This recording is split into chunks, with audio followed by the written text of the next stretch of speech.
I've never seen something like that happen before. 15 years of marriage vanished in the blink of an eye. She left me for a wealthy doctor, thinking she had struck gold. But she didn't just walk away. She took my daughter with her, betraying me twice over. I had to turn the tables, ensuring they left without a fight. They underestimated me. My revenge was swift and ruthless. I made sure their perfect little world crumbled just as they had destroyed mine. Now, they live in the ruins of their own making, while I rise from the ashes. This is my story. With all my tools and belongings packed, I drove my truck onto the highway. Flipping through radio stations, I searched for something to match my mood. Every station seemed determined to remind me of my past 6 months of suffering. Songs about heartbreak and betrayal, anthems of injustice. Rock music screamed pain, classical music dripped with sorrow, pop was filled with deception, and country songs mourned lost love and stolen dogs. Every frequency mirrored my troubles, but none spoke of my future. Finally, I switched to Spotify, connected it to my truck's Bluetooth, and played some chill hop-just instrumental music. No words, just a soothing backdrop for the open road.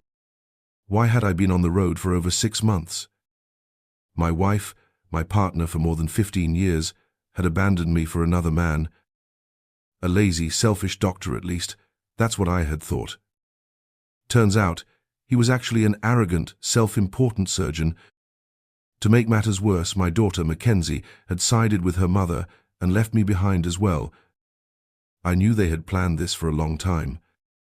The new doctor was going to adopt her, pushing me out of her life completely. And then, just when I was ready to disappear from their lives, they showed up at my doorstep.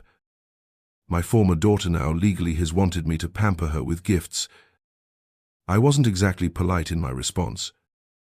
I told them both they were no longer part of my life, that they didn't need to know where I was going or what I was doing. Maybe they assumed I was still just a plumber, the job I had been trained for. Clearly, that profession wasn't good enough for them anymore. After the divorce and the brutal custody battle, I had no reason to stay. I drove nearly 6 hours from Mand to Bathurst to start fresh as a quality control manager at Dees Inc. William and Martha, the owners, had kept in touch with me throughout my divorce, offering their support. When everything was finalized, they gave me a chancer position, overseeing the plumbing service quality for their company. It was a huge opportunity, and that's why I was heading south, trying to find music that wouldn't make me cry over a family I had lost. A few years back, I had bought a used Ford F-Series truck and customized it for work. I swapped out the standard toolbox for a custom rig, added a new front guard with bright lights, and installed a heavy-duty winch in case I ever got stuck on the job. I also equipped it with perimeter lighting around my workspace so I could work any time, day or night. Funny enough, some of these modifications had come in handy during the few camping trips Carol, Mackenzie, and I had taken together. Back then, I had no idea I'd be using them for a very different kind of journey. I love how my truck can go anywhere with its 4-wheel drive, even if it burns a bit more fuel than most regular trucks in Australia. To me, it's worth it. As I drive for hours, my mind drifts back over the past few years. Looking back, I realize how both women in my life have started to drift away from me. It wasn't obvious at first, but Carol's warm kisses gradually turned into quick pecks. And with Mackenzie, our outings changed from fun father-daughter dates to her asking what I could do for her. I cared about both of them deeply, so I never saw the shift coming. My sister Kim once told me that my love for them blinded me to the signs. I never thought I'd be let down by the people I cared about most, and I would have remained oblivious if Carol hadn't started seeing someone else. He encouraged her to move away from me. I despised that guy for tearing my family apart, but maybe if it wasn't him, it would have been someone else. Carol seemed to want something different. At one point, I pulled into a service station along the highway to fill up my tank. I stepped inside to pay and grab some drinks and snacks. While there, I caught a weather report on the television. They were predicting severe storms by the end of the day. How fitting bad weather to match how I felt inside. After refueling and checking my supplies, I got back on the road. I hoped to reach my new 2-bedroom apartment by early evening. I had just over a week before starting my job at Delete Inc. Plenty of time to explore the area. Since I was near Bathurst, I wanted to see the famous racing track. Growing up, I watched races with my dad, and driving that track had always been a personal goal. I also looked forward to finding some good local cafes and bars. For someone who works with their hands, coffee and evening drinks matter. Knowing where to go would help me meet new people. As I drove, I kept thinking about my life lately, and a deep sadness settled over me.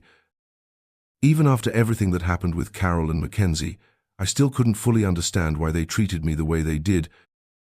They had even taken out a restraining order against me. That meant I couldn't see either of them, or even speak to the doctor involved in our divorce. At the same time, they wanted me to allow Mackenzie to be adopted. She would become Mackenzie Morris and no longer be my daughter. Kim, my sister and lawyer, had convinced me to sign the papers. She argued that Carol and Mackenzie knew exactly what they were doing after all the time and effort they had put into it. I felt betrayed. The sky mirrored my mood, dark clouds rolling in as I drove. It was as if the storm itself understood my sorrow and wanted to join me. I thought about how maybe, just maybe, the storm would head toward Morris's home and something bad would happen to them. The first raindrops hit my windshield, and I felt even worse. I thought my windows were closed, but somehow my shirt was getting wet. I was drowning in the pain of losing my family, and the storm outside reflected my grief. My tears blended with the rain as I drove on, mourning what I had lost. Then, the storm truly unleashed its fury. The rain poured down like a waterfall, so heavy that I had to slow down just to see the road. Lightning flashed, and thunder roared all around me. For nearly 2 hours I drove through the storm, sometimes in eerie brightness, other times in near blindness. I cried the entire way. Every road sign I passed was a reminder of how far I had come and how far I still had to go. I had arrived here, each tear carrying the weight of a love long past, and each flash of lightning slicing through the sky like the pain in my heart. As I drove through the storm, fatigue settled deep within me, and when I spotted a rest area, I decided to pull over. The rain pounded against my windshield, relentless and deafening, mirroring the turmoil inside me. Exhausted, I refueled my truck, found a parking spot, and within moments, sleep claimed me. The loud drumming of rain against the windows stirred me awake about 30 minutes later, but I felt noticeably better. The storm had begun to ease, though the rain still fell. It had softened, and the thunder had moved on.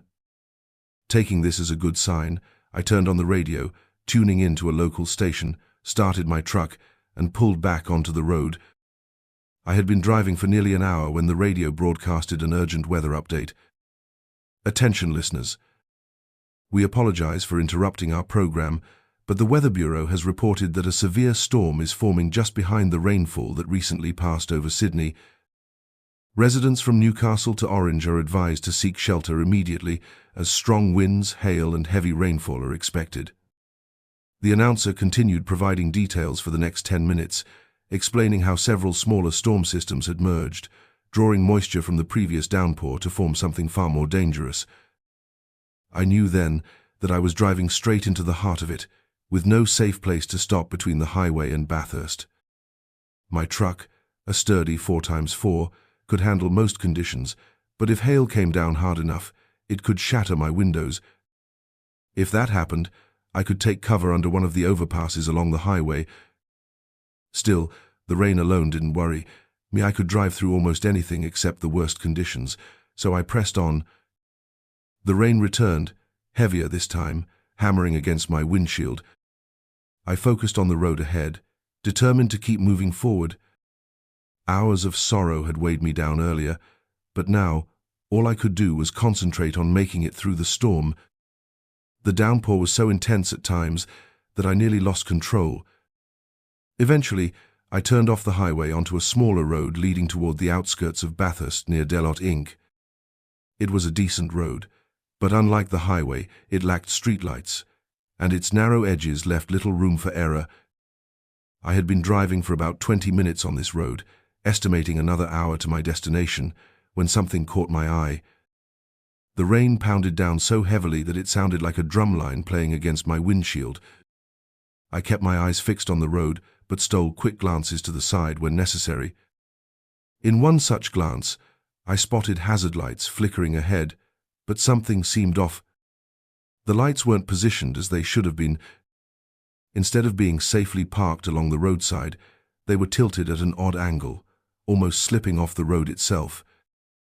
Slowing down as I approached, I pulled up beside the vehicle, realizing it was in serious trouble. It was a newer Land Rover Sport, a vehicle built for rough terrain if handled correctly, yet it had slid into a drainage ditch. Worse still, the hazard lights at the front were nearly submerged, and the water level seemed to be rising. Unsure if anyone was inside, I pulled over, switched on my hazard lights, and activated my truck's auxiliary lights to increase visibility. Though I doubted anyone would be speeding through weather like this, I hoped the lights would at least alert other drivers that I had stopped. Grabbing my waterproof jacket and flashlight, I stepped out, bracing myself for the storm. The moment I left the truck, the rain hit me like a wall, drenching me instantly. I made my way toward the Land Rover, assessing the situation.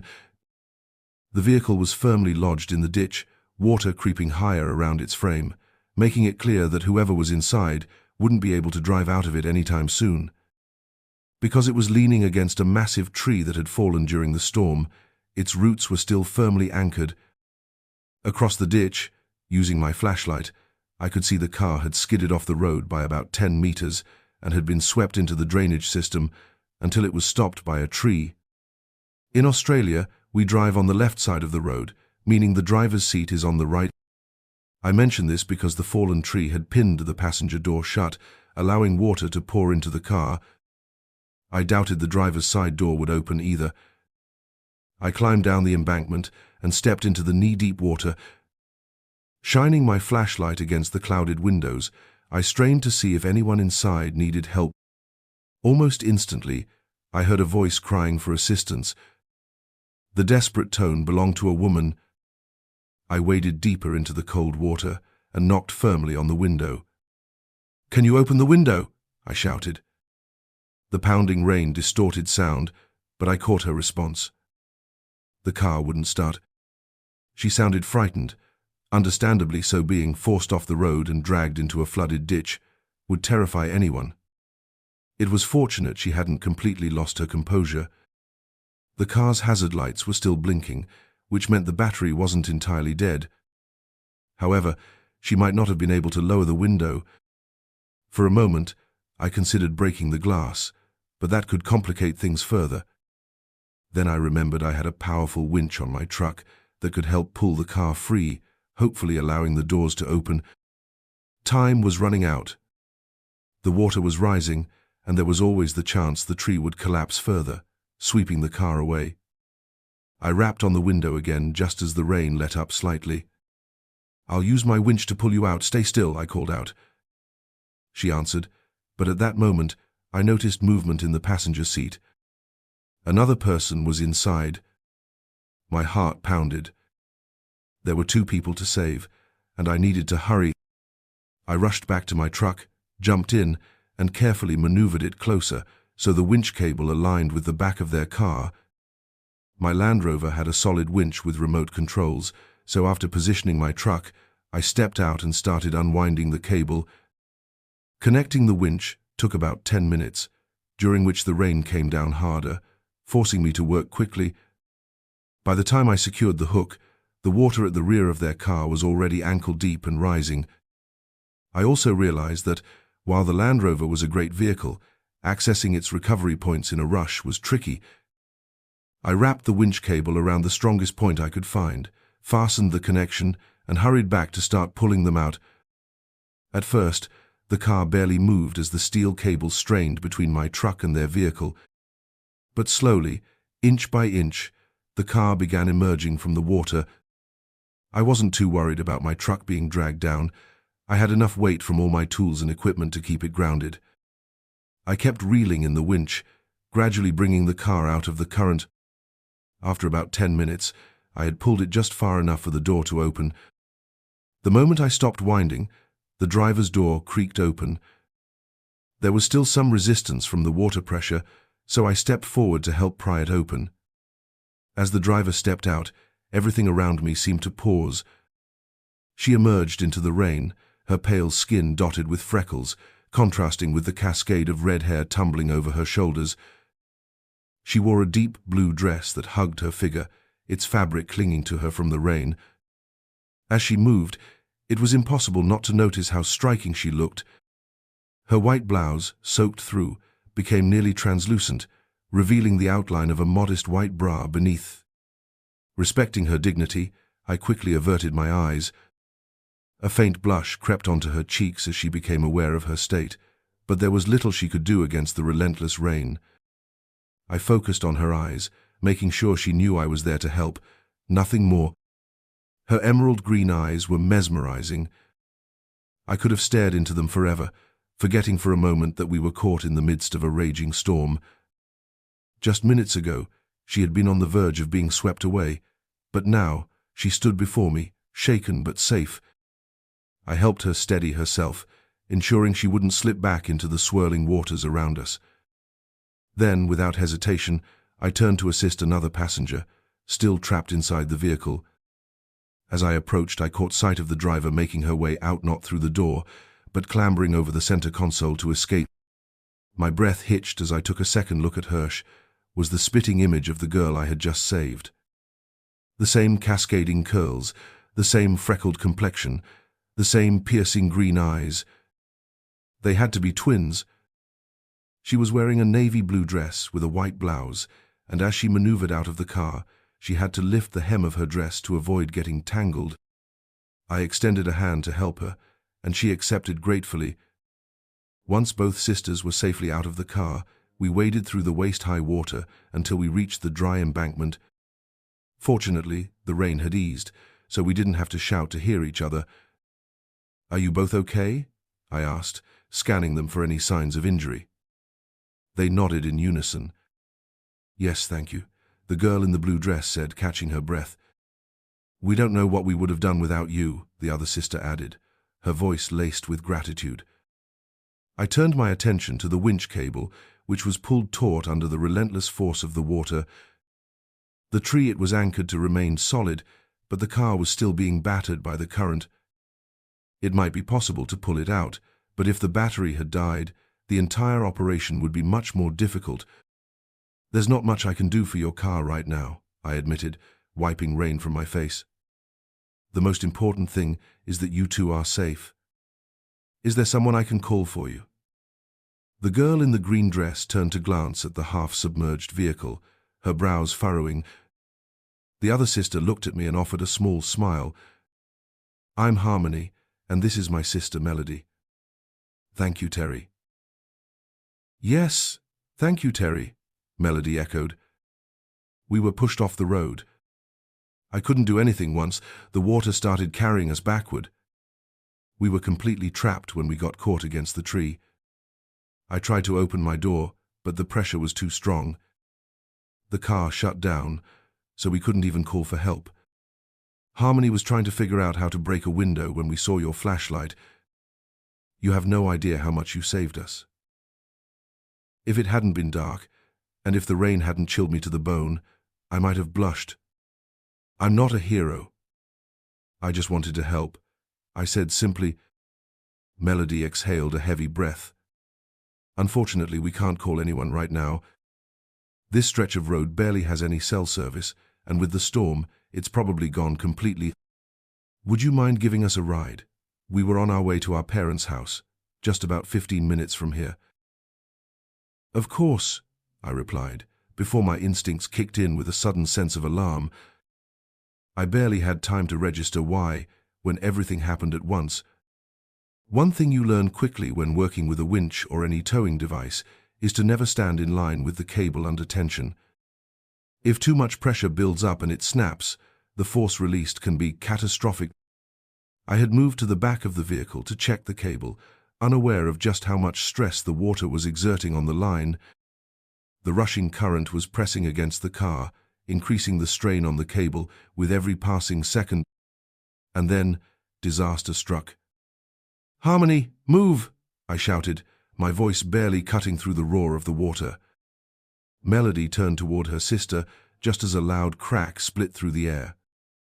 A massive piece of debris, carried by the relentless current, slammed into the front of the car. From that moment on, everything seemed to unfold in slow motion. The winch cable went taut, reacting to the sudden shift in weight and force. And then, a colossal force yanked the cable in a way that should have been impossible. I knew I had to act fast, but my recovery point wouldn't hold for long. Pushing through the mud and water, I sprinted the necessary steps to drag Harmony to safety before the cable could snap at any moment. The sharp, metallic groan of straining steel filled the air right as I lunged forward, launching myself the last few feet to grab Harmony and pull her away from the impending disaster. Unfortunately, I didn't completely anticipate what came next. The cable didn't recoil toward my truck as I had feared, but the D-shackle on the chain couldn't withstand the immense tension and shattered, causing the entire length of the cable to whip backward at a different angle. It struck the recovery point on the vehicle before hurtling straight toward us. Just like before, when I had tried to save someone in danger, I instinctively reacted. Clutching Harmony tightly, I twisted, rolling with her to shield her from the lethal backlash of the snapping cable. My arms wrapped firmly around her waist as I pulled her close, bracing for impact. Time seemed to slow in that moment. My heart pounded in my ears, and for a split second, all I could see were Harmony's striking blue eyes wide with fear, startled by the stranger who had just thrown himself into harm's way for her. Then reality crashed back in as pain seared through my side. The thick chain had clipped me, moving just slow enough that it didn't break anything, but fast enough to leave a deep, burning bruise along my left flank.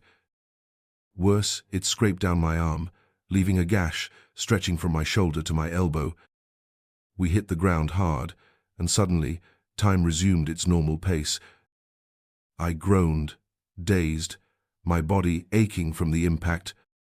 "Terry," Harmony's voice rang with urgency as she slipped from my arms, quickly assessing me. "Is he okay?" Melody, her sister, asked in a panic. For a moment, I felt lost, as if the world around me was both too fast and too slow all at once. The sting of the rain against my skin barely registered over the burning pain in my side. I could hear Harmony talking, her voice laced with concern. "Terry, thank you for saving me," she murmured softly, leaning down and pressing a gentle kiss to my cheek. "You're going to be okay? You're in shock, but don't worry. I'm a nurse. We'll take care of you." Her voice was soothing, determined. I fought to stay focused. "Harmony, your truck. Do you have a first aid kit?" I rasped out. She nodded quickly, glancing at Melody. "Mel, I'll grab it. I know what I'm looking for. Stay with him and keep pressure on his wound." Melody nodded, her expression resolute. "I'll do my best. Just hurry back, he needs you." Her voice was edged with worry. Pain lanced through my arm as she worked to stop the bleeding, but I forced myself to stay still, closing my eyes against the ache. Harmony bolted toward my truck, and though I couldn't see it, I could feel Melody's hands tearing at the fabric of her shirt, ripping it into strips despite the rain soaking through.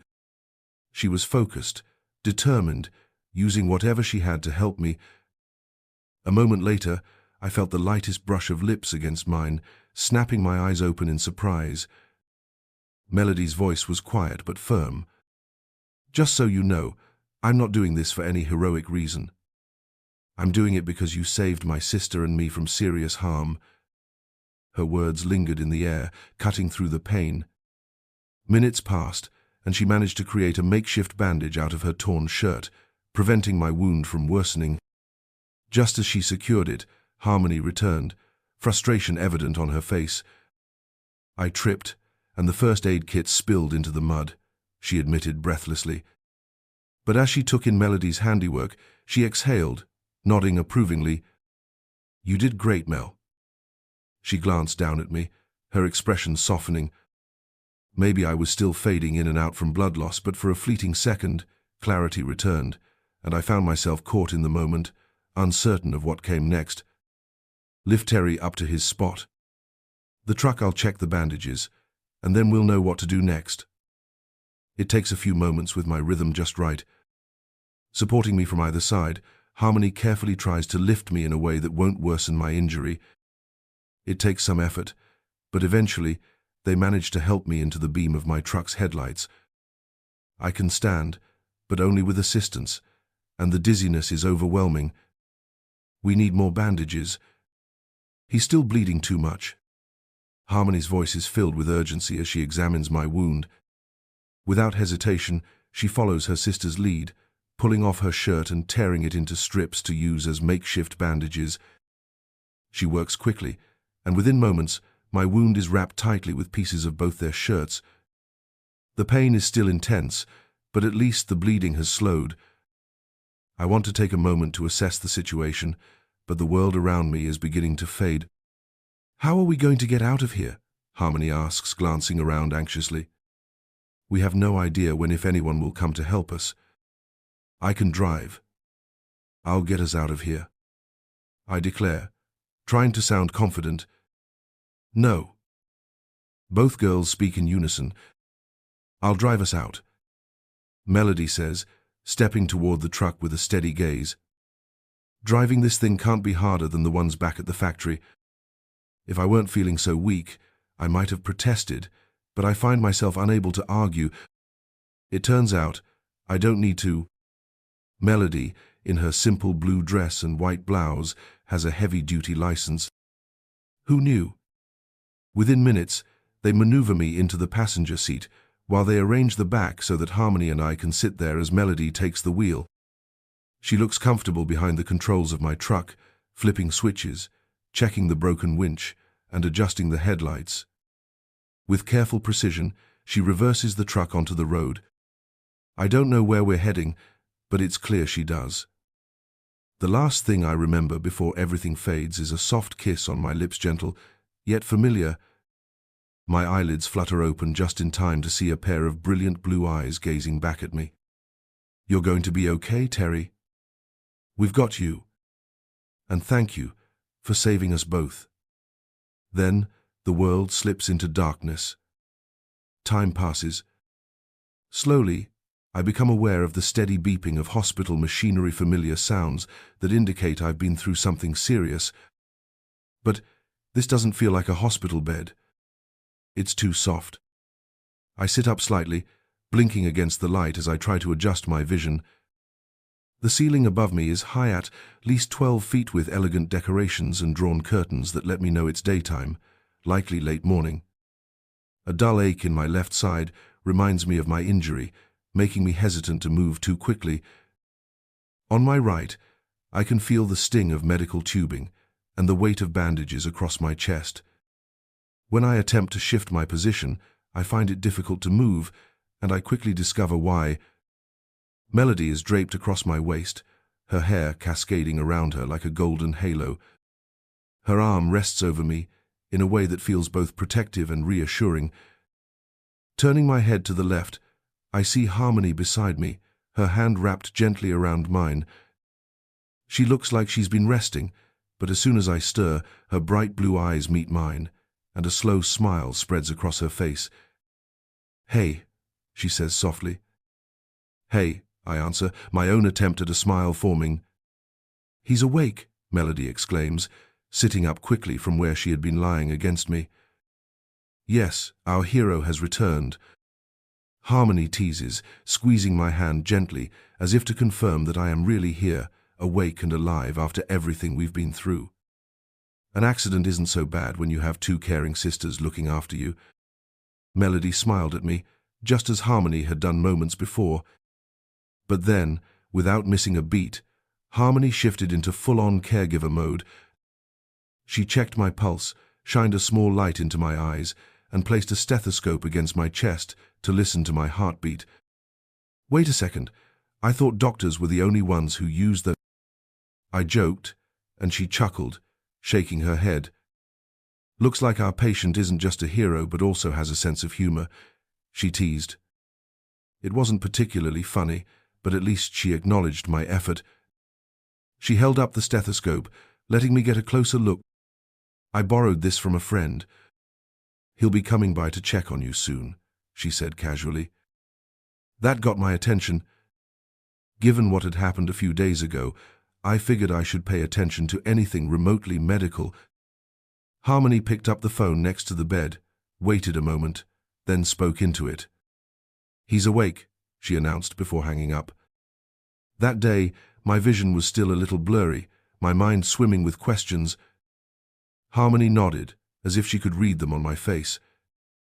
"You've been out for nearly 4 days, Terry," she said gently. That hit me hard. 4 days? Oh no. I needed to call my new boss. I was supposed to check in 3 days ago, and I couldn't afford to start off on the wrong foot with William and Martha. Melody, still beaming, spoke up before I could panic further. "It's okay, Terry. We took care of everything. Your new bosses know where you are and what happened. In fact, they even spoke to my sister. So don't worry," she reassured me. Relief washed over me. The weight of responsibility momentarily lifted from my shoulders. William and Martha had been supportive over the past few months, along with Kim. Letting them down had been my biggest fear. I hadn't even noticed another presence in the room until I heard a familiar voice. "I don't think we could be prouder of you, Terry. You're one of the finest people we've ever met," the voice said warmly. I turned toward the doorway to see Martha standing there, with William right behind her.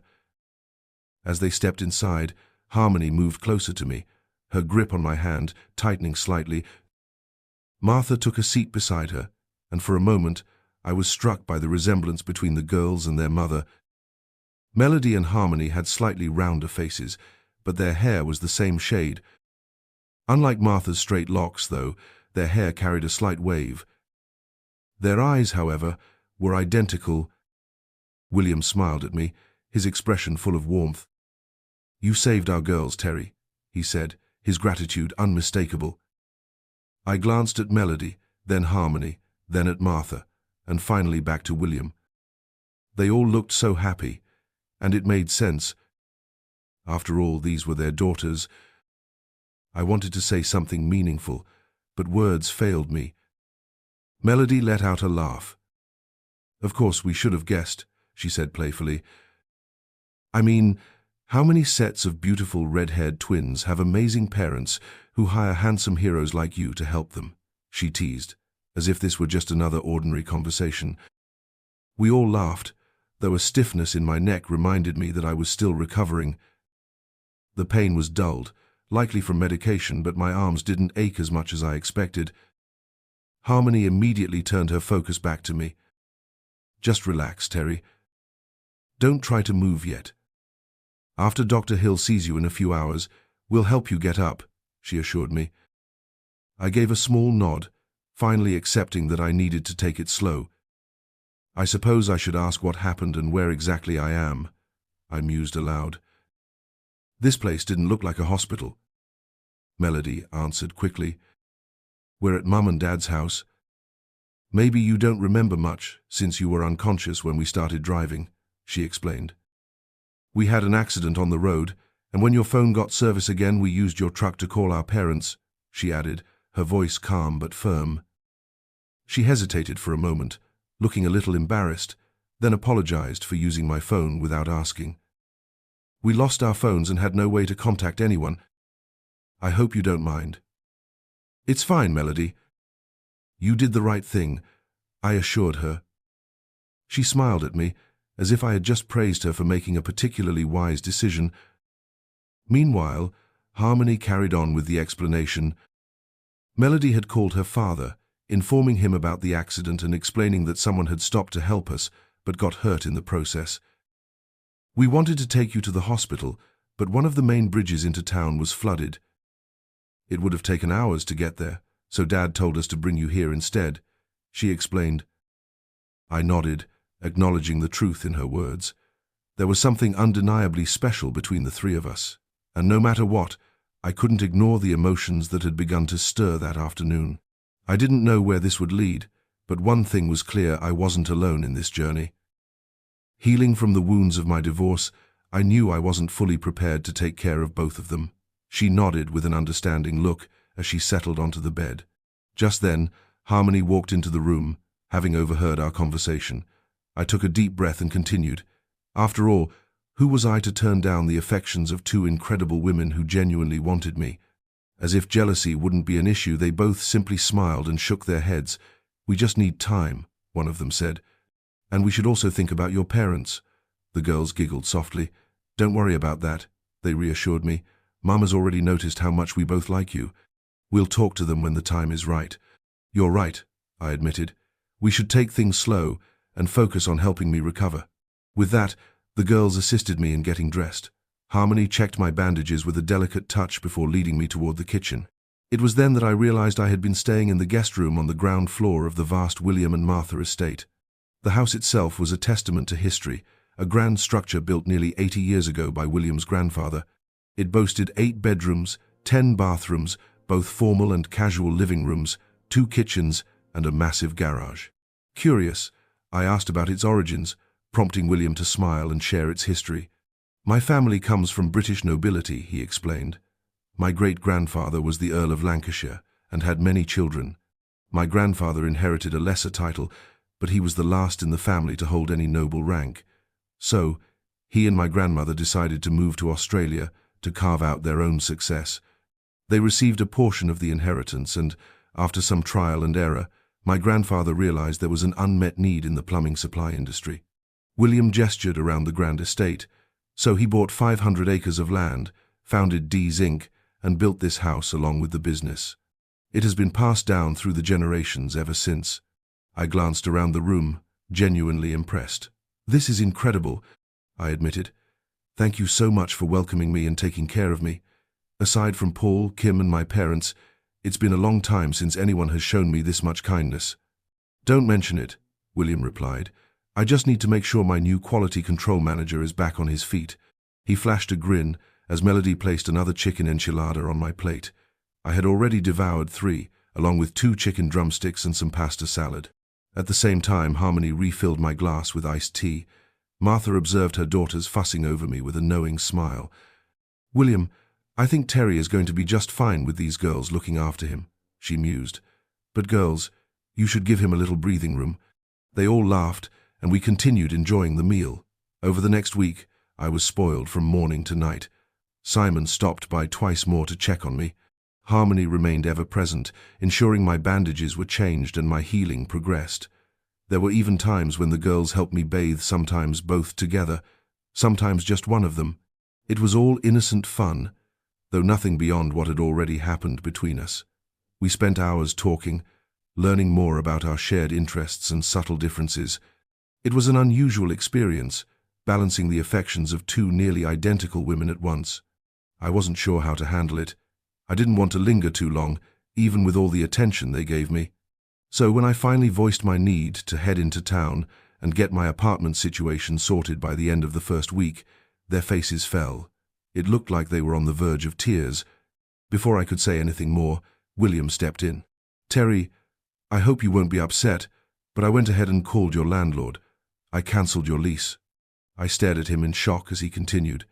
"Martha and I want you to stay here with us for a while. You can use the guest room, and when you're feeling better, you can come with me to the office so you don't have to drive until your arm is ready." He looked at me, then at his daughters. "I think the girls would be upset if I let you go off on your own." Melody stepped up to William, wrapping her arms around him before pressing a gentle kiss on his bald head. "You're the best dad ever," she said warmly. He turned back to me with a small smile. "Sorry if this feels a little fast, but after everything you've done for my family, this is the least I can do until you're back to normal." I was genuinely surprised they were doing this for me. The house was beautiful, and I couldn't have asked for better company. Even though my relationship with them had only begun a few weeks ago, The girls felt like they had been a part of my life for much longer. Sharp and witty, they had a way of making me laugh, but could just as easily talk about serious matters when needed. Like many twins, they shared a special bond, often understanding what the other was thinking without saying a word. As I continued to recover, I often found myself feeling melancholy when I thought about Carol and Mackenzie. Melody and Harmony noticed this and spent extra time with me, talking and helping me work through my emotions. They asked questions, offered support, and never left me to sit in my sadness alone. That was something very different from Carolyn. I was upset in my past life. She would tell me to move on and leave the room. But with these girls, one of them was always by my side, comforting me. Over the years, we made a promise never to go to bed, angry at each other. By the second weekend, Simon stopped by to pick up some of my things. He complimented Harmony on how well she had been taking care of me. Melody seemed slightly jealous, until Harmony quickly assured Simon that Melody had helped just as much. I was on pain medication once a day, and for the next month, I had to wear an arm brace. My arm itched, and the scar felt tender, but it was healing. Harmony told me I'd probably always have a small scar, but she hugged me and said she liked it. "It's a reminder of the night you saved us," she whispered. My evenings were incredible. Most nights, I'd drift off to sleep with one or both of the girls curled up beside me, their warmth and presence a comfort. Our touches were gentle and affectionate, never pushing boundaries too far. I didn't mind where this was heading, but for now, we were taking things slow. Monday marked my first day at work. Living with my boss and not having a car meant I rode with William, which, to my surprise, included Melody. She managed the office at Deyers Inc., handling everything from administration to finance and hiring. William drove a new Ford truck, similar to the one I had bought last year. As we rode, Melody sat in the back seat, holding my hand and smiling as she talked about the people I'd be meeting in my first week at the office. It felt strange knowing that everyone was already aware of me because of the story about how I had saved the girls. The first time I met my team, I was introduced to 3 people in the quality control department. Their job primarily involved walking around the production area, inspecting parts according to set procedures. They conducted random checks on PVC pipe connectors and reported their findings. My role was to track issues and adjust processes accordingly. I also handled documentation updates and presented reports to the entire management team, including quarterly reviews for the board. After a few days of reviewing reports, I walked out to the production floor with Sally, one of my teammates. She was in the middle of inspecting a batch of PVC pipe connectors when we started discussing the process improvements we could make. I figured if we had made the joint at least 3 millimeters thicker in this section, it could have been 5 times stronger. I pointed at the diagram, emphasizing my point while holding a 90-degree angle with my hands. I just wish we had a sturdier connection when laying down multiple drainage pipes in the trench. Doug, the floor manager, frowned but nodded in agreement. Making that change would be a major challenge during the heating process, he admitted. "Can you set aside some time next week to go over this with me? Maybe we can find a solution together." Doug studied me for a moment. Sally and I waited, certain that he was considering my request. Finally, he spoke. "Can we meet tomorrow at 10 a.m.? Doug asked. I smiled, and Sally let out a breath she had been holding. "That sounds great," she said, clearly relieved. As we walked away, she took a deep breath and turned to me. "Terry, you handled that really well." "What do you mean?" I asked, genuinely curious. Doug usually doesn't like being told how to do his job. He's been managing the PVC area for over a decade, and most newcomers who make suggestions just end up frustrating him. But you didn't push. You asked him to sit down and work through it together. That showed him that you respect his expertise. I nodded thoughtfully. I don't really know him, and he doesn't know me. But I figure, if we work together, we can improve things for everyone. Sally grinned. "Keep that mindset, and you'll go far here." Over the next few weeks, Doug and I met multiple times, discussing different products and ideas. As he realized I genuinely cared about his work and respected his experience, he started sharing insights of his own. Combining his knowledge with my plumbing background, we developed small but effective changes to our processes, improving product quality without using excess materials. By the end of my first month, Williams Manufacturing felt like home. One evening, as I returned from work, Melody came up to me, lightly grabbing my uninjured arm and stretching up to press a quick kiss to my cheek. I blinked, surprised. "What was that for?" She smirked playfully. "Does a girl need a reason to show she cares?" Then after a moment she added, "Consider it a thank you." "A thank you? For what?" I asked, still a little caught off guard. Melody hesitated, as if debating whether to say more. "I know you haven't been here long, but I've already heard good things about you. Even Doug says you're sharp, and that's saying something." I shrugged. "I don't know, Melody. Your parents gave me a chance here, and I just want to do a good job. I'm using what I know to help improve things." She shook her head, taking my hand as we walked inside. Leading me to the couch, she sat down beside me. For the first time, it seemed like she wasn't just listening to what I was saying, she was really hearing it. "We've had plenty of plumbers come through here over the years," she said softly. "Most act like they know everything. But you actually listen to people, gather ideas, and work with everyone, instead of pushing your own way.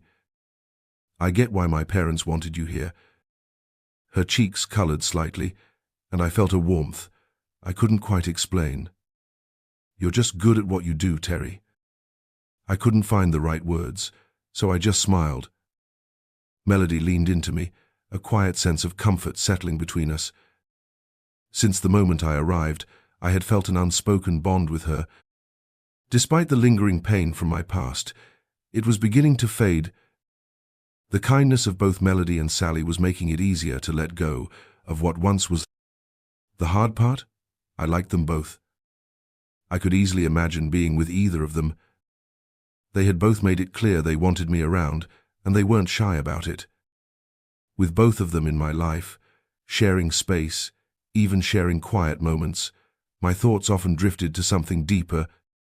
We sat together in silence for about 15 minutes before Melody finally spoke up, noticing my quiet demeanor. "Are you okay, Terry?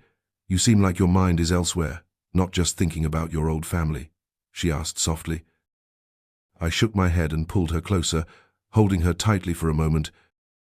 "No, I'm fine. I was just reflecting on everything that's happened over the past few months. Carol and Mackenzie hurt me, but your family has treated me like one of their own ever since. Honestly, I'm happier than I ever expected to be, but there are still things weighing on my mind," I admitted.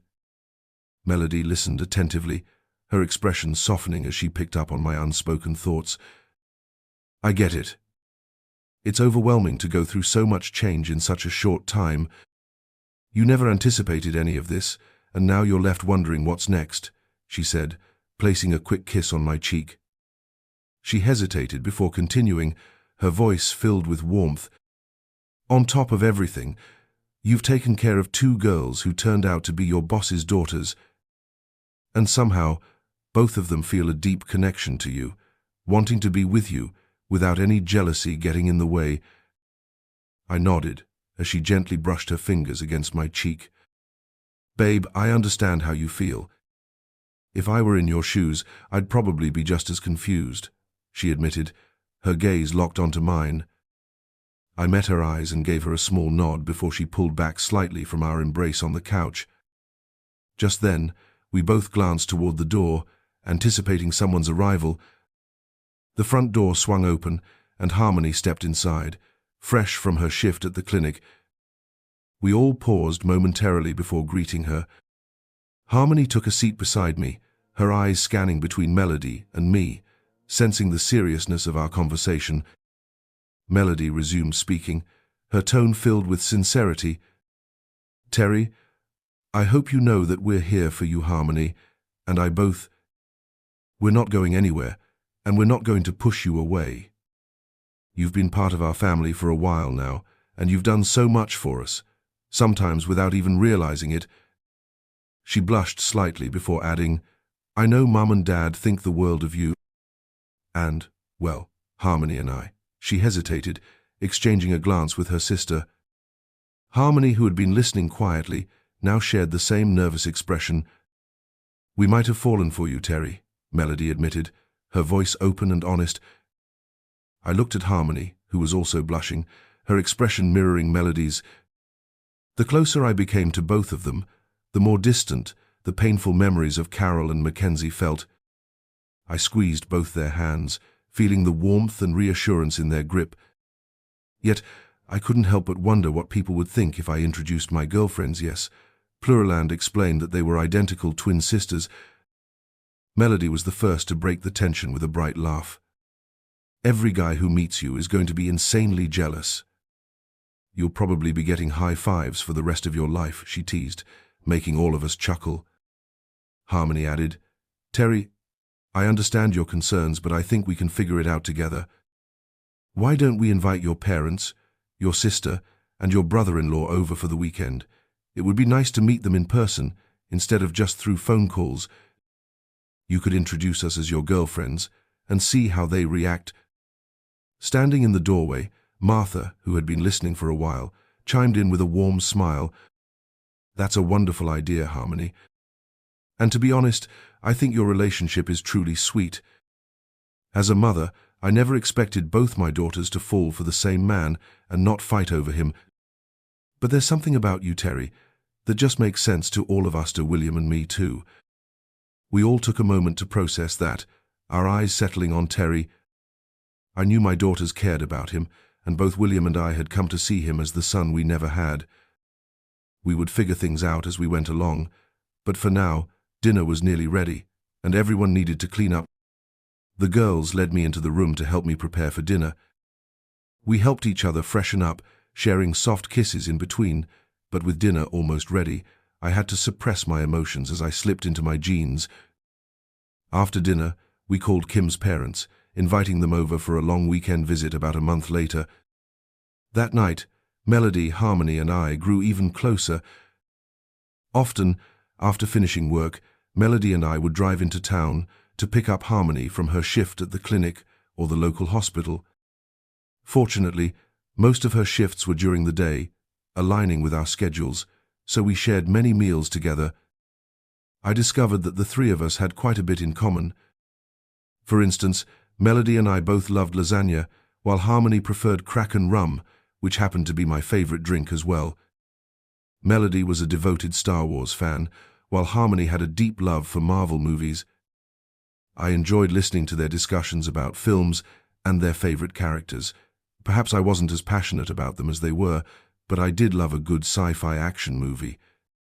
Melody had a penchant for bright, quirky shoes and playful scarves, whereas Harmony preferred a more refined style but enjoyed flaunting her legs.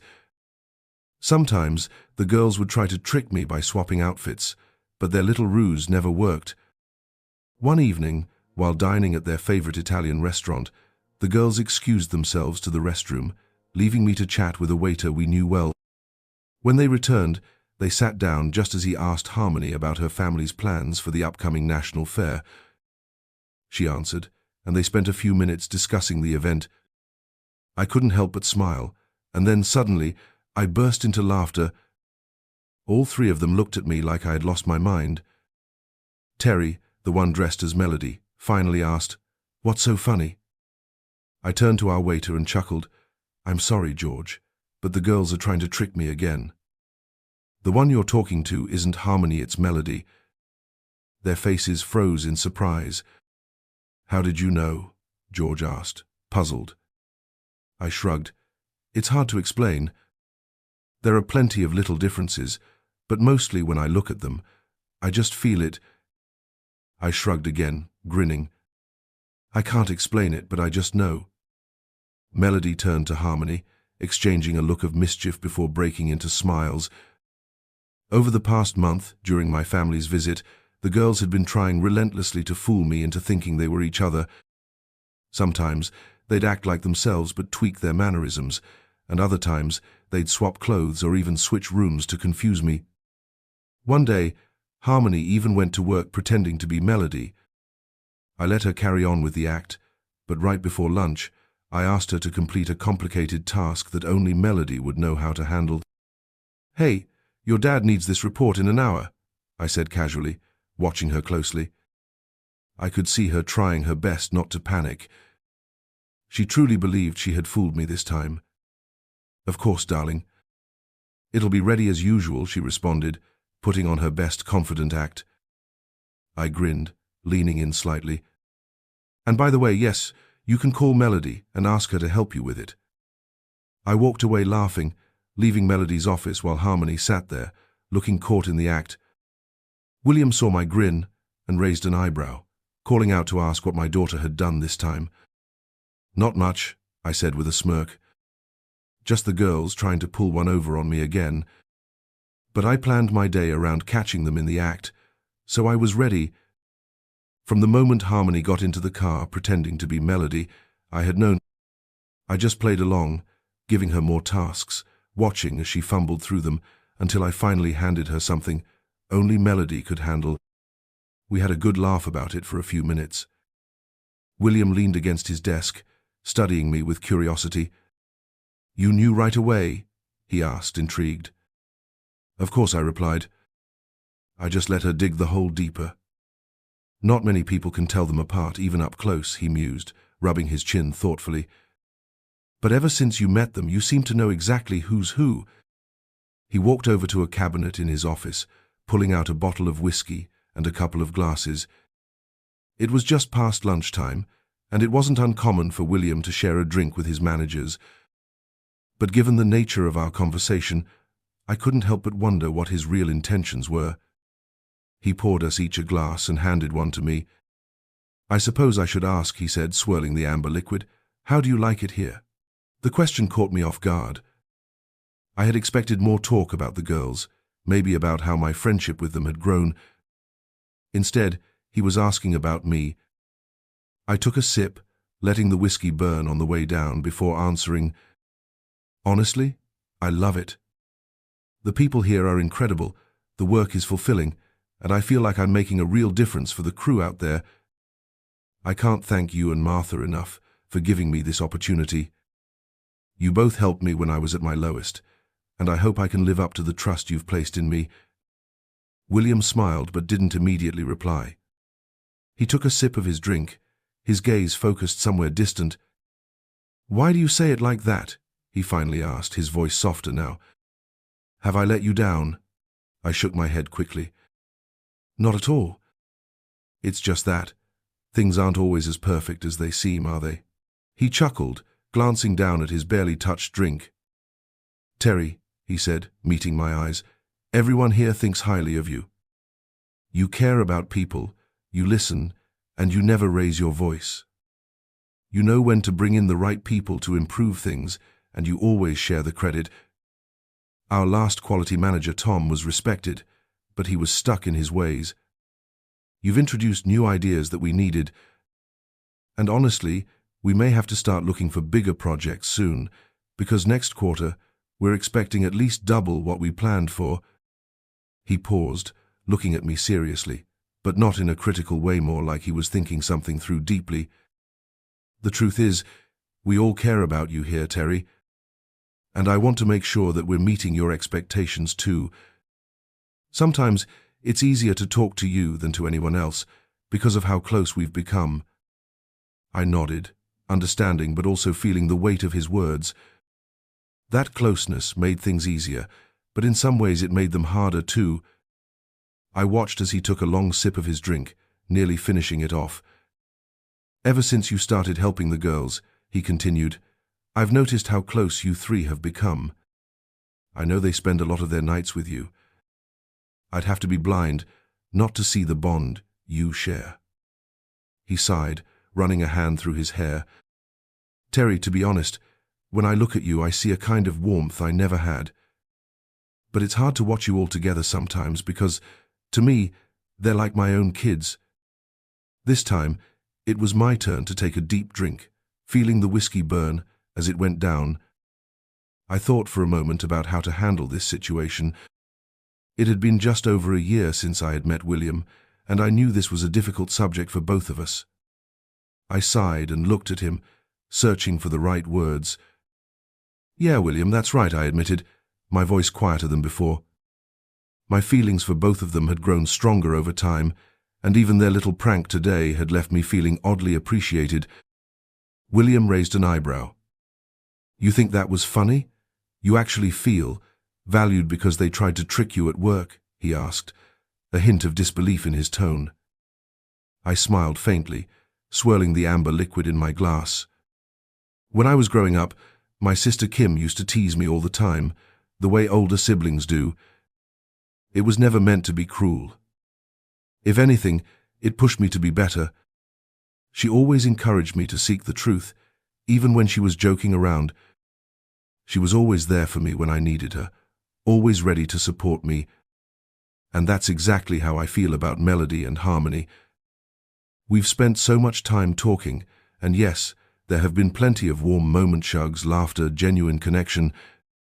William studied me, his protective nature kicking in for a split second before his expression softened, waiting for me to continue.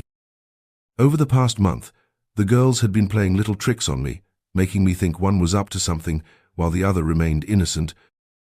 But even today, they had never outright denied it. I could see the playful glint in their eyes.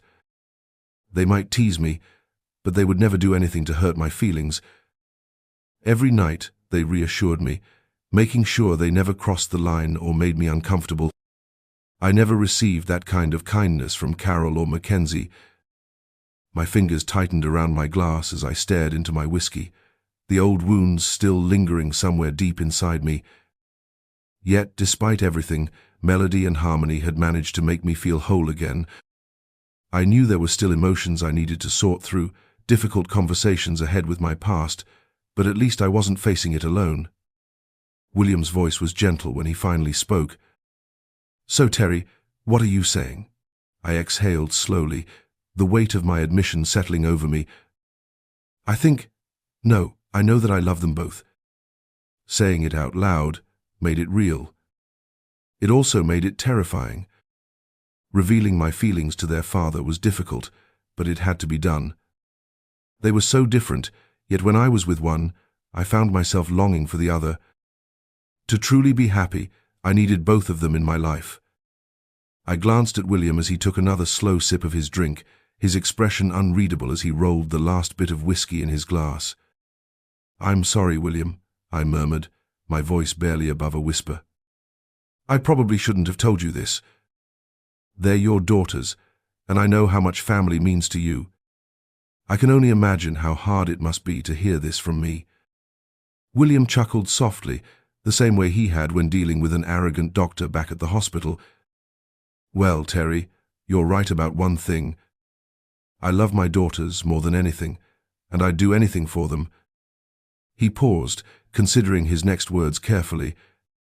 "Martha and I have noticed how well the three of you fit together, and while keeping up with you isn't always the easiest thing in the world." He trailed off before letting out another quiet laugh. His gaze met mine, and for the first time that night, there was no hesitation in his expression. "If Melody and Harmony don't want just one of you but both of you together in their lives, well, that might be unusual, but if you make my girls happy, I'm not going to stand in the way of that. And yes, I'd rather hear it from you straight and honest, just like this. As their father, it's my job to be tough, but I think you already understand that better than anyone. You love them both completely, don't you?" I nodded slowly, feeling the weight of his words settle over me. "I do." William smirked and leaned back, taking another sip of his drink. "Then let me give you some advice. Just let things happen naturally. Those girls know exactly what they want, and once they set their minds to something, especially when they work together, not even their mother, and I could stop them from chasing after it. So good luck, Terry. You're going to need it. I believe that true friends will always remain close, no matter what happens."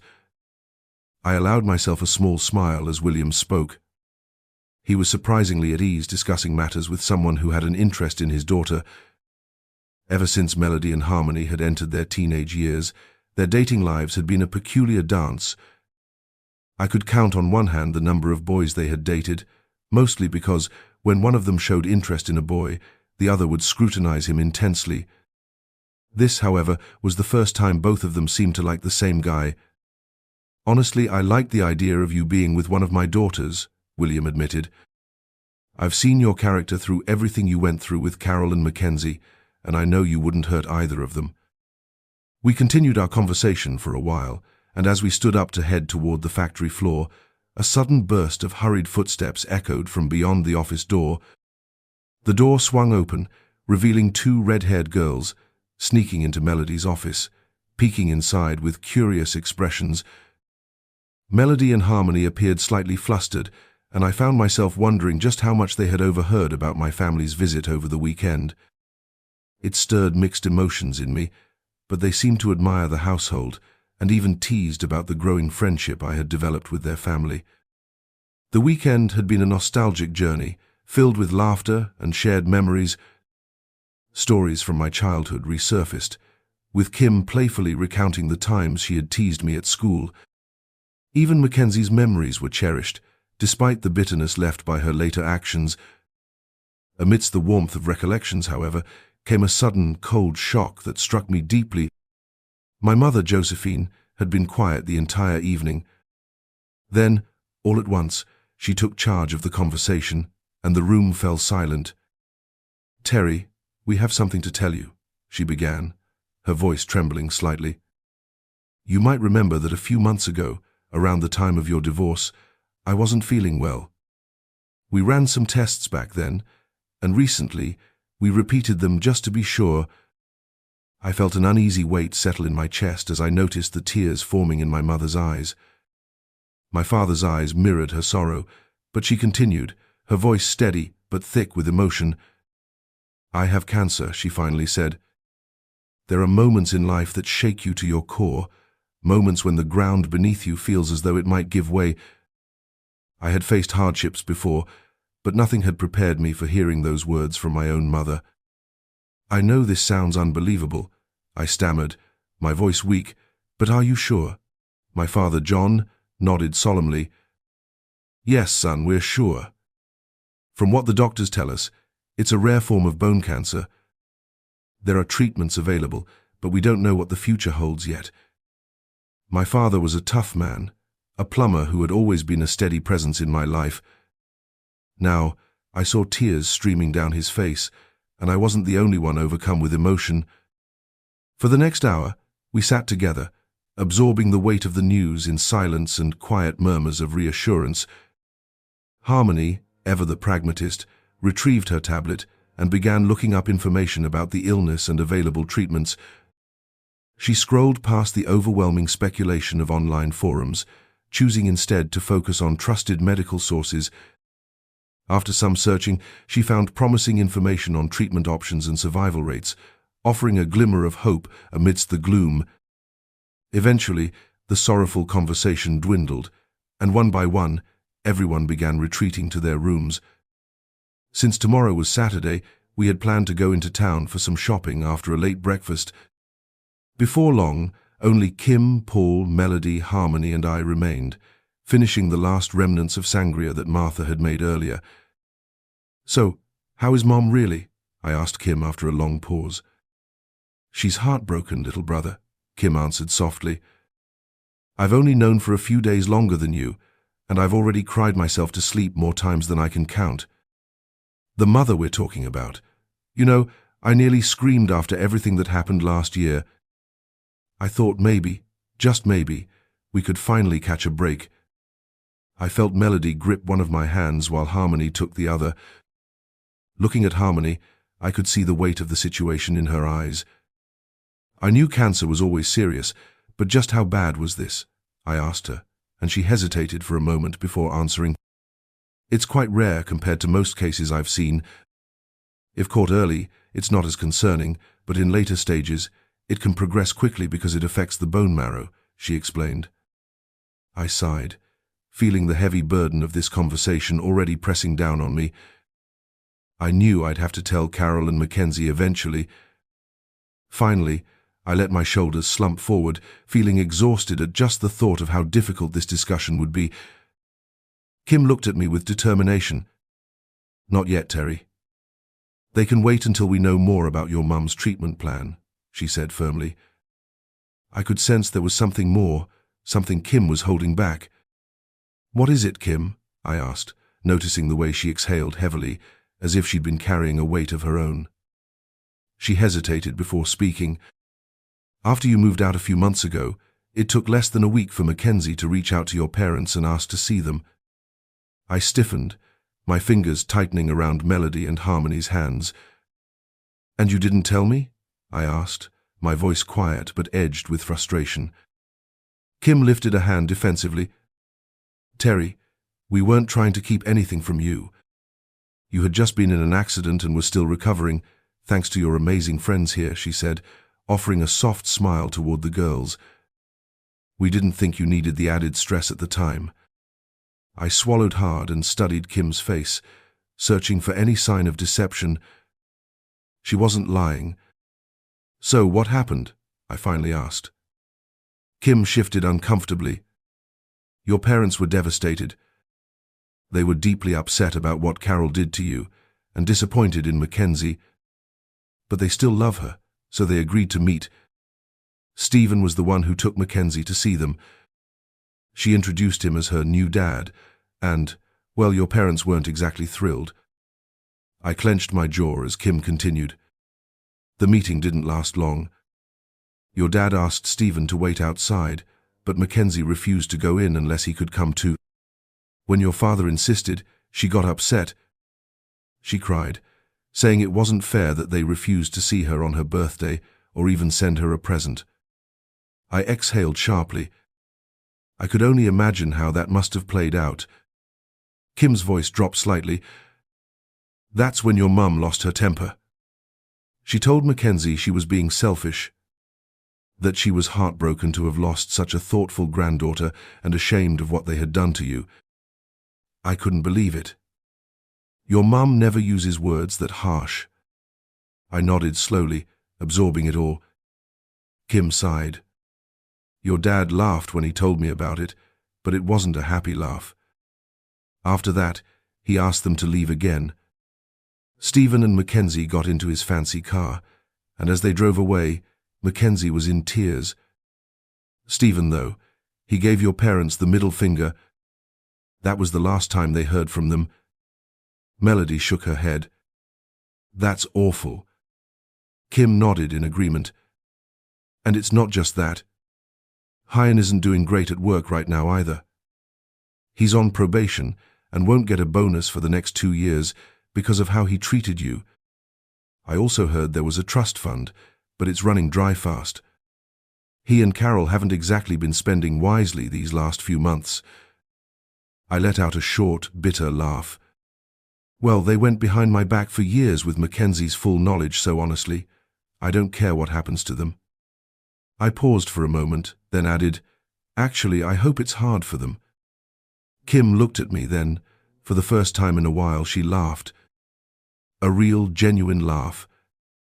She glanced at my girlfriends and said, "Hey girls, mind giving me and Terry a moment alone?"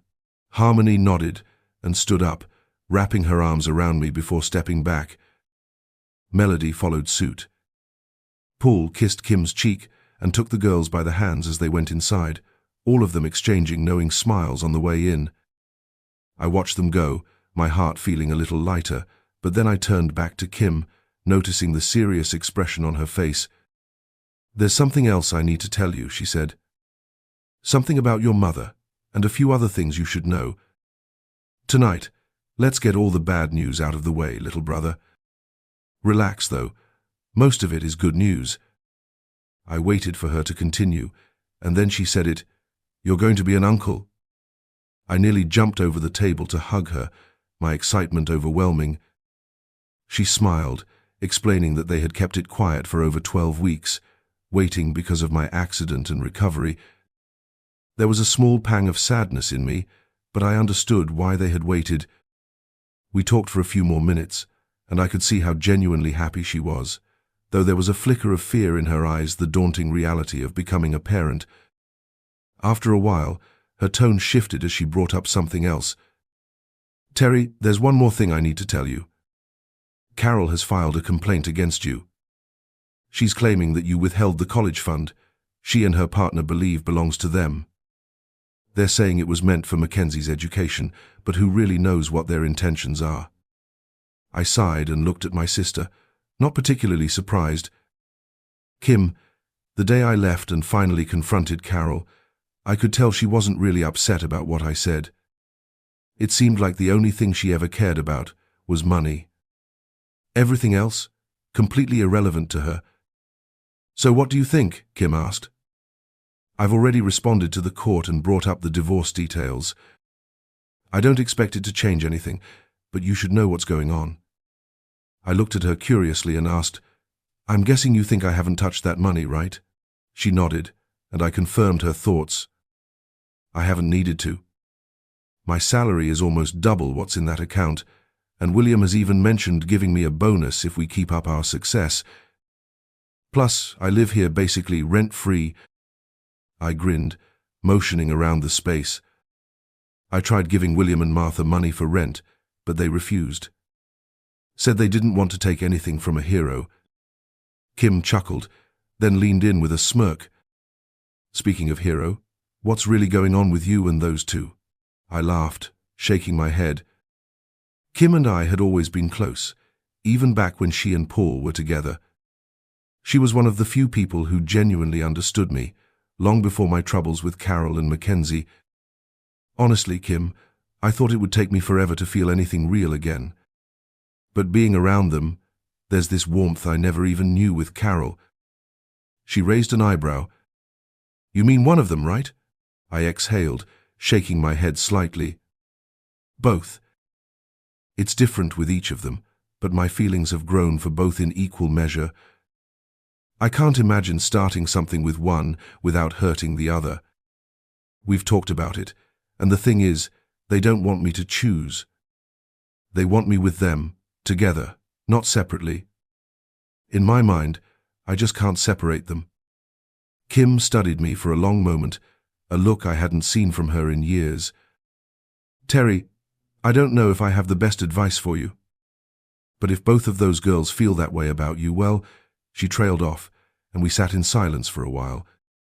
Then she suddenly smirked again. "So, have you been with them?" I nearly spit out my drink. "Kim," she laughed, but her expression remained serious. "I mean it." "Have you?" I sighed, rubbing the back of my neck. "Not like that. Most nights, they fall asleep next to me. They helped me with everything while I was recovering, even bathing. But no, I haven't crossed that line with either of them. And why not?" I looked at her and answered sincerely, "Because I'm just a guy, and having two incredible women in my life like this, it's complicated." Kim waved off my concern with a playful scoff. "Listen, those two girls, they really, really like you. I saw the way they looked at you, the way they touched you. They knew you were confused, which is why they brought it up. If you could date both of them and they were okay with it, who could really say no? The world today is pretty accepting, anyway. A part of me liked the idea of being with two beautiful sisters. Many nights, I fell asleep imagining what life would be like lying close to them, all of us wrapped up together in bed. I don't know, Kim, I just don't know. It feels like, come on, man, I can see it on your face. You're thinking about being with both of them, aren't you?" I felt my cheeks heat up. Kim had a knack for reading me like an open book. I won't deny it's something a lot of guys would dream about, but still, Terry, what's going on here isn't just some passing fancy. I can see it in their faces, in their eyes, and even in yours. This isn't just a bit of harmless affection. You're genuinely starting to love both of them, aren't you? I paused, looking down at my drink. Yeah. You need to do something about this. I know you're feeling conflicted about Carol and Mackenzie, but I bet they feel the same way about you. So Terry, please, make a move. I stole a glance at Kim and took a sip from my glass. Kim, I'm scared. I don't want to lose either of them. I'm not sure they even realize how much they both mean to me. We do everything together when we go out, when we stay in, it's all the same. I don't want to mess this up. It feels like such a huge risk. Kim chuckled softly. My poor, clueless friend. You really like them, don't you? For the first time, I allowed myself to smile. Yeah, I guess I really do. Saying it out loud to Kim felt right. Listen, Terry, let me give you some sisterly advice. You need to act on this. If I'm right, and I usually am, they won't wait around for you forever. What do you mean? Let's just say I have a feeling they'll be making the first move soon, and you might not even see it coming when they do. She gave me a knowing smile. We continued talking about the girls for another 10 minutes before Paul arrived to pick Kim up. Her husband made sure she got plenty of sleep ever since she became pregnant. So we said our goodbyes and headed inside. Downstairs, my sisters, Melody and Harmony, were waiting. They were dressed in loose, soft cotton nightgowns. I noticed they weren't wearing bras. They hugged Kim and Paul goodnight before turning their attention to me. Pulling me towards my room, they helped me onto the bed before climbing in on either side of me. Good night, Terry, Harmony whispered, her voice soft. She leaned in, pressing a gentle kiss to my lips. Good night, Terry, Melody echoed, following suit with a similar delicate kiss. The next morning, I woke to find Melody resting her head on my shoulder, breathing softly, as if any movement might disturb her. On my other side, Harmony was already awake, gazing at me with warm, bright blue eyes. Good morning, sleepyhead, she murmured with a smile. I smiled back, and the sound of my voice stirred Melody from her slumber. Terry, we need to talk to you, Harmony said. Yeah, I answered, suddenly alert. Melody lifted her head from my chest and sighed before speaking. Last night, when we came inside with Paul, we accidentally overheard your conversation with Kim about us. Suddenly, I was wide awake, embarrassment creeping up my spine. I wanted to pull away, but Harmony stopped me, while Melody kept me in place on the bed. Sorry for eavesdropping, she said gently, but Kim was right. At first, we were both just interested in you. You were the one who saved us, but as the months passed and we got to know you better, our feelings deepened into something beyond mere friendship. There was an undeniable connection between the three of us, something special that neither of us could ignore. When Kim brought up the idea of dating you together, we realized that we felt the same way drawn to you because of how you treated us, how you made us feel seen and valued. Melody spoke up, her voice steady yet warm. After overhearing your conversation with Kim and seeing your hesitation, we decided it was time to be upfront with you. We've talked about this for a long time. While we are sister twins, even that has never stopped us from wanting the same thing when it truly mattered. And right now, what matters is you. So what do you think? Would you consider being with us both? Her eyes shone with hope, excitement, and a hint of vulnerability. I looked between them, my mind a whirlwind of emotions. The sincerity in their gazes made my apprehension waver, and suddenly the weight of my doubts seemed to melt away. They were smiling, moving closer, as if our bond had already been sealed in unspoken understanding. But how would this even work for all of us? I asked, my voice betraying my confusion. Melody chuckled, nudging Terry playfully. Oh, don't overthink it. You're just a guy worrying about the logistics instead of letting things unfold naturally, she teased, her laugh light-hearted. Terry stepped forward, her expression soft but resolute. Melody and I have discussed this at length, and we're completely okay with sharing you. We've always looked out for each other, and that won't change. You also know that openness has never been an issue between us. Just to be clear, we've never had and will never have a romantic relationship with each other, So let's set that thought aside right now. She smirked as I let out a small chuckle, acknowledging the directness of her statement. I had considered the idea before, but only as a fleeting thought, a dreamlike notion too unreal to take seriously. But here they were, standing in front of me, offering something extraordinary. We genuinely want to love you together, Melody continued, her voice full of conviction. If we decide to take this step, we're ready to see where it leads. But you would be our priority, always. A quiet moment passed between us, before I felt heat rush to my face. The weight of their words settled in, and I couldn't deny the sense of excitement bubbling within me. Wow, I exhaled, shaking my head with a bemused smile. Two incredible women wanting to share their love with me at the same time. What man would say no to that? But then reality hit me. But what will people think? I asked, my voice tinged with concern. Melody laughed, a knowing glint in her eye. Mum already had that conversation with us weeks ago. She noticed how close we were getting and wanted to make sure we weren't rushing into anything. But in the end, she was happy for us. Terry nodded in agreement. She knows that we've never done anything without thinking it through. So what do you say? She asked, her voice filled with quiet anticipation. I hesitated, but only for a moment. I won't lie. I've never felt anything like this before, not even with my ex-wife. There's something unique about the two of you, something I can't explain. The air between us buzzed with unspoken understanding. We spent the next few minutes simply embracing, sharing soft kisses that held promises of what was to come. The morning arrived with the scent of a delicious breakfast: scrambled eggs, crispy bacon, sautéed spinach, and fresh coffee. The girls sat beside me, exchanging glances filled with unspoken words, but none of us felt the need to bring up the conversation from the night before. Kim, however, had other plans. She smiled at me over breakfast, then casually pulled me aside once the others had left to get ready. So, those two, she started, arms crossed, amusement dancing in her eyes. I take it things progressed this morning.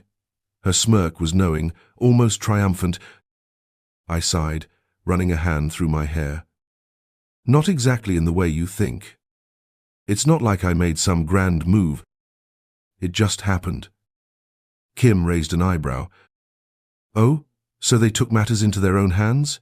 She mused, clearly enjoying my flustered expression. I let out a breathy laugh. They overheard our conversation last night from Harmony's old bedroom. I guess that was all the confirmation they needed. When I woke up, they were just there. Kim shook her head in amusement. Well, my brother, you've certainly gone from a rough patch to a rather enviable situation. She gave me a playful nudge. But Terry, be careful, all right? I will, I assured her. The next few days promised a change of pace. Kim was heading off with her family, and William had planned an exciting day at the Bathurst supercar circuit for Paul and me. Meanwhile, the girls had a luxurious spa day to look forward to. For the first time in a long while, life felt light, free of stress, full of possibility. I returned. The girls were always close to me. Sometimes they stuck together, and other times only one of them would be by my side. It was comforting to know they wanted to be near me when my family returned to mainland. I agreed to visit on this occasion.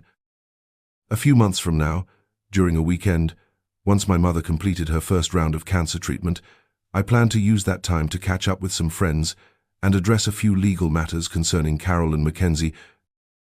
Over time, the girls and I grew closer, and they often spent the night in my room.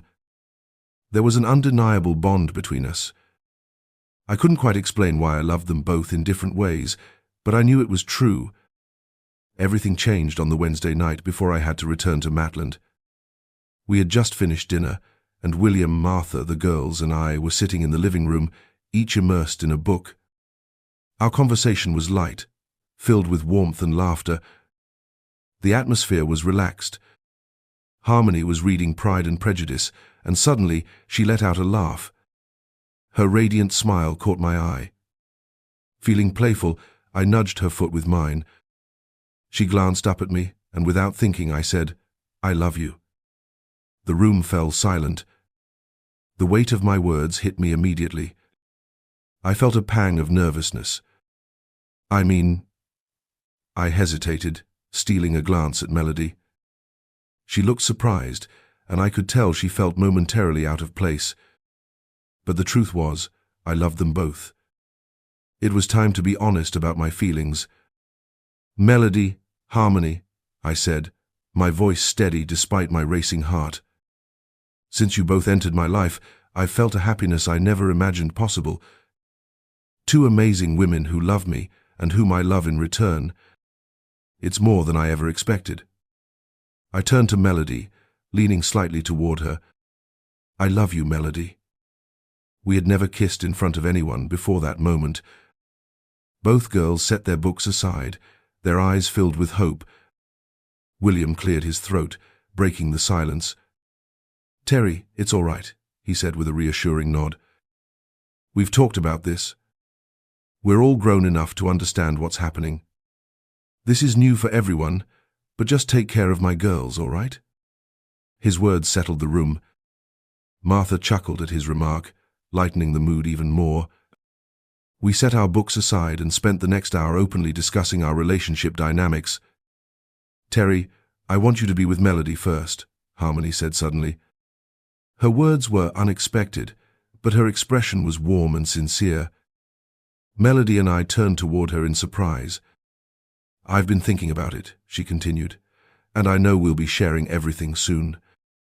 But I want Melody to have this moment first." I reached out, gently touching her cheek. "Why, Harmony?" She smiled softly. "Because Melody has never been with anyone before." I turned to Melody, who gave me a small nod. Harmony continued, "As you know, Melody and I haven't dated much. We mostly kept guys at a distance until you came along." I nodded, remembering conversations with William and the girls. "When we were 19, I had a boyfriend named Chad," Harmony said, her voice steady. Melody frowned slightly. "Harmony and Chad casually dated for about 6 months while she was in nursing school." Melody interjected, "I never liked him, though." "Still, I saw him occasionally," Harmony admitted. "One night, we went to a party and had a few drinks. Finally, she came too close to him, a single tear slipping down her cheek as Melody reached out to comfort her younger sister. The next morning, I woke up alone in an unfamiliar room. Fear and confusion settled over me like a thick fog as I tried to piece together what had happened. Dressing quickly, I set out to find him. She hesitated, and I could see the struggle in her eyes. I grasped her hand tightly, and Melody did the same when we finally found Chad. He wasn't alone. A sinking feeling gripped my stomach, twisting into something cold and unbearable. I felt used, humiliated. Without a second thought, I ran out of that house and straight back home. For 3 days, I shut myself in my room, crying until exhaustion took over. Melody and my mother were my anchors, guiding me through the pain. Chad never called again. The next time I saw him on campus, he turned away, walking off in another direction as if I were invisible. Later, I found out that someone had spoken to him about what happened. The details were a blur, but it didn't matter anymore. A strange rush of excitement filled me as Melody reached for my hand. We let the weight of everything slip away, taking comfort in each other's presence.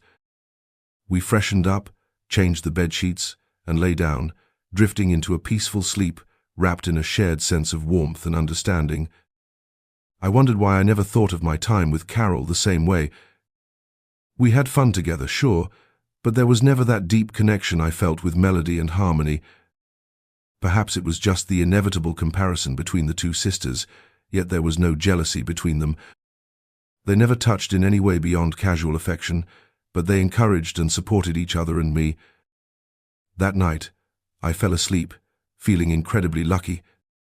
The next day, William and Martha greeted us with warm smiles.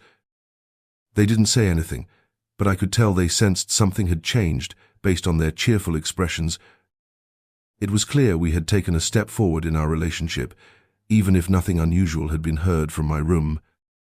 We spent one more night together before our drive to Mand. I wish I could say we had the same carefree fun as before, but this time it was different. We shared something more profound, a special moment that bound us even tighter. Before they drifted off to sleep, I made sure both Melody and Harmony felt loved. Leaving home for even a few nights felt difficult now that our bond had deepened. The drive back to Matland was peaceful. The weather was perfect, no storms, just clear skies and country songs playing on the radio. The melodies sang of young love and simple joys, filling the car with nostalgia. I arrived home a few hours earlier than expected. My parents were there. Mom looked a bit frail, her eyes red from crying. Without hesitation, I pulled her into a tight hug. We talked as I made tea for the family. They asked about the girls, and I blushed as I admitted that we had officially started dating. They congratulated me, respecting my privacy and not pressing for details. But I could tell they had a pretty good idea of what had happened.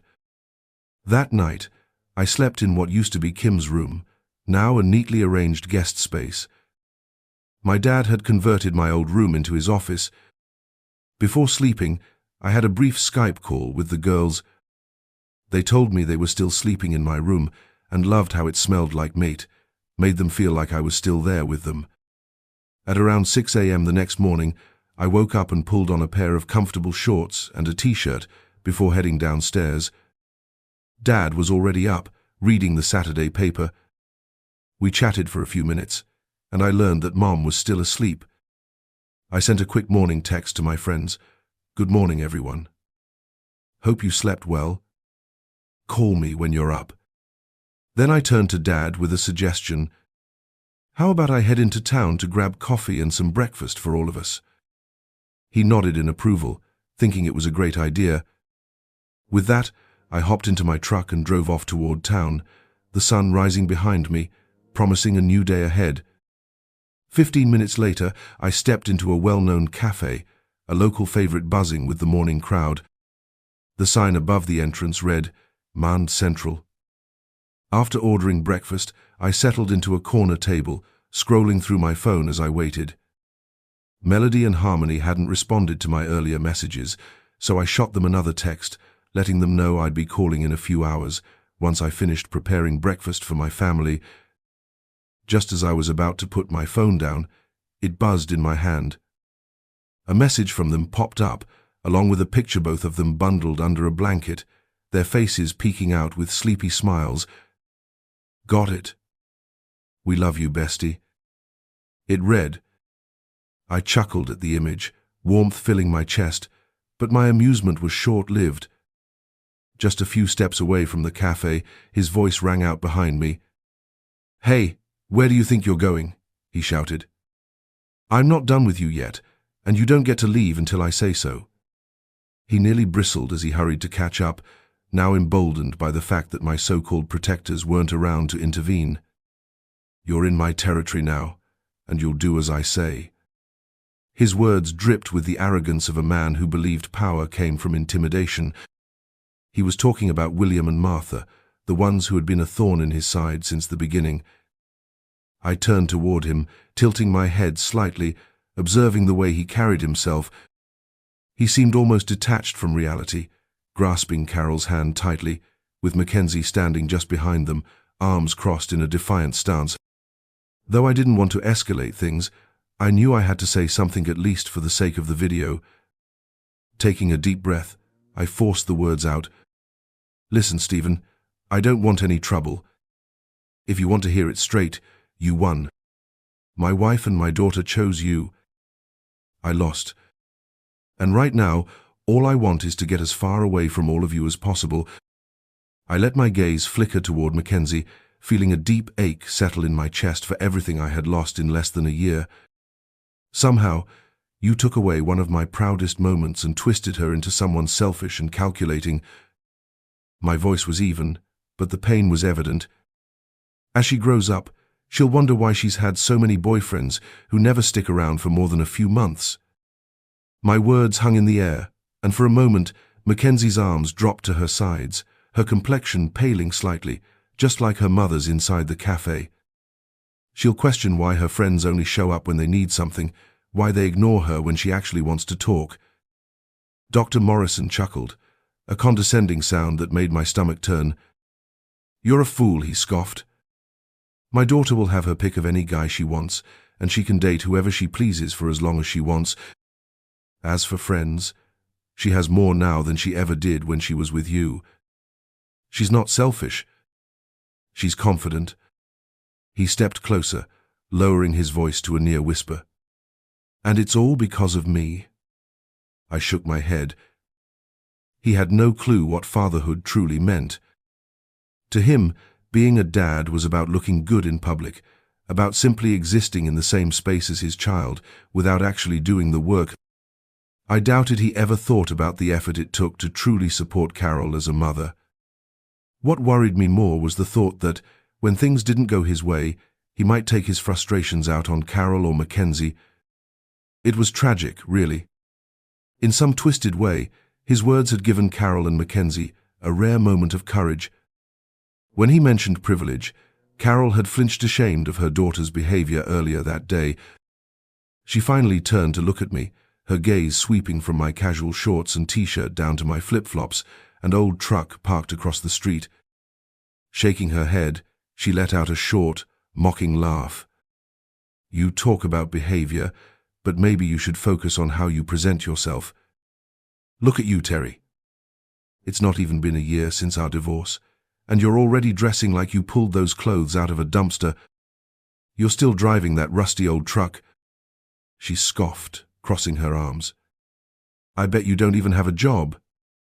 Probably had to move back in with your parents after you blew through whatever you got in the divorce." I shook my head. Sadly, they had no idea how wrong they were.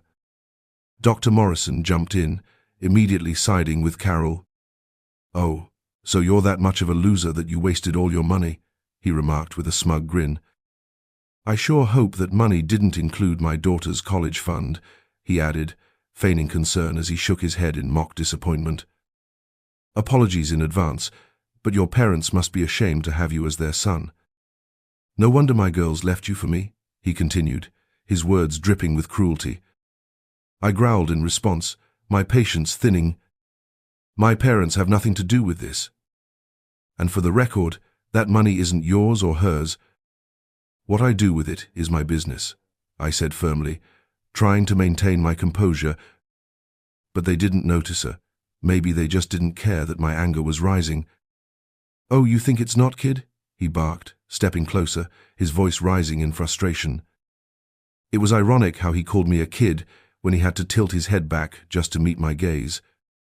"You should have handed it over to us the moment you got it," he snapped, then took a dramatic sniff of the air, as if trying to detect an unpleasant scent. "I bet you smell just like the place you live in," he said, exaggerating his disgust with a fake aristocratic accent. Spreading his arms wide like some self-proclaimed hero, he continued, "I rescued these poor women from the mess you made of their lives," his voice dripping with misplaced arrogance. Then, lowering his arms, he glared at me, trying to intimidate me. "And that money? That money isn't yours, it belongs to my daughter. You should have given it to us," he taunted. Then, with a smirk, he added, "But don't worry, the court will make sure I get it anyway."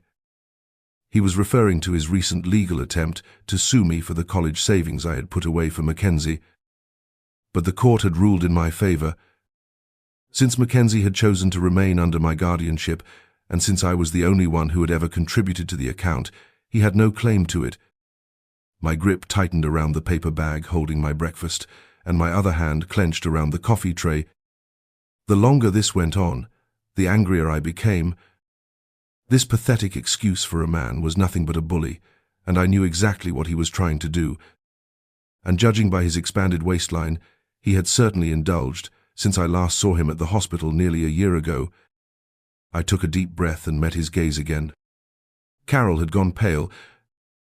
She had seen me angry before only a few times, but she knew that even though I rarely got into arguments, I could hold my ground when necessary. She placed a hand on her new husband's arm, attempting to diffuse the situation.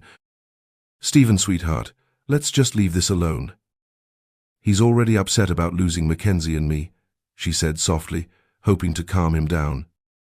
But instead of settling him, her words only seemed to fuel his ego. He burst out laughing. "Yeah, he lost. I won." Then, looking back at me, he sneered, "Listen, if I ever need someone to clean up a disaster, I'll call you. But unless you're here to hand over that money, don't come near my hospital. Otherwise, I'll make sure you get the wrong treatment and never walk out again." I froze. Was he seriously threatening me right now? "Did you just threaten me, Dr. Morrison?" I asked, my voice controlled but sharp. I wanted to punch him so badly, but I needed to stay calm. I needed to record this. And just when I thought it couldn't get worse, Mackenzie jumped in, adding fuel to the fire. "My dad doesn't make empty threats. If he says don't come to his hospital, he means it," she interrupted, her voice unwavering. "She's right," the arrogant man agreed, nodding as if he were some wise sage. He didn't even seem to grasp how serious this situation had become. Even without a recording, a doctor making threats like this in a hospital setting could ruin his career. But he kept talking, digging himself deeper into a hole he might not be able to climb out of. "No one would ever know if I had given you the wrong medication, not without your wealthy friends backing you up. No one would even question me." He stepped in closer, raising his fist. "You're pretty brave, aren't you?" I sighed, rubbing the back of my neck. "Not like that. Most nights, they fall asleep next to me. They helped me with everything while I was recovering, even bathing. But no, I haven't crossed that line with either of them. And why not?"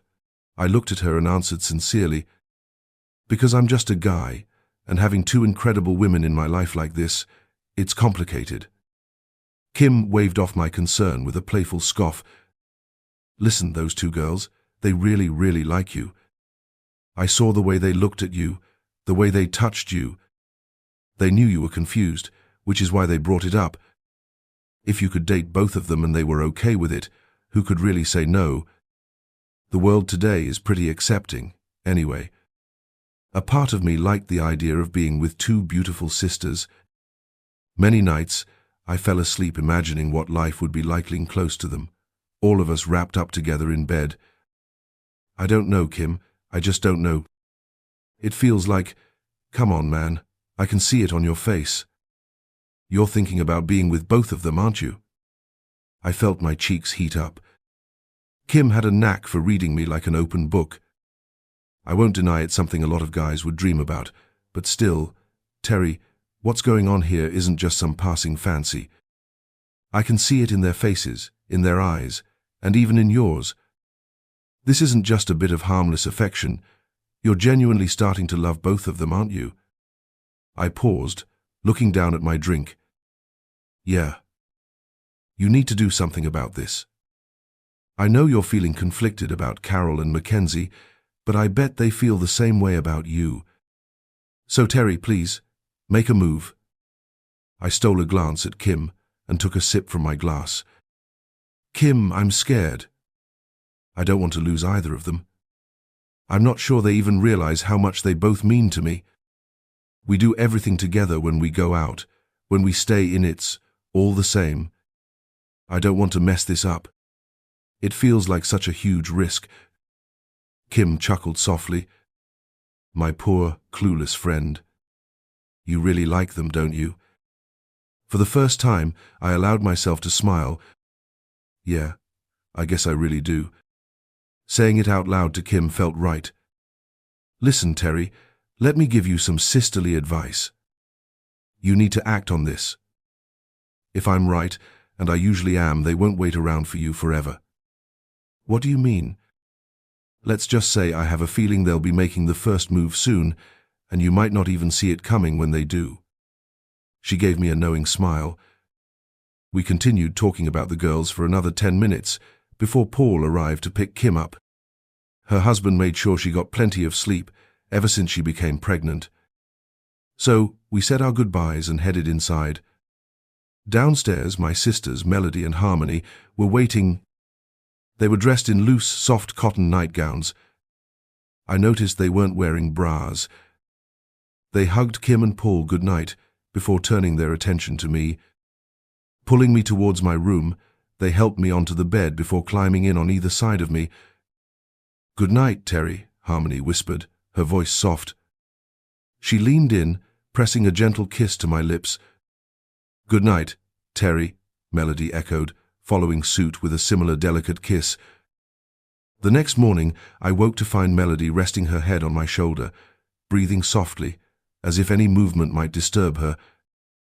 On my other side, Harmony was already awake, gazing at me with warm, bright blue eyes.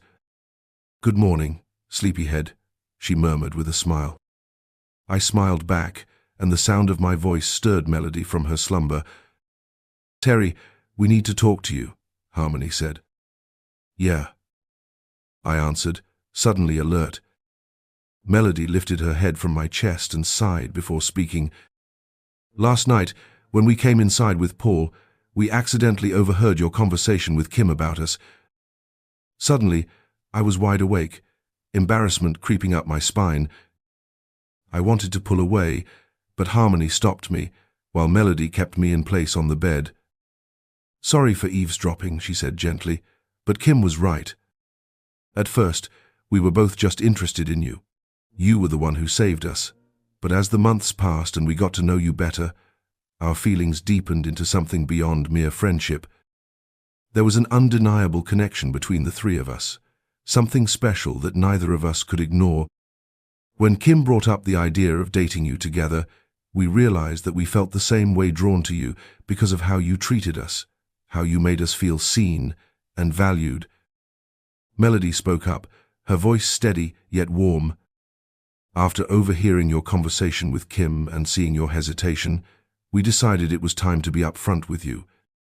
We've talked about this for a long time. While we are sister twins, even that has never stopped us from wanting the same thing when it truly mattered. And right now, what matters is you. So what do you think? Would you consider being with us both?" Her eyes shone with hope, excitement, and a hint of vulnerability. I looked between them, my mind a whirlwind of emotions. The sincerity in their gazes made my apprehension waver, and suddenly the weight of my doubts seemed to melt away.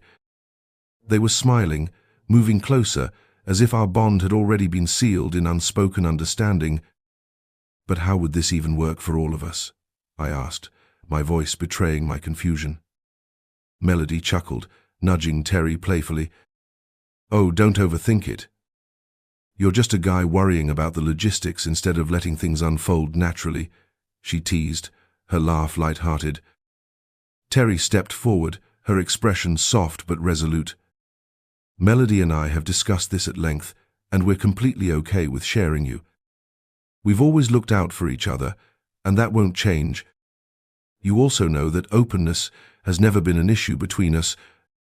Just to be clear, we've never had and will never have a romantic relationship with each other, so let's set that thought aside right now." She smirked as I let out a small chuckle, acknowledging the directness of her statement.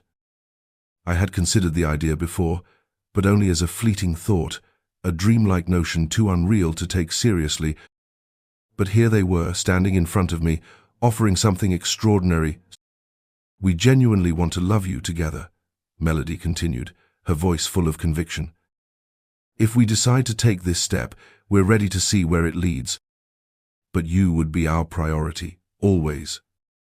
A quiet moment passed between us before I felt heat rush to my face. The weight of their words settled in, and I couldn't deny the sense of excitement bubbling within me. "Wow," I exhaled, shaking my head with a bemused smile. Two incredible women wanting to share their love with me at the same time. What man would say no to that? But then reality hit me. "But what will people think?" I asked, my voice tinged with concern. Melody laughed, a knowing glint in her eye. "Mum already had that conversation with us weeks ago. She noticed how close we were getting and wanted to make sure we weren't rushing into anything. But in the end, she was happy for us. Terry nodded in agreement. She knows that we've never done anything without thinking it through. So what do you say? She asked, her voice filled with quiet anticipation. I hesitated, but only for a moment. I won't lie. I've never felt anything like this before, not even with my ex-wife. There's something unique about the two of you, something I can't explain. The air between us buzzed with unspoken understanding. We spent the next few minutes simply embracing, sharing soft kisses that held promises of what was to come. The morning arrived with the scent of a delicious breakfast: scrambled eggs, crispy bacon, sautéed spinach, and fresh coffee. The girls sat beside me, exchanging glances filled with unspoken words, but none of us felt the need to bring up the conversation from the night before. Kim, however, had other plans. She smiled at me over breakfast, then casually pulled me aside once the others had left to get ready. So, those two, she started, arms crossed, amusement dancing in her eyes. I take it things progressed this morning. Her smirk was knowing, almost triumphant. I sighed, running a hand through my hair. Not exactly in the way you think. It's not like I made some grand move. It just happened. Kim raised an eyebrow. Oh, so they took matters into their own hands? She mused, clearly enjoying my flustered expression. I let out a breathy laugh. They overheard our conversation last night from Harmony's old bedroom. I guess that was all the confirmation they needed. When I woke up, they were just there. Kim shook her head in amusement. Well, my brother, you've certainly gone from a rough patch to a rather enviable situation. She gave me a playful nudge. But Terry, be careful, all right? Your sister threatened me right here in my own hospital, he continued, voice seething with resentment. Because of you, I was put on probation for 2 years. Do you have any idea how hard I worked to get here? You owe me, and I promise you'll pay for it. This isn't just a threat. It's a guarantee. He spread his arms wide, his stance exuding confidence and control. You're in big trouble, because I run this place.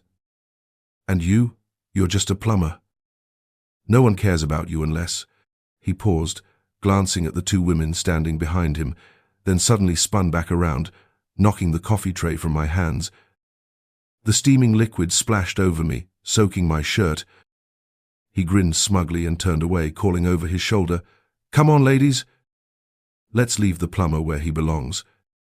Mackenzie followed him without hesitation, but Carol hesitated. As I crouched down to pick up the scattered cups, she stepped forward, placing her hands on her hips and staring down at me with an intensity that could burn a hole right through me. You just can't let things go, can you, Terry? She sighed, disappointment lacing her words. I stood up slowly, dripping with coffee, and met my ex-wife's gaze. Let it go, Carol. Do you even hear yourself? I gestured vaguely at the situation around us. You think I'm the one picking fights with Stephen? You think I care about you and Mackenzie? I pulled my phone from my damp shirt pocket and slipped it into my shorts. I let out a deep sigh, something I had done too much of already this morning. Carol, I don't know if you're seeing the same conversation I am. I've tried to walk away plenty of times. I've barely said anything to you, to Mackenzie, or to your husband. But I do know one thing. I tapped my pocket, feeling the comforting weight of my phone. I never threatened him. I never raised my fist at him like he just did to me. And if my phone is still recording, I have proof of that. Carol shook her head, dismissing my words. It doesn't matter. I chose him, Terry, and as long as you're around, he'll always think I might leave him for you. I chuckled, shaking my head in disbelief. I don't know what's funnier, Carol thinking I'm the one causing problems in your marriage, or thinking I'd ever take you back. She flinched, stepping back as my words hit her. You really believe I'd come crawling back to you? She asked, her voice laced with incredulity. After everything?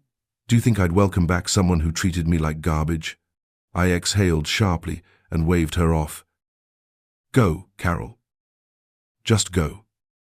She stood frozen, uncertain, as if she had truly believed that I could forgive her. Maybe, in time, I would, but not today. Not yet. If you think I came back for you, you're wrong. I came back for my mother. The words slipped out before I could stop them, and I immediately regretted it. I glanced at Carol, who was now watching me with a softer, more puzzled expression. "Your mother?" she asked, her voice quieter, more cautious. "Terry, despite everything, I still care." I cut her off with a sharp look. "Don't. Just don't. No, that doesn't matter anymore. Carol, you've made your choice, and now you and your daughter have to live with it. But let me warn you, your husband crossed a line today. You stood there in silence while those two spewed their vicious comments and threats at me. Worse, you even joined in when money became part of the conversation. Remember what I said, Carol. If you push me too far, you won't like what happens next." Carol nodded, her eyes widening slightly as she recalled our last conversation. She flushed, her face a deep shade of red, but said nothing. I turned away without another word, heading toward my truck. Grabbing a towel from the back, I wiped myself down just as I opened the door. Dr. Morrison called out for Carol, and she quickly rushed over to him. By the time I finished cleaning up, they were gone. I sighed and drove back to Central Cafe. Mand and the staff there were incredibly kind, apologizing profusely before offering me a fresh cup of coffee on the house. I insisted on paying, but they waved me off, mentioning that Morrison and his crew had only been in town for a few months. At first they seemed pleasant, but lately their behavior had soured, making customers uncomfortable. I thanked them for the coffee and their kindness before heading back to my parents' house. It took me another 45 minutes to pick up a second batch of coffee and make my way home. When I arrived, my mother was already awake. Kim and Paul were there too. Kim, who was cradling her baby, looked slightly annoyed but no less excited to see me. "What happened to you, Terry?" Kim asked, her gaze settling on my coffee-stained clothes. "I ran into the unholy trio Carol, Mackenzie, and that bastard," I muttered, using the nickname I always had for them. "Oh my God, they did this to you?" Mom asked, her eyes darting between me and my ruined clothes. "Yeah, the idiots spilled coffee all over me. But Mackenzie, she actually came after me." "She's not the same girl I once knew," I admitted, frowning. I thought I had moved on, but the sting of her mockery and utter disrespect made fresh tears prickle in my eyes. If only I could fall into my mother's embrace and have everything go back to how it once was. But I knew that was impossible. Still, Mom pulled me in for a warm hug, and like magic, she somehow produced a napkin from nowhere. It took me a second to murmur my thanks before I handed her half of my latte. Paul took his long black coffee, and each of them grabbed a warm breakfast wrap. I took a sip of my new coffee and sank into one of the kitchen chairs, making sure not to soil anything else with my messy clothes. "One day, Mackenzie is going to realize what she lost," Dad mused, trying to offer some comfort. "Dad," I sighed. "The way she spoke to me today, it made me think, if she hasn't realized it by now, she never will." Dad gave a slow nod. Just then, my phone rang. My hands were still sticky with coffee, so I answered it clumsily. "Hey there, big guy. We miss you. We need you back here to keep us warm at night," Harmony's voice teased, the light-heartedness in her tone undeniable. "But enough about that, those your morning? You didn't call us back?" I felt my cheeks heat up as everyone at the table turned their attention toward me, then started grinning knowingly. "Oh, lighten up, girls," Kim laughed. "My brother's blushing, but hey, at least he can still handle all of this." She gestured playfully at the situation. We all laughed, including me, and I finally found my voice. "Sorry, everyone. It's kind of a long and not-so-great story. Can I call you back in 5 minutes? I need to clean off my phone. I spilled coffee all over it." "Sure thing, love," Melody responded, giggling at my awkwardness. "Just don't forget to call us back." They hung up, and all eyes turned back to me. Paul raised a brow, looking intrigued. So, you, Melody, and Harmony, that's not just in our heads, is it? He asked slyly. I exhaled sharply, realizing I couldn't dodge this conversation any longer. Yeah, I admitted, rubbing the back of my neck. I'm dating both of them. We had discussed this after that awful moment with Mackenzie. I wished I could have been there. I would have stood up for you. Melody's voice was firm, her loyalty unwavering. I chuckled at the thought of her confronting my old family. Thanks, love, but I handled it, I assured her. Then, suddenly, a thought hit me like a bolt of lightning. Wait, I have a video of it, I blurted out, excitement creeping into my voice. What do you mean? Terry asked, his eyebrows furrowing in curiosity. Dr. Morrison threatened me. I explained, my mind racing through the implications. So I thought there might be trouble. I started recording on my phone, just in case there was any conflict. I'm not sure if it'll hold up in court, but we should talk to Kim and see what she thinks, I said, my voice gaining confidence. Call her back and let us know what she says. Melody encouraged, her determination matching mine. I need to get to work in about an hour, Harmony added. But keep me posted. Love you both. Love you too, we said in unison before hanging up. I turned back toward the house, my heart thudding with anticipation. I recorded it, I announced, more to myself than to anyone else. Ew, I don't want to see anything too personal, Kim joked, then quickly followed me inside. Paul, ever the skeptic, raised an eyebrow. If you want another kid with me, don't say whatever it is you're about to say, he teased, making Kim and me burst into laughter. I shifted my focus back to the serious matter at hand. No, this isn't like that. I shot Paul a playful wink before turning to Kim. I recorded my conversation with Dr. Morrison earlier. Kim's face shifted into concern. How are Mum and Dad? She asked, sensing the weight of the situation. Paul and Dad exchanged glances before looking at me, curiosity and worry flickering in their eyes. Wait, you're telling us you have the whole argument recorded? Paul asked, leaning forward slightly. Maybe even the moment he threatened me, I admitted, a wave of realization washing over me. We gathered around my phone, huddled like conspirators, unraveling a mystery. The video was shaky and jumped around, the audio muffled when my phone brushed against my pocket, but the core of the conversation was clear enough. The last part with Carol was a little harder to hear, but the meaning was unmistakable if you listened closely. Oh my God, Kim exhaled as the video ended, her expression a mix of shock and deep contemplation. She leaned back, staring off as if piecing together a puzzle in her mind. Do you think Carol's new husband is in as much trouble as I think he is? She asked Dad, her voice carrying an edge of intrigue. Dad let out a knowing chuckle. Oh, he's in deep trouble. And since it happened in a public place, we might be able to use the footage against him, he added, his mind already working through the legal angles. Kim chewed on that thought for a moment.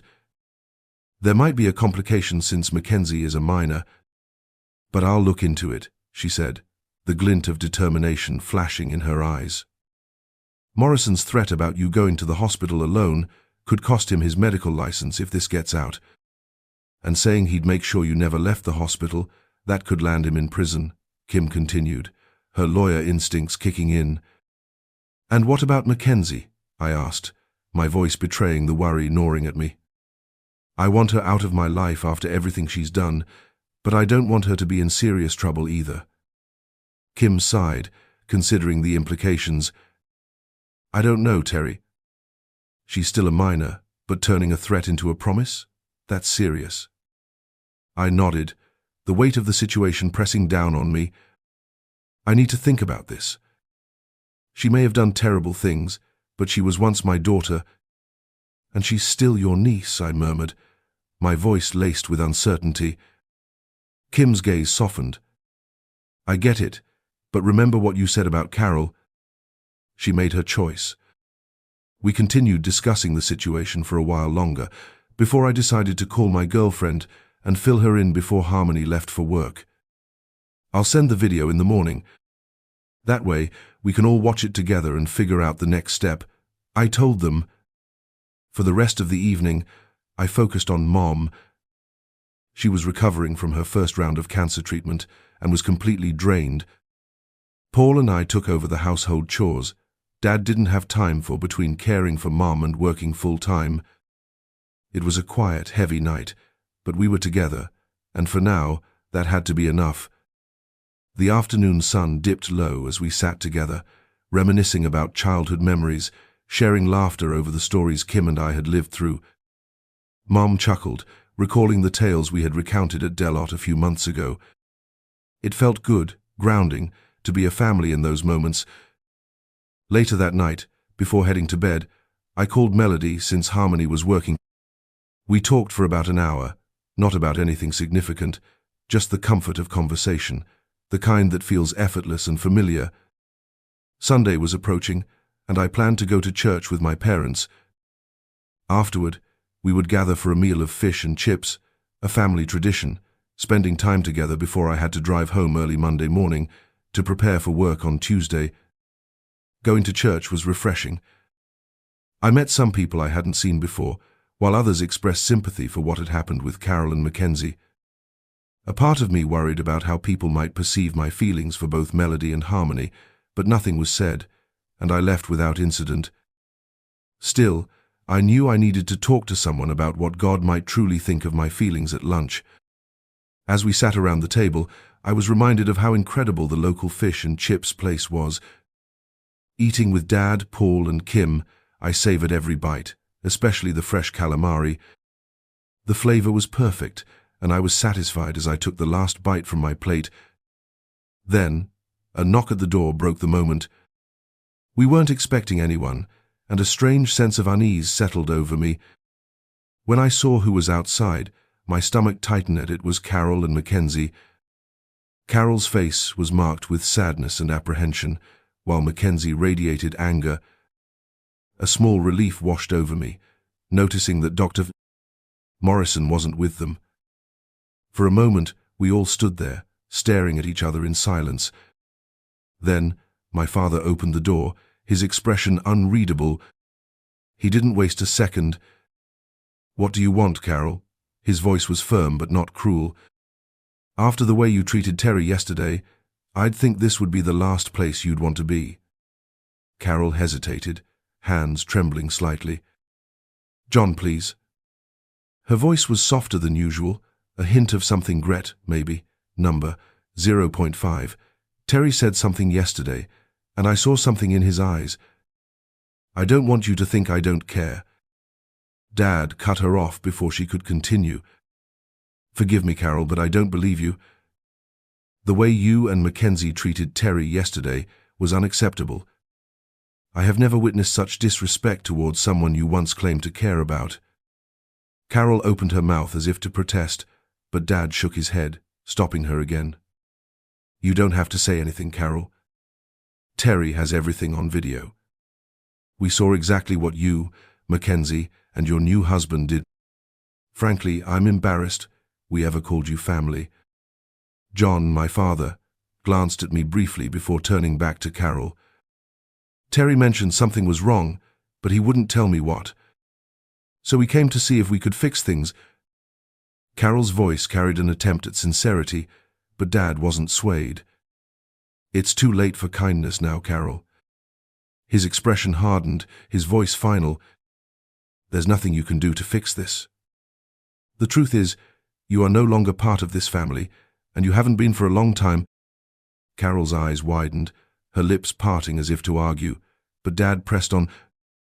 "This is a family matter. You and your daughter are no longer part of it. Not only have you embarrassed yourselves, but you've hurt this family in ways you don't even understand." His gaze was unwavering as he continued. "And let's not forget how the customers at the cafe reacted when they heard you disrespecting my son yesterday." From my place on the couch, I watched the entire exchange unfold, sneaking a glance at Mackenzie. She avoided my eyes at first, but after a second, she looked back, her face unreadable. Meanwhile, Dad and Carol kept talking. She tried to maintain her composure, but beneath the surface, anger and sadness simmered. The argument between my father and his ex-wife was nearly over when Carol responded with a trembling voice. "John, Terry was right about one thing. Neither of you are seeing this for what it is. What you're doing, and how others perceive it, will only bring harm to this family." She took a deep breath before continuing. "You've burned your bridges with us. Now, you're on your own. And as for Mackenzie, her problems are entirely your responsibility." "What do you mean?" she asked, shocked. I don't think she realized that cutting me off meant cutting off my family as well. My father looked at her, his expression filled with disappointment.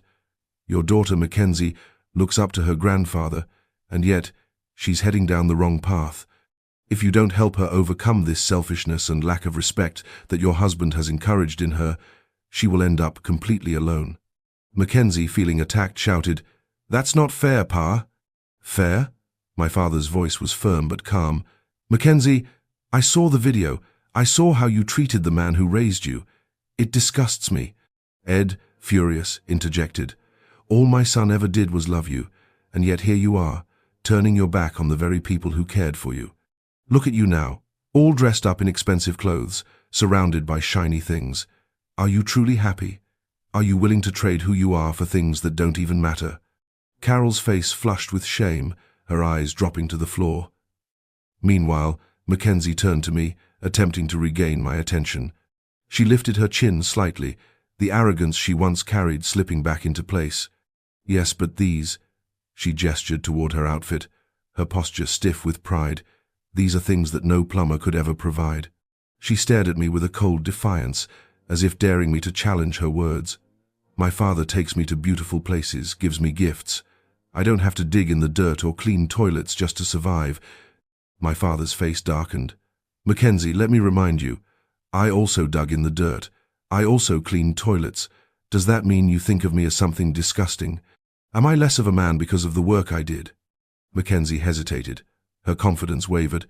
"No, Dad, of course not. You're a good plumber." She was struggling to mend the situation, but her words felt forced. My father sighed, his patience thinning. "So let me ask you, Mackenzie, if I am a good plumber, and my son is a plumber, does that make him any less worthy of love?" She opened her mouth, but found no response. My father's face turned red with suppressed anger, though he kept his voice level. Carol, misunderstanding the entire exchange, attempted to shift the blame. "That's enough, John. Stop pressuring the girl. We all know this is Terry's fault. He abandoned us when he should have done the right thing. He could have been part of our family, part of our team." My father shook his head, his voice filled with exhaustion. "This is not my son's fault, and I'm tired of hearing you say that, Carol." The room fell silent. Everyone was stunned. My father continued, "You think Terry should have stayed so you could remind him every day of how you both hurt him? So you could continue to make him feel like he was disposable? You even tried to take money from him, the money he worked tirelessly to earn, even after you both decided that his adoption didn't matter. But it did. He deserved respect. He worked hard for all of you." Mackenzie stepped forward hesitantly, her voice trembling. "But he could have come to see me. I wanted him to come." Her desperation was evident, but for the first time, her words felt insincere. "Stephen is a better father. I would never push my dad out of my life forever. Mom said it was just until the adoption was finalized, and then he could come back." Mackenzie's voice cracked, and for the first time I saw hesitation in her eyes. Perhaps for the first time, she was beginning to question everything she had believed to be true. Ever since that moment at the coffee shop when she let her guard down and called me Dad, it nearly shattered me. But pain kept me anchored. I had sworn to mourn them, and I still was. Dad looked furious, his rage rolling in like a storm ready to strike. Carol and Mackenzie instinctively stepped back. "You really think that pathetic excuse for a man makes a better father than you? What were you thinking?" Mackenzie's voice trembled. "He's not a father," Dad growled, his fists tightening the same way mine had the day before. Then, as if catching himself, he inhaled deeply, trying to steady his voice. "You're nearly 16 now. It's been over a year since you left. Don't look at me like that. You abandoned your father. You only reach out when you need something. Just a moment ago, I heard you disrespect him again.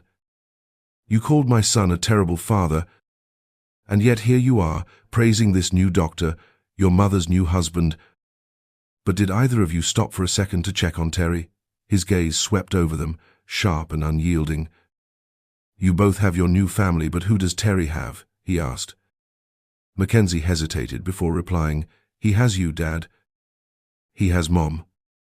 Uncle Paul and Aunt Kim. Dad nodded slowly. Yes, we see him often, but only for a few nights a week. Most of the time, he's alone. Alone in a house where his own family has shut him out. Not once have you considered how he feels. You only think about yourselves. Silence fell over everyone, his words like an unexpected blow. Dad was rarely this angry, especially not at work. But now, his voice carried a weight that showed just how deeply he had been hurt. His fists were clenched, his face pale. Even Carol and Mackenzie looked shaken. Then, his voice softened. My son left because of you. Because you only thought about yourselves. You chose what looked better money and ran straight to it, leaving love behind. Dad, you left us too. Mackenzie shot back, her voice edged with sharpness. I stepped forward, placing a hand on his shoulder. This needs to stop. It's okay, Dad. Go inside. I'll take Carol and Mackenzie to their car. He turned to me, and for the first time, I saw tears glistening in his eyes. He gave me a small nod before heading back inside. I squeezed his shoulder lightly before letting go. As I walked, Carol and Mackenzie to their Cara-sleek, brand-new Lexus, they turned toward me. Before they could speak, I raised a hand, keeping my tone calm. Ladies, I don't know what you thought would happen here today. But after yesterday, you should have known it wouldn't go smoothly. Terry, Carol began, but I cut her off. No, Carol. You weren't thinking. This is my family now, not yours. If you want to speak with your parents, or his parents, fine. You know who I mean. The guy's not great, but he's still Terry's father. Stephen, my parents have been gone for years, and you know mine live in England. Surely, you don't want your daughter to never see her grandparents again. Her voice started soft, but gained sharpness as she continued. Mackenzie looked guilty, her expression betraying emotions she tried to suppress. Carol pressed on, her words striking deep. All of this when you're the one who kept her from seeing you, when you turned her own grandparents against her, when you denied her access to what was rightfully hers. I raised my hand, stopping her mid-sentence. Carol, stop! She froze. She knew that gesture well.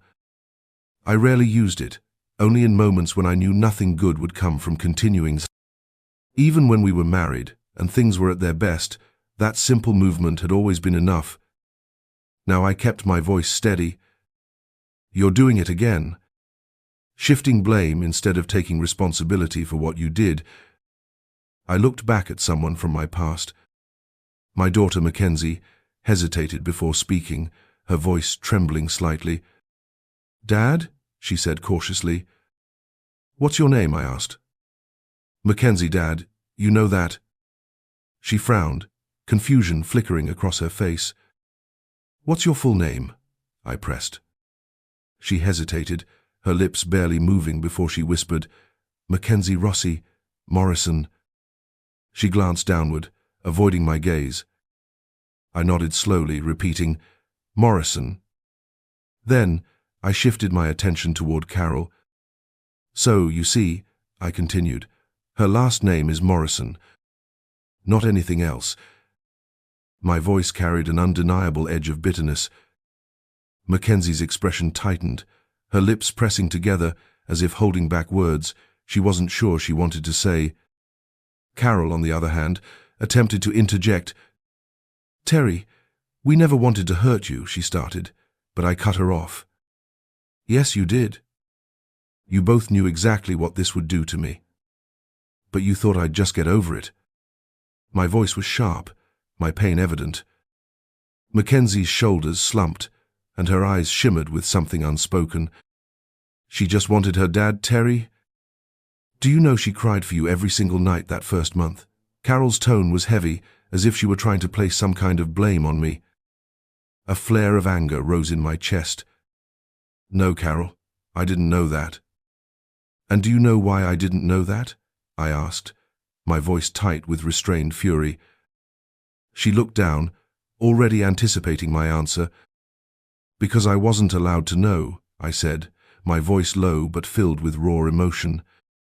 The restraining order made sure I couldn't talk to my own daughter. I couldn't ask her how her day was. I wasn't allowed to hold her, to give her advice, to even be in the same room as her. And let's not forget how I was completely ignored on my own birthday. Do you have any idea how much that hurt? Did any of you even consider what this would do to me? My voice shook, not with anger, but with an overwhelming sadness.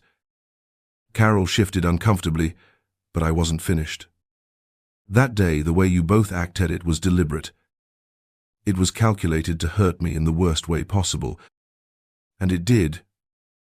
I took a deep breath, trying to steady myself. The pain wasn't just because you left. It wasn't just losing you both. It was knowing that the man you chose to replace me was part of it too. My voice cracked slightly, and I swallowed hard. Both women had tears in their eyes, but I didn't stop.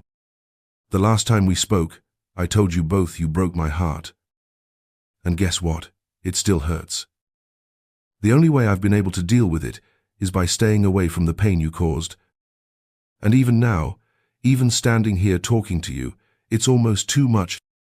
It feels like, if I let my guard down for even a second, I'll fall apart. My voice softened, but the weight of my words remained heavy. Carol wiped her eyes, letting out a deep sigh.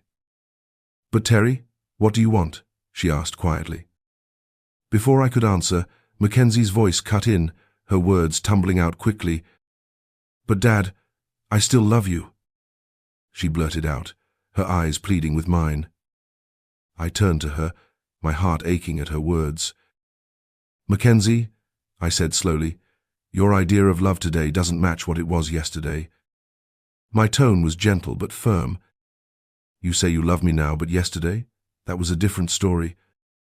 Do you remember what you called me when you were trying to hurt me? My gaze bore into hers, waiting for a response.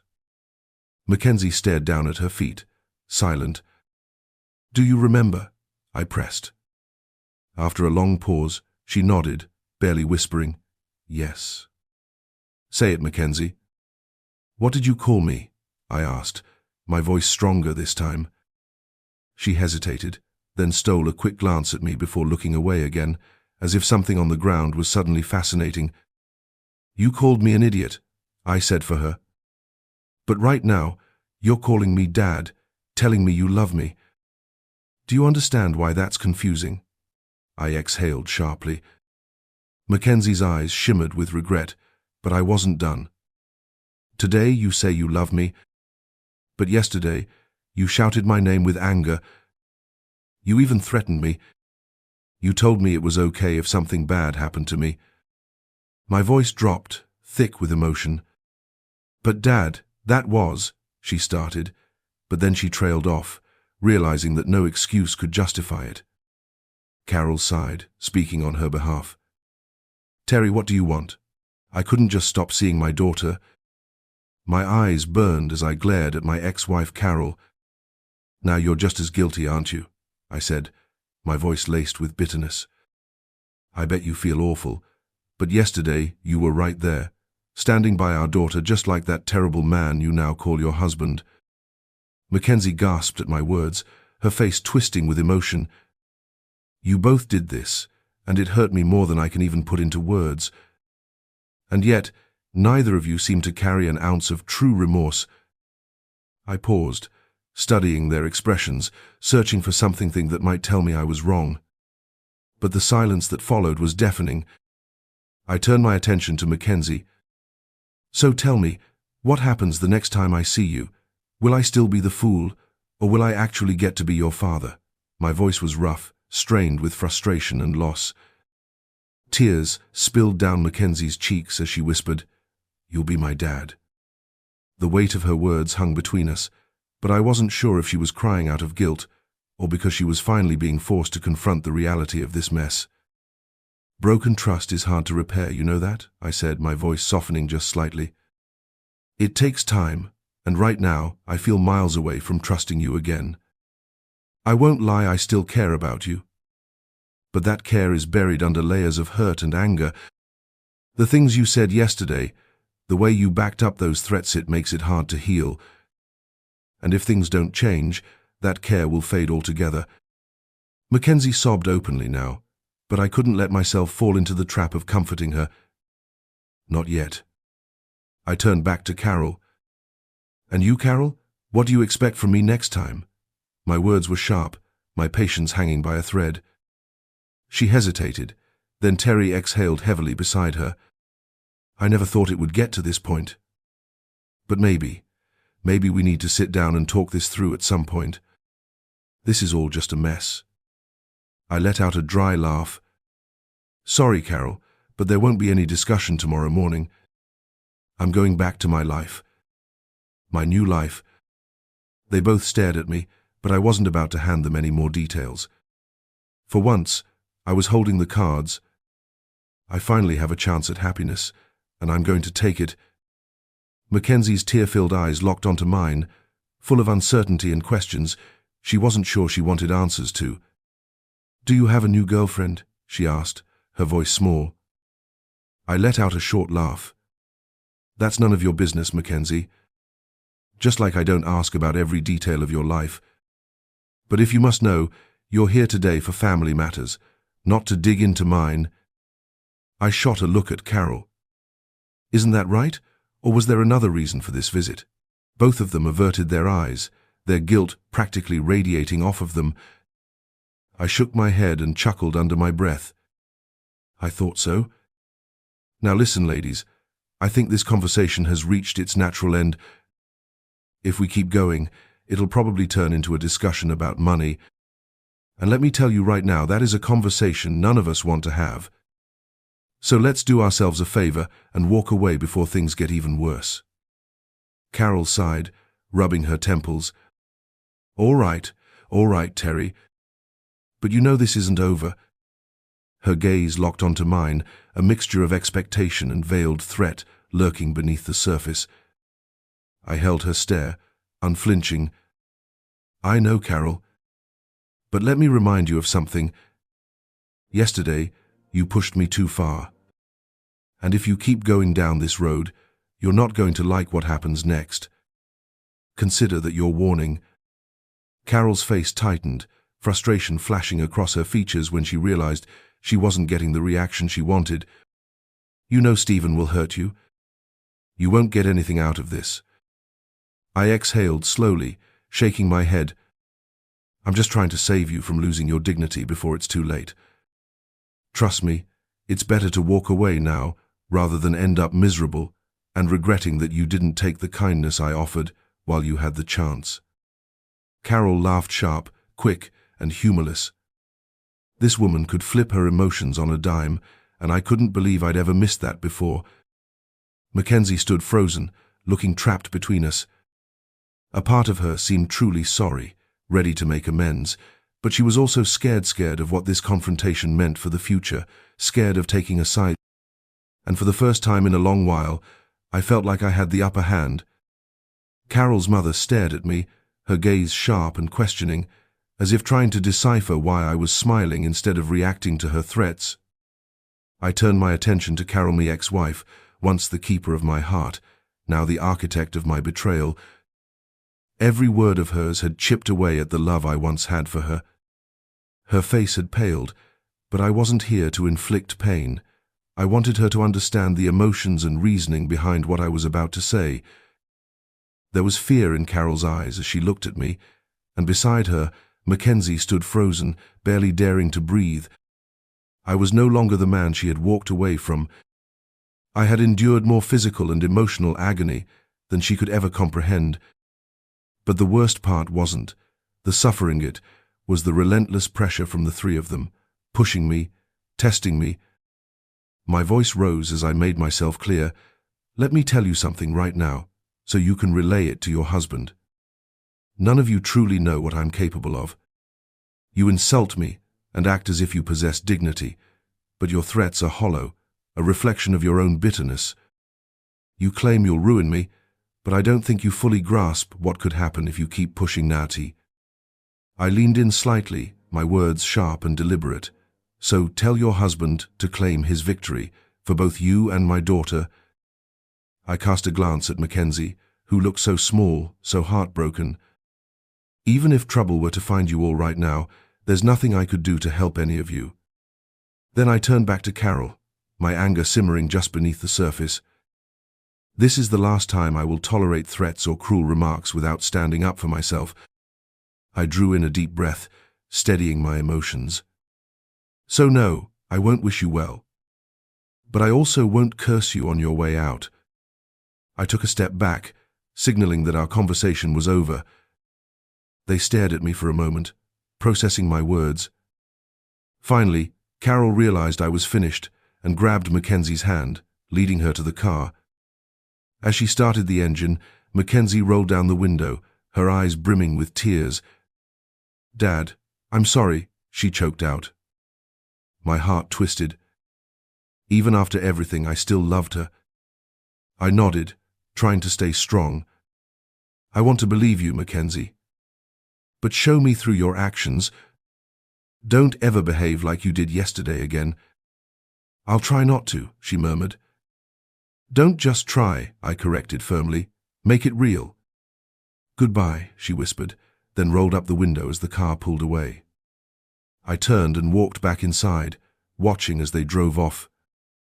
Stepping onto the porch, I felt my mother's arms wrap around me from behind. "Are you okay?" she asked gently. I hesitated, searching for the right words. It was both harder and easier than I thought it would be. At least we didn't end up screaming at each other, so I guess that's progress. My mother released me, guiding me back into the living room. "So what now?" she asked after my confrontation with Carol. As I shared what had transpired, my family listened intently. Kim sat in deep thought, a glass of red wine in her hands, though she didn't drink from it. She was pregnant, and yet the wine seemed to hold her focus. I knew Paul would finish it for her later. "I think we need to do something about Dr. Morrison's threat to Terry," I said finally. "What he did yesterday was completely unprofessional. As for Carol's threats, they hold no real legal weight. But if we act impulsively, it could ruin whatever goodwill remains between me, Carol, and Mackenzie." I studied my family's expressions as I spoke. There's no love left for Carol. She pushed me away permanently. But with Mackenzie, I'm not sure. My family could see my internal conflict. Despite my pain over what my daughter had done, I still cared for her. As I stood in the driveway of my parents' home, the weight of it all settled over me like a storm waiting to break. Mum took my hand and gave it a gentle squeeze. "It'll be okay, Terry," she said softly. "We know this is tough, but I still care about Mackenzie no matter what happens." I nodded, and so did everyone else, silently acknowledging the truth in her words. Finally, I turned to Kim. "I think we should follow Dr. Morrison's plan." "How long will it take to prepare?" I asked my sister. "It'll take some time," she admitted. "A few weeks, maybe a month. I need to go through the footage to make sure we have a solid case against him. But if we do this right, he'll be in real trouble. You might even get something out of it." "I don't need any extra money," I replied firmly. "I have a good job, and I know my girlfriend is doing well too." We all chuckled at that, acknowledging the fact that the Dellas family was truly wealthy. I glanced at my family, but beyond their financial success, I had no desire to rely on them. The rest of us were proud of our independence, of standing on our own 2 feet. I explained that I loved my girlfriend, but this was a battle I had to fight myself. Everyone nodded in understanding, and Kim turned to our father. "Dad, I know you mean well, but I really wish you wouldn't bring up the video." He sighed and apologized, and Kim reached over to pat his hand reassuringly. "Oh, and Dad?" she added with a smirk, her eyes twinkling mischievously. "I don't know where you got the idea that Lang was with Carol before, but seriously, watch what you say." Laughter erupted in the room, filling the afternoon with warmth and a sense of unity. We spent the rest of the day talking like a real family, discussing Mom's cancer treatment, Kim's pregnancy, and of course, what to do about Carol Mackenzie and Dr. Morrison.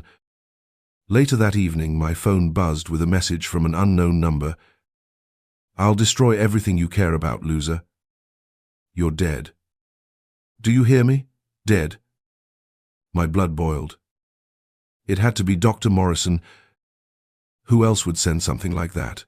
I wanted to fire back a response, but instead, I handed my phone to Kim. She glanced at the screen, let out a laugh, and quickly took a screenshot, saving the number, timestamp, and message as evidence. We spent the next few minutes analyzing why he seemed so desperate to intimidate me. Everyone knew I wasn't bothering Carol anymore. Kim, ever the sharp one, joked, maybe he's just insecure about his personal life, which made us all laugh. There might have been some truth to it. Later that night, I called my friends and filled them in on everything that had happened with Carol and Mackenzie. They were still upset on my behalf, but relieved that things hadn't escalated into a full-blown scene this time. When I told them about the message, they laughed and agreed that Morrison probably wasn't as confident as he pretended to be. Melody, ever the insightful one, mused, maybe Carol is just pretending to be happy. Maybe she's not getting the love you gave her when you were together. Harmony grinned and teased, well, you do have two very energetic girlfriends to take care of, and we all know you handle that just fine. We laughed together, sharing stories and jokes for a while longer. It felt good knowing they had my back. I told them I had an early drive in the morning and would be back by early afternoon. After saying goodnight, I finally got some rest. The drive home was smooth, and as I neared Bathurst, a sense of comfort washed over me. This was not because of the place itself, but because Melody and Harmony were there. Everything else was just decoration. That night, our reunion was wonderful. I made sure the girls were happy, and the next day they jokingly teased me about waking up with a slight headache from all the celebrating. That afternoon, while reviewing reports at work, Sally walked into my office and took a seat across from me. "So," she said, crossing her arms with a knowing look. I raised an eyebrow. "So? Is it true?" she asked bluntly. I leaned back in my chair. "Depends on what you're talking about." She smirked. "I have a feeling this isn't exactly work-related." Sally and I had built a friendly professional relationship, filled with laughter and teasing. She often joked that I was dating both Melody and Harmony at the same time, and today was no exception. "You're the reason Melody is sitting so awkwardly today, but still has that radiant smile on her face," she teased, grinning mischievously at me. I smirked in return. "And what if I asked you to keep it down?" I replied, playfully feigning discomfort. Her grin wavered for a moment before she chuckled. "Oh, sorry, Terry. I didn't mean to. I mean, well, you know," she trailed off. I laughed and shook my head. "Look, Sally, sooner or later, everyone is going to figure it out." "Yeah, I'm dating both of them." "And about Melody sitting weird lilets, just say I was away for a few days, and Harmony is probably sitting just as oddly today." Sally's eyes widened with genuine surprise. "Oh wow, I didn't think. Oh, sorry, Terry," she stammered, looking away awkwardly. I chuckled again. "It's all good, Sally. It's only been a few months, but honestly, the connection between the three of us has been strong from the start. If you'd told me a year ago that I'd be dating identical twins, I would have laughed in your face." We chatted for a while longer, our conversation light and filled with amusement, until Melody appeared at the door. Noticing our laughter, she arched an eyebrow. "What are you two talking about?" she asked, smiling playfully at me. "Oh, just about you," I responded with a cheeky grin. "Really? And what about me?" she inquired, her curiosity piqued. Sally, ever the instigator, chimed in with a mischievous glint in her eye. "Terry here was just giving my boyfriend some pointers on how he could make me feel as amazing as both Harmony and you do for him." She giggled, reaching out to lightly touch Melody's cheek, which instantly turned a deep shade of red. Melody glanced between us, her expression shifting into a playful smirk. "That's easy, Sally. Just make sure he cares about you enough that you want to be close to him all night long." Sally had been taking a sip of water at that moment and nearly choked, sputtering as she tried to regain composure. "Wait, so each of you gets 2 times, right?" she asked, eyes glimmering with curiosity. I shook my head, laughing. "Not quite, Sally. It's actually been 4 times with Melody and 3 with Harmony. I really do care about both of them, deeply." Sally looked at me in awe. "Wow, Terry. I never would have guessed." I felt a brief pang of embarrassment, but quickly masked it with a smile. "Honestly, Sally, I didn't have this kind of energy in my last relationship. I think these girls are bringing out the best in me." What amazed me even more was how everyone at Deloitte's Inc. seemed to take it in stride. Despite dating the boss's daughters, my colleagues didn't judge me. Instead, most looked at me with friendly curiosity, as if I were the luckiest guy in the office. Word of our relationship must have spread because I started noticing the way other women in the office glanced at me differently, as if I was suddenly something extraordinary. Even Melody's status at work subtly changed. She had always been known as William's daughter, but now she was also recognized as my girlfriend. Of course, we kept things professional at the office, limiting our affection to quick kisses here and there. But people respected our relationship with both Melody and Harmony. The same happened when Harmony first came to visit the office. Sitting in the break room with both girls at my side, I couldn't help but notice the lingering glances and hushed whispers. But then Sally joined us, and within minutes, it all felt completely normal. Dating both of them no longer felt strange, it felt natural. Meanwhile, I continued excelling at my role as a quality management professional. I worked hard, studying and collaborating with my team to refine our processes, making them both more efficient and higher in quality. For over 3 months, my life felt practically perfect. I had a great job and 2 loving girlfriends who made sure I was well taken care of most nights, if you catch my drift. I genuinely loved both Melody and Harmony and couldn't picture my future without them.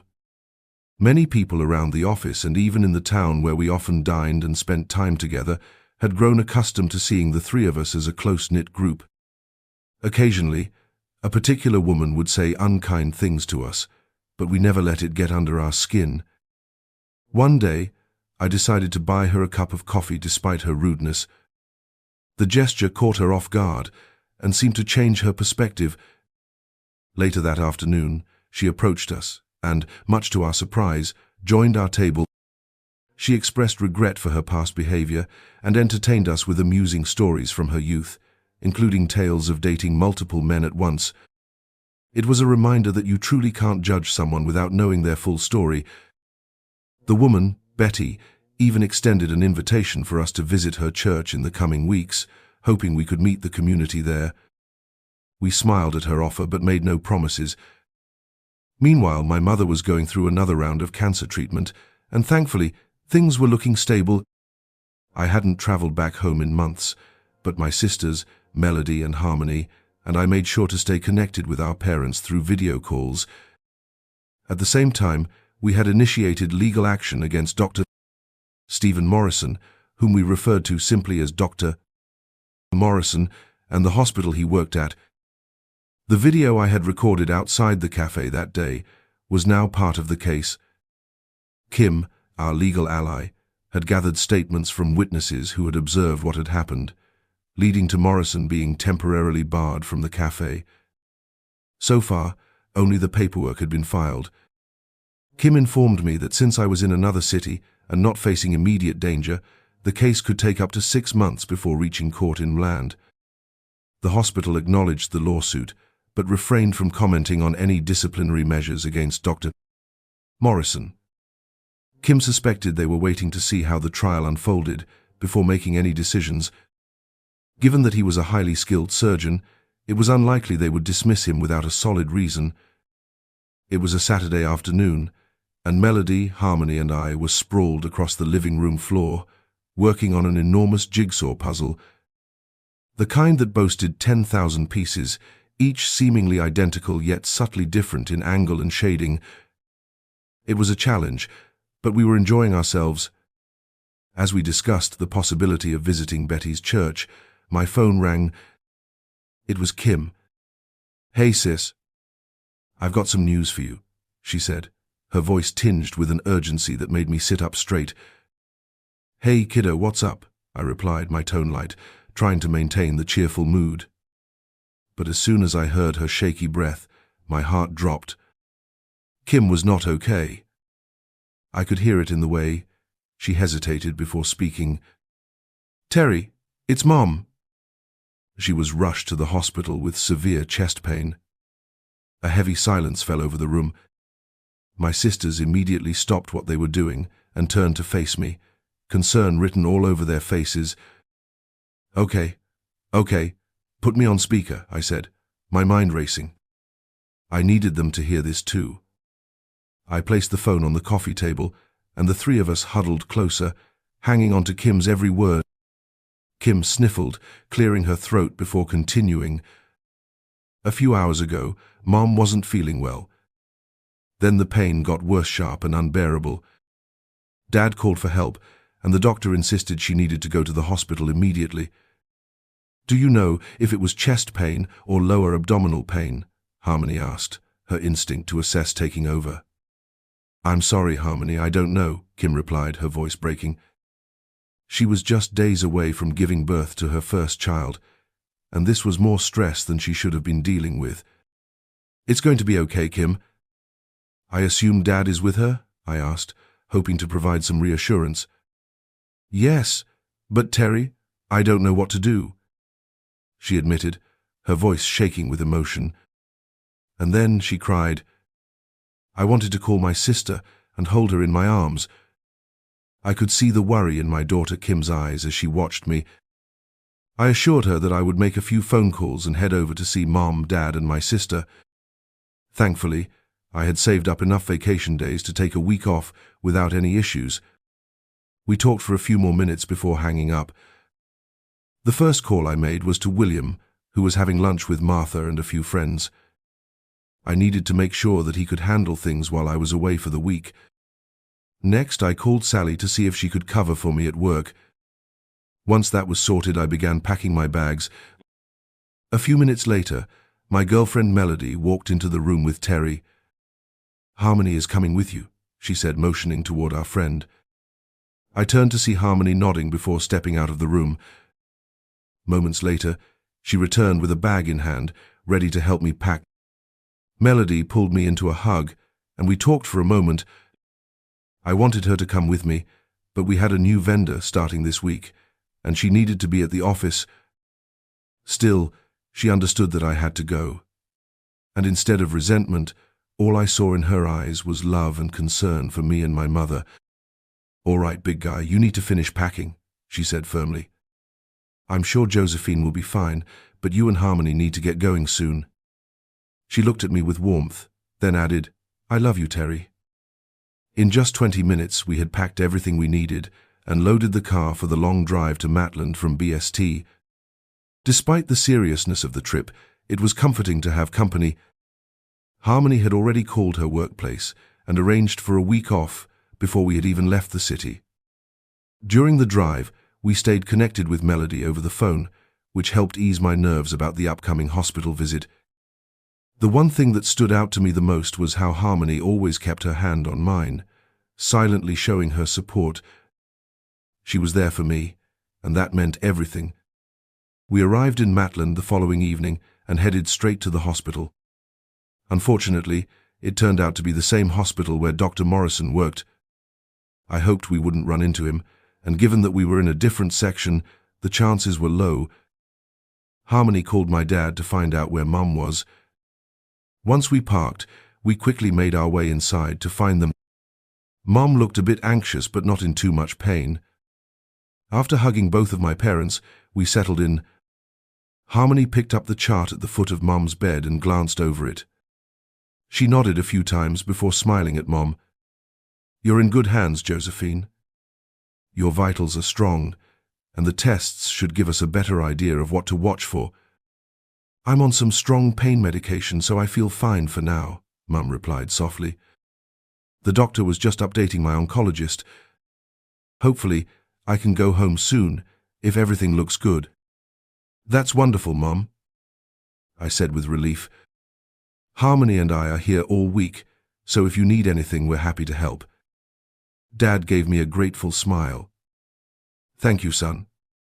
You and Harmony can stay with us. Melody will be coming to visit too." You could say Dad had been acting a bit amusing over the past few months. He and Melody had somehow bonded over my awkwardness when it came to dating both of them. The woman, especially the identical twins, had become his source of amusement and a point of pride. "Melody couldn't make it this time, but we promise she'll visit both of you soon," John Harmony said with a hint of assurance. We had chatted and even video-called Melody, while William and Martha were soaking in their much-needed bath at home for nearly half an hour. Before long, visiting hours were over, and we said our goodbyes, hugged our parents, and left Dad's house. Dad told us he'd catch up with us later and that he was just making up the guest bed on his way out. As we made our way to my parents' house, we called Kim and spoke to her and Paul for a few minutes, letting them know we'd seen Mum and were heading home as planned. We set up breakfast plans for the next morning with Kim before saying goodbye and arriving at my parents' place. I had a spare key for emergencies, so we let ourselves in, prepared our sleeping arrangements, and took turns showering since the bathroom was small. Once we were settled in bed, we FaceTimed Melody. She was already in bed when she answered. "How are you guys?" Melody asked as I held up my phone, and Harmony snuggled close so we could both fit on the screen. "Great. We're at John and Josephine's place, nice and cozy," I said. "Our big guy is doing fine, but I can tell he misses you," Harmony added with a soft smile. Melody's eyes focused on the screen, her expression thoughtful. I was talking to my sister on FaceTime, while my girlfriend cuddled up beside me. A bizarre situation I was pretty sure not many guys found themselves in. We kept chatting for a long while. As Melody got dressed, I enjoyed a short video conversation with her, while Harmony took her turn in the bathroom. Before hanging up, I told her I loved her and passed the phone to Harmony so she could catch up with her sister while I took my turn in the shower. Dad had left us a message, letting us know he had arrived home around 1 a.m. and planned to sleep in. He said he'd call us when he woke up. With that in mind, we got dressed and headed into town for breakfast with Kim. "Hey, Mama Bear, how's my future nephew doing today?" I asked, sitting down across from Kim after giving her a warm hug. "Not bad, but I feel like there's an overinflated beach ball bouncing on my bladder," she replied with a weary smile, patting her belly. "I swear, once he's born, he's doing house chores until he's 20 to make up for all the trouble he's giving me now," she joked. Kim was convinced her first child would be a boy, while Paul was certain it would be a girl. The rest of us stayed neutral, simply excited to meet our new niece or nephew. We laughed and joked about it for a while, with Harmony asking Kim how she was feeling. My girlfriend had always been curious about anything medical related, since she was a nurse.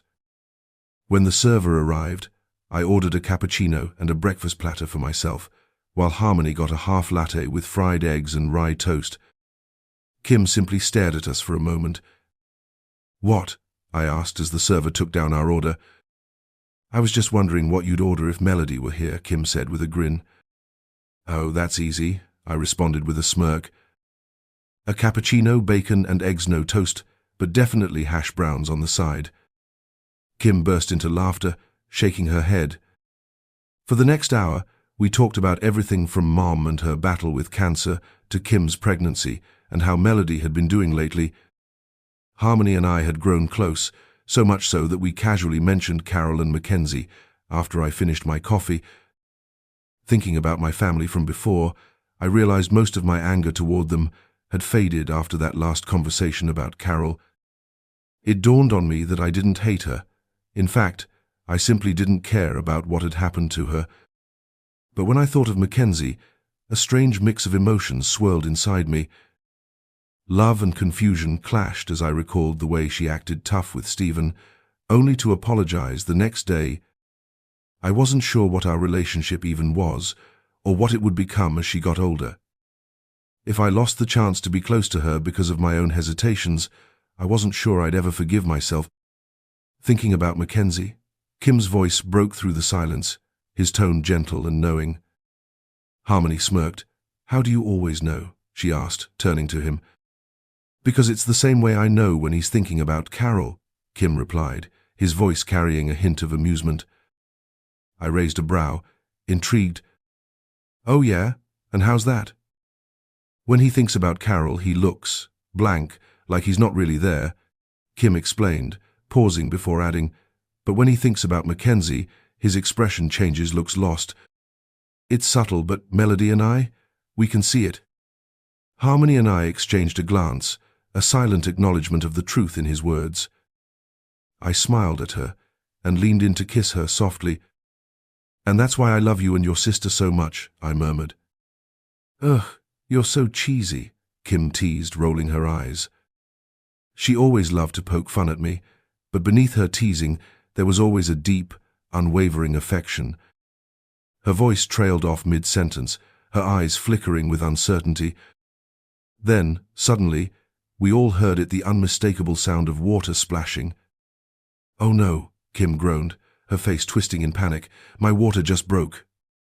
Instantly, the cafe burst into motion as people rushed to help, while we called for an ambulance. Kim was experiencing contractions, though they weren't too close together yet. We called Paul, who was already on his way to meet us at the hospital. Harmony and I would follow in my truck, making sure she got there safely.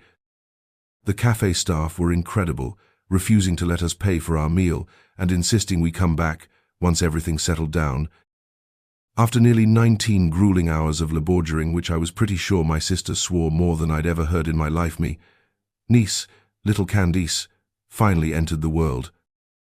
Kim was exhausted but healthy, and Candice was absolutely perfect.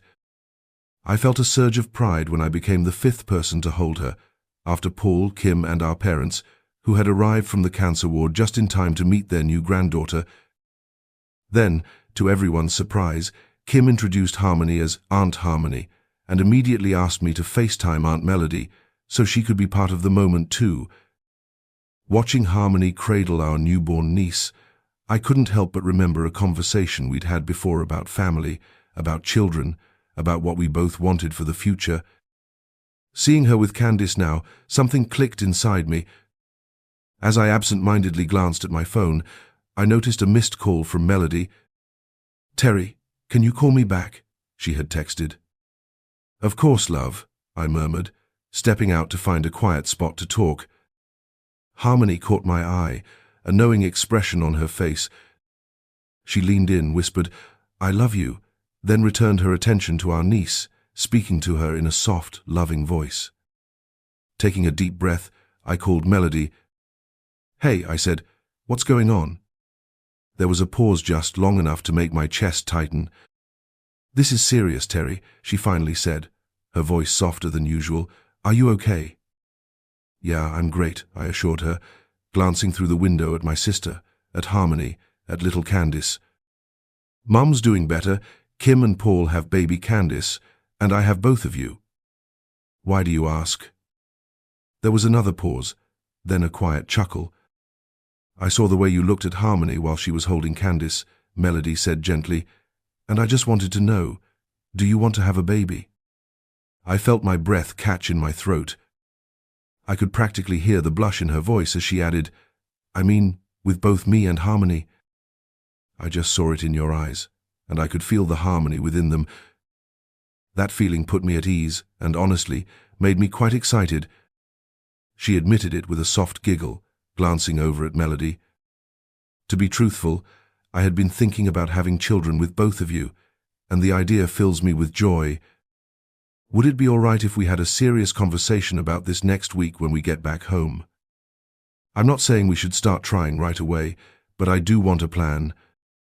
Melody let out a squeal. "Oh my God, yes, Terry, yes," she exclaimed, practically bouncing on the spot. "You have no idea how much I've wanted both Harmony and I to have children with you." She looked almost euphoric as she watched Harmony, her excitement evident. I couldn't help but grin at the thought of having children with the women I loved. This was the first time they had brought it up, and it was clear they had been considering it deeply. Looking at Melody, I reassured her, "We're only here for a few more nights before we head home. Are you going to be okay until then?" She sighed, eyes full of warmth. "I miss you so much, Terry, but yes, I'll be okay. Just promise me you'll hold me tight when we get home, all right?" "Of course," I replied, smiling softly. "Now let's head back and see your sister." I returned to the room where Harmony had just finished settling little Candice. Kim reached for her phone and stepped out for a moment while Harmony tended to the baby. Kim raised an eyebrow at me as she helped Candice, a knowing smirk on her lips. "I can see how caught up you are with them," she teased, her tone light-hearted. I just chuckled in response. The next few days were wonderful.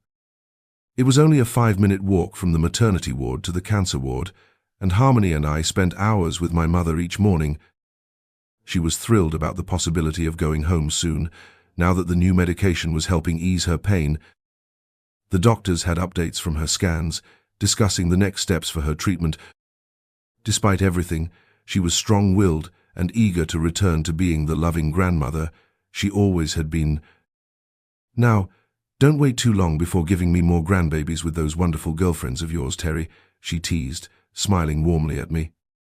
My face flushed red as Harmony wrapped an arm around me. "You can count on that, Josephine," Harmony assured her, with a playful glint in her eye, making my face turn an even deeper shade of red. We moved on to discussing my mother's return home, ensuring everything was prepared for a warm family dinner before we had to leave the next day. "Harmony, would it be all right if I had a moment alone with Terry?" my mother asked gently. "Of course, Josephine," Harmony nodded, stepping out of the room.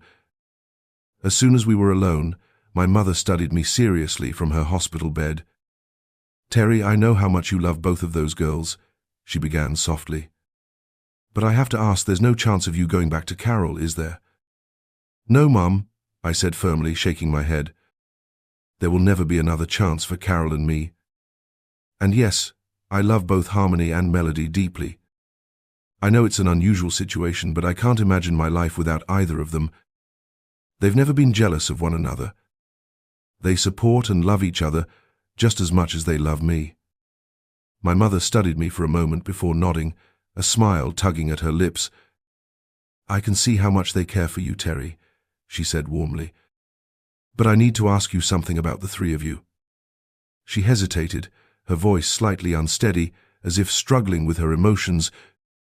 "If something happens to me, if I don't make it through this, I need you, Kim and Paul, to take care of your father," she said, her eyes welling with tears.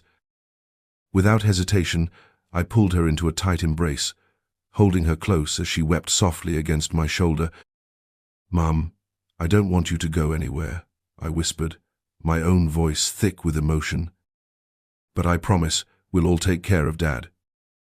"Thank you, Terry," she murmured, squeezing my hand. "That means the world to me." "It's no problem, Mum," I reassured her, gently wiping her tears away. "You know, Harmony and I were planning to visit Kim. Why don't you come with us? We can come back later and finish packing up before heading home."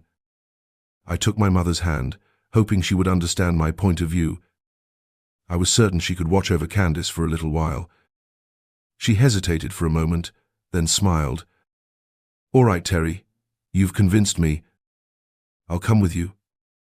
As we stepped out, Harmony glanced at me with curiosity. I gave her a small shake of my head, signaling that we would talk later and that my mother was there with us. Navigating the hospital to find Kim felt like walking through a labyrinth. If you've ever been inside one, you know how the winding hallways, endless offices, and patient rooms form a chaotic maze. Everything had its own purpose, from supply storage to quiet spaces for the overworked staff to catch their breath. Over the past few days, Harmony and I had figured out the most efficient way to navigate through the chaos. Today, my mother walked with more ease, less burdened by the stress that had weighed her down. She and Harmony walked ahead of me, chatting about everything and nothing. All at once, I smiled, watching my mother with one of the two women I loved, and a warmth spread through my chest. It struck me how easily my mother conversed with Harmony, far more naturally than she ever did with my ex-wife. Seeing them interact so comfortably was a relief and a revelation, a reminder of how much Harmony and Melody had changed my life over the past year, and how seamlessly my family had embraced them. Even the community in Bathurst, one so deeply affected by ALS, had welcomed our unconventional relationship with open arms. As I watched my mother clasp Harmony's arm discussing grandchildren, I couldn't help but smile again. A few years ago, my life had been in turmoil. I had gone from having a happy family to feeling like a complete failure, both as a husband and a father. Then, against all odds, I had become something of a hero, and now, a man in love with two incredible women. More than anything, I found hope in the possibility that my mother would survive her cancer and live to see the grandchildren I longed to have with these women. As we neared a corridor where the women had just turned, I suddenly stopped in my tracks. Something felt wrong. An unsettling presence stirred behind me, an instinctive warning creeping up my spine. A shiver ran down my arms. If you've ever been out alone at night and heard an unfamiliar sound lurking in the darkness, you know that primal, bone-deep fear. It triggers an immediate, almost instinctual response to flee or to fight. I never thought I'd feel such a thing inside a hospital, but the sensation hit me in a matter of seconds. I spun around, scanning for the source of my unease. Before I could make sense of it, a sharp pain pierced my left shoulder. It felt like something had stabbed into me, and before I could take a full breath, a second jab struck even closer to the first. I turned sharply, and that's when I saw him, Dr. Stephen Morrison, standing just a few feet away, looking entirely too pleased with himself. "I told you never to step foot in my hospital," he sneered, his voice laced with venom. "Now you'll wish you had listened." "What did you do?" I demanded, my hands trembling as I reached behind me, my fingers brushing against the twin syringes still lodged in my back. Dr. Morrison only smirked in response. From the moment I met this man, my life had spiraled into chaos. It had all started the night I came home to find my wife and daughter gone, nothing left behind but a letter and legal documents that shattered everything I knew. I had spent years seething with rage toward him, the man who had stolen my wife, who had manipulated my daughter into seeing him as her savior. Every encounter since then had been a cruel game to him, a chance to flaunt his position as a doctor while mocking me for the life I had lost. Carol, my ex, had subtly hinted in past conversations that Morrison feared I would try to take her back. As I stared at him now, the smugness in his expression confirming every ounce of arrogance and possessiveness he harbored, I understood why. Doctors and surgeons on television are often portrayed as confident, poised and in control, making split-second decisions with precision. But Morrison wasn't that kind of doctor. His smirk carried none of the grace of a skilled healer. He was overweight, balding, and visibly unhealthy, standing there with a look of misplaced triumph. Whatever he had just injected me with, it wasn't good. "What the hell did you do to me?" I shouted, my panic rising as I gripped the syringes, desperate for answers. Morrison only smiled wider, his silence more terrifying than any words he could have spoken. "Terry, my friend, you should be more mindful of your words. Your final moments are near," he chuckled, stepping back slightly. "It won't be long before you drift off thanks to the mixture I just gave you." His grin stretched wide, mischievous but without an ounce of worry. "Don't be concerned, you'll wake up again. But by then, Carol won't be waiting for you anymore, and I'll never have to worry about her wanting you back." Harmony dashed around the corner, my mother close behind her. They both froze in their tracks. My fury surged like a tidal wave, crashing down with betrayal and pain. I was done being silent. I wasn't going to let this arrogant bastard interfere in my life any longer. "You arrogant piece of trash," I spat. "I told you I don't want anything to do with dishonest women. And I sure as hell don't want anything to do with you." My fingers trembled as I stepped closer, my fists clenched tightly. He took a step back, his expression faltering for just a moment before shifting into something smug again. But then his eyes flicked past me, widening as realization dawned on him. The moment he saw Harmony embracing my mother, his lips curled in irritation. "At least she's prettier than Carol, Terry," he sneered. "You can take comfort in knowing that once you're gone, I'll be the one to take care of her. I'll make her happy in ways you never could." A furious cry ripped from my throat as I lunged at him. Fear flashed in his eyes just before my fist connected with his jaw, sending him sprawling against the hallway wall. I felt the impact vibrate through my arm, the crunch of bone shifting beneath my knuckles. Harmony rushed to me, wrapping her arms around me tightly. "Terry," she called, her worried gaze locking onto mine. My focus wavered, my rage dissipating as the immediate danger passed. "He gave me this," I muttered, reaching into my pocket and pulling out 2 syringes. "He said I wouldn't be leaving his hospital alive. Looks like he won't be leaving either." I let out a dry chuckle, but my knees buckled as the drug started taking hold. Harmony dropped down beside me, pulling us back against the wall for support. With a determined flick of her hand, she pressed a black button, sending alarms blaring through the halls. She cradled my head, her eyes shimmering with unshed tears. "Terry, stay with me. As long as you're conscious, you can help us figure out how to save you. Please, fight it." I nodded weakly, my vision beginning to blur. But Harmony shone brightly in the haze, her presence grounding me. I smiled faintly. "You're beautiful, Harmony. I love you and Melody so much." "We love you too," she whispered, her voice trembling. The sound of rapid footsteps echoed in the hall as 3 security guards rushed in, a doctor following close behind. Harmony thrust the syringes into the doctor's hands, urgency lighting up her features. "This man forced my boyfriend to take something that's hurting him. We need to know what it is so we can save him." I looked at Harmony, exhaustion dragging me down, the world spinning out of focus. Then a distant ringing filled the air, someone was calling. The rapid chatter of voices overlapped, and for a moment I couldn't concentrate. Then something cool pressed against my ear. "H, what's going on?" Melody's voice crackled through the phone. I blinked sluggishly, my gaze drifting back to Harmony's brilliant green eyes. I could stare at them forever and never want to look away. "I hit him. I mean the big jerk. I mean the doctor." My words were getting all mixed up. Harmony smiled at me. Harmony spoke to me.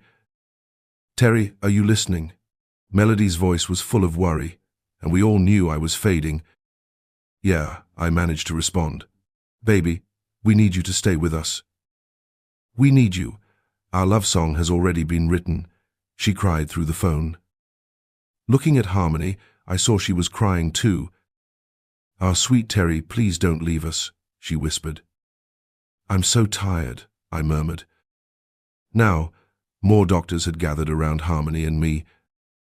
They pushed her aside, taking the phone from her hand. Some security personnel carefully lifted me onto a stretcher under the doctor's direction. As they moved me, I caught sight of my mother wrapping her arms around Harmony, both of them crying. In my last moment of clarity, I locked eyes with my mother and said, "I love you." She returned the gesture. "We love you too," she said back. They started moving me swiftly down the hallway, and I could feel everything blurring. I closed my eyes as the world around me slipped away. I felt loved and safe, knowing I wasn't alone. But just before darkness swallowed me completely, I wondered if I would ever wake up again. Looking back at Harmony, I saw her quietly sobbing. "Terry, our sweet Terry, please don't go. "We can't lose you so soon after finally finding you," she whispered. "I'm so tired," I repeated, my voice barely above a whisper. More doctors crowded around us, forcing Harmony to step back, clutching her phone tightly. A few security guards helped lift me onto a waiting stretcher. I saw my mother holding onto Harmony, both of them in tears. In a fleeting moment of lucidity, our eyes met. "I love you," I whispered, and she returned the sentiment. "We love you too," she replied. They moved me swiftly down the hallway, and I closed my eyes. I could feel everything fading as the medication took hold. I felt loved and happy, knowing I wasn't alone. But as I sank into the darkness, I wondered if I would ever wake up again. My mouth felt dry, as though I hadn't had a sip of water in days. It was hard to even press my lips together to moisten them. This was what it felt like as I slowly drifted back to consciousness. Together, to moisten them. This was what it felt like as I slowly drifted back to consciousness. Lying on my back in a hospital bed, my limbs felt impossibly heavy, and I had to summon all my strength just to open my eyes. Every part of me ached. At least my hearing was still intact. As I awoke, I could hear someone snoring. I tried to move, just a little, and the snoring stopped instantly. I felt a slight pressure lift from my chest, followed by a voice that immediately put me at ease. "Terry?" The voice belonged to one of the only two people in the world who could truly wake me, but the very sound of her voice pulled me deeper into awareness. "Melody?" I blinked, struggling to focus my vision.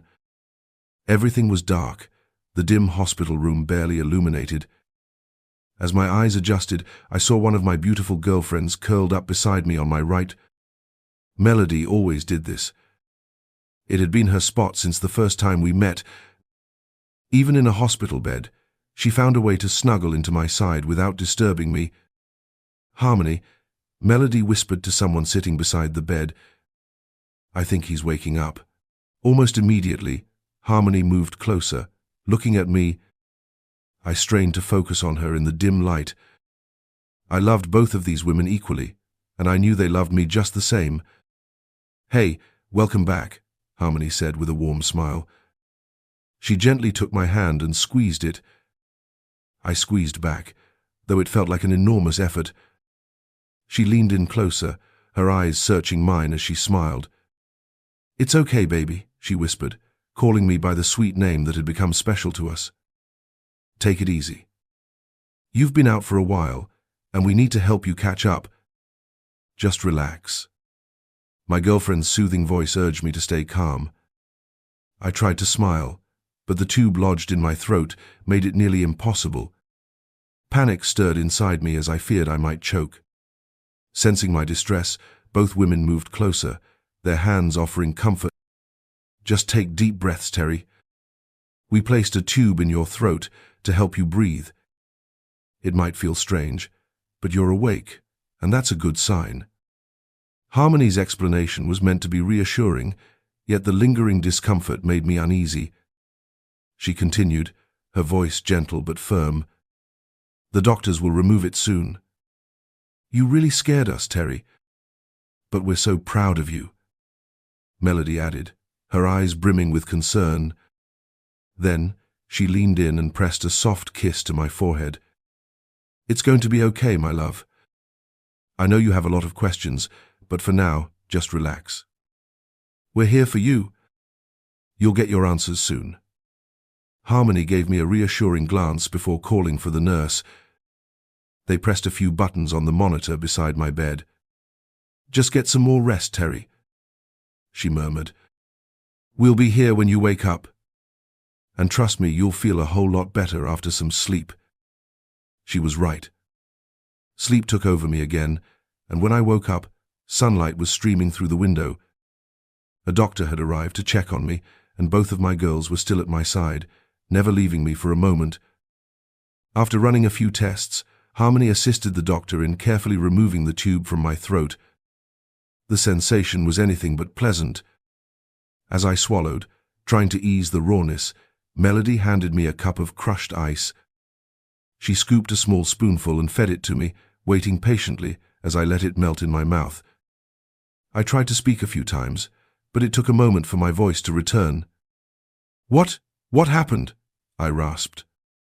The girls exchanged glances, hesitation flickering between them. "Terry, it's hard to say this, but you died," Melody whispered, her eyes welling with tears. "What?" I croaked, shock tightening my chest. Harmony nodded, her expression solemn. "You actually died twice. And you almost died a third time before the hospital staff figured out how to save you." Memories of my last encounter with Dr. Morrison came rushing back, and my mind reeled. Harmony noticed my distraction and continued, her voice steady but laced with sorrow. "The emergency team got to you within minutes. I think you lost consciousness before they even reached the hospital," she explained, her face shadowed with the weight of those terrifying moments. "They quickly identified one of the drugs in your system. It's a standard anesthetic used to put people to sleep for surgery. But the second one, that's still a mystery." Melody tightened her grip on my hand.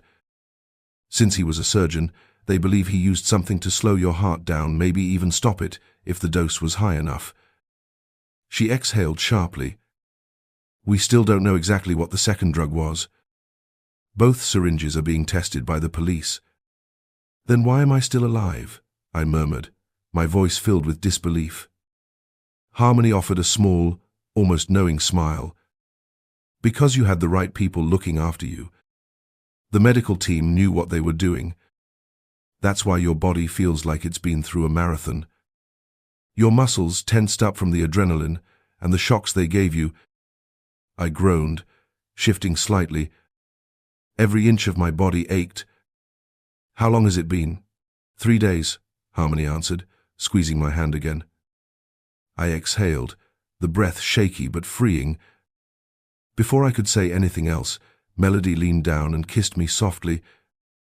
There was something in her gaze, a silent plea to let her share her side of the story. I was in a meeting with my dad and a new supplier when, out of nowhere, I felt sick. I knew instantly that something was wrong. It was as if I could feel Harmony trapped in some kind of terrible situation, a sensation so strong that I left my meeting without hesitation and called her. When she answered, her voice was tight with urgency. "She told me that you were hurt and insisted that I speak with you. Now she lies beside me on this hospital bed, clutching my patient gown, her quiet sobs filling the space as medical staff move around us." Harmony had to step away, leading Josephine to the emergency room to see if there was anything they could do for you while I remained here, trying to process everything. The moment my father picked up the phone, he knew something was wrong. When he returned to the room, a heavy emptiness filled the air. A sadness unlike anything before. Our family's protector, our pillar, was hurt, and I hadn't been close enough to stop it. She sobbed beside me, recalling the last few minutes with trembling breath, while Harmony gently rubbed her back in silent comfort. When Melody finally calmed, she pressed a few soft kisses to my face and insisted Harmony do the same. I didn't object. Eventually, she sat up, her arms wrapping tightly around me as if I could disappear at any moment. I gave her a reassuring smile and a small nod, encouraging her to continue. I gave my father a quick rundown of what had happened, and as soon as the new provider learned the situation, they rearranged their schedule. Within 2 hours, my parents and I were on a flight to Mand. By the time we arrived, they had already moved you from the emergency room to this hospital room. William and Martha were here too. Of course, they had questions. Melody wiped her tears and managed a small smile, reassuring them before explaining that your parents had been with them the whole time. They had stood by us every single day, unwavering in their concern for you. Terry, you're family to us. I know your parents care deeply, just as much as we do. The first time they saw you lying there, unconscious and tangled in wires and machines, they were just as terrified as we were. They'll be here later this morning. Melody hugged me again, the weight of everything settling in as she breathed deeply against my chest. She stayed close, resting her head on me, sighing gently as we sat there in silence. My mind wandered, lost in thought, as my sore fingers absently wove through her hair. Harmony smiled at me, took my other hand in hers and kissed it softly. It hit me then. I hadn't asked the most important question yet. What happened to that guy? A frown crossed my face as I looked at Harmony, whose smile shifted into something sharper, more predatory, like a cat, ready to pounce on its prey. He was arrested and is now in a secure section of the prison, she said with quiet satisfaction. You really did a number on him. Your punch broke his jaw and damaged his cheekbone and facial muscles. He even bit his tongue, so his mouth is practically locked up for a while, at least 2 months. I flexed the fingers of my right hand, the same hand I had used to hit him. It ached, but the pain was manageable.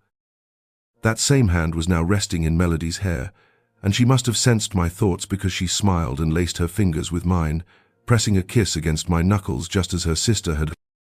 I should also tell you, Harmony added, her voice softer now, some detectives will want to speak with you once you're feeling better. But from what I've heard, you're not in any trouble. That guy's trial is going to take months because, well, he can't even speak right now. She grinned playfully. I let out a deep, slow breath. Once again, I had barely escaped death. Morning light streamed into the room as my parents, William and Martha, arrived. The moment my mother saw me awake, relief washed over her face. She still looked frail from her cancer treatments, but there was a new strength in her. I had just seen her days ago, but when she pulled me into her arms, I could feel the tremor in her embrace. I was so scared, she whispered. Terry, Harmony, and I were returning when we heard you scream, followed by the sight of you taking down that monstrous man. It was a brief yet intense moment, one that left us speechless at first. And then, when she gave us that smile, I couldn't help but laugh. It was rare to see her use strong words like that, but when she did, it was almost comical. Then, as quickly as she had taken action, you collapsed. I was paralyzed with uncertainty, unsure of what to do, but if it hadn't been for Harmony by my side, I'm sure I would have faltered as well. We found ourselves seated in the emergency room, waiting for the doctor to deliver the news about our child. Terry, I'm so sorry. My mother's voice trembled. I never imagined anyone could be that cruel. Mom, I know, I replied softly. I knew he felt threatened by me, and I never expected we'd become friends, but I didn't think it would escalate like this. What could have driven him to go that far? William, who had been listening quietly, spoke up. Well, with the way you've treated my daughters, I'm sure your ex-wife isn't thrilled with him. The room fell into silence for a brief moment, and I noticed a collective surprise. Nobody had expected William to make such a statement. Then, just as quickly, laughter erupted, a deep, hearty laugh that seemed to take over the room. For the next half hour, the air was filled with jokes, each one more daring and audacious than the last. Everyone was letting loose, finding solace in the humor of the moment. Just then, Paul and Kim entered, Candace in her stroller, and I could see the tension ease from everyone's shoulders. It felt good to see you awake. My younger siblings greeted me with relief and smiles, and then they began joking about the skills of your brother in his room. Dr. Johnson, however, appeared visibly annoyed, and I couldn't shake the feeling that his ex-wife might have been regretting her choices at home. Suddenly, Martha spoke up from the quiet room. No one expected such a bold remark from the usually reserved lady of the family, but the room responded with another round of laughter. Kim glanced at me, flashing a playful wink before turning to everyone else. As lunchtime came to an end, Melody and Harmony headed back to my parents' house for some rest, while the doctors helped me out of the bed and examined my condition. They showed me a few stretching exercises to aid my recovery, and Melody helped me take my first shower in days. The support was overwhelming, especially considering how sore and cramp-ridden my body still felt. Once everything seemed stable, I was told I'd get my latest blood test results that evening, and if all was well, I would be able to go home the following day. I'd still have some stiffness and pain for the next few weeks, but I could continue my recovery in the comfort of my own home. The plan was to have lunch with Paul's family, Kim, and my new niece. Afterward, William and Martha would fly back home, and Melody, Harmony, and I would drive back through the night, awaiting the test results. That afternoon, 2 detectives came to visit me regarding the case against the man who had caused all this trouble. They took my statement, asking me to recount what had happened, and warned me that I might need to attend his trial the next day. I felt a sense of relief once they left. The rest of the day was filled with family joy-shared meals, laughter, and a few candid family photos. As the evening approached, Melody, Harmony, and I set off for home with Melody at the wheel. The drive was pleasant, filled with silly songs about the trip, and we entertained ourselves with a game involving license plate letters, where you had to form words from the 3 letters you saw on the plates. Melody, as usual, won with the letters LCD. Most people would associate those letters with liquid crystal display, but she grinned widely and declared, "Little cool doctor," a nod to our inside joke. It was a small thing, but it made everything feel just a bit lighter. As we drove into the night, I reflected on how strange it was how everything had shifted in such a short period of time. The fear, the uncertainty, the chaos, all wrapped in a strange sense of relief and humor. I have always held a deep affection for my girls, Melody and Harmony, though life has not always made this easy for me. When I finally returned home, I slipped back into my routine with minimal fuss. Everyone at work welcomed me with open arms, especially after I shared a few highlights of my recent adventures over some local craft beers. Once the novelty wore off, we settled into our usual rhythm, though I sensed a subtle shift in how they looked at me. In the midst of rejoining my everyday life, I took valuable time to reconnect with Pastor Dan at Betty's church. One sunny day, he and I found ourselves seated at a charming little cafe in Bathurst. We spoke at length about all I had been through these past few years, as I recounted my experiences and the lessons I carried with me. Just when I reached the part I truly wanted to discuss, Dan gently interrupted to share his own reflections. He leaned back with a thoughtful expression and said, "Terry, it's been more than 6 months since Betty introduced us. I can genuinely say your energy and presence have brought a refreshing spark to our small circle." We both laughed at that. Dan's words took me by surprise, but they also warmed my heart.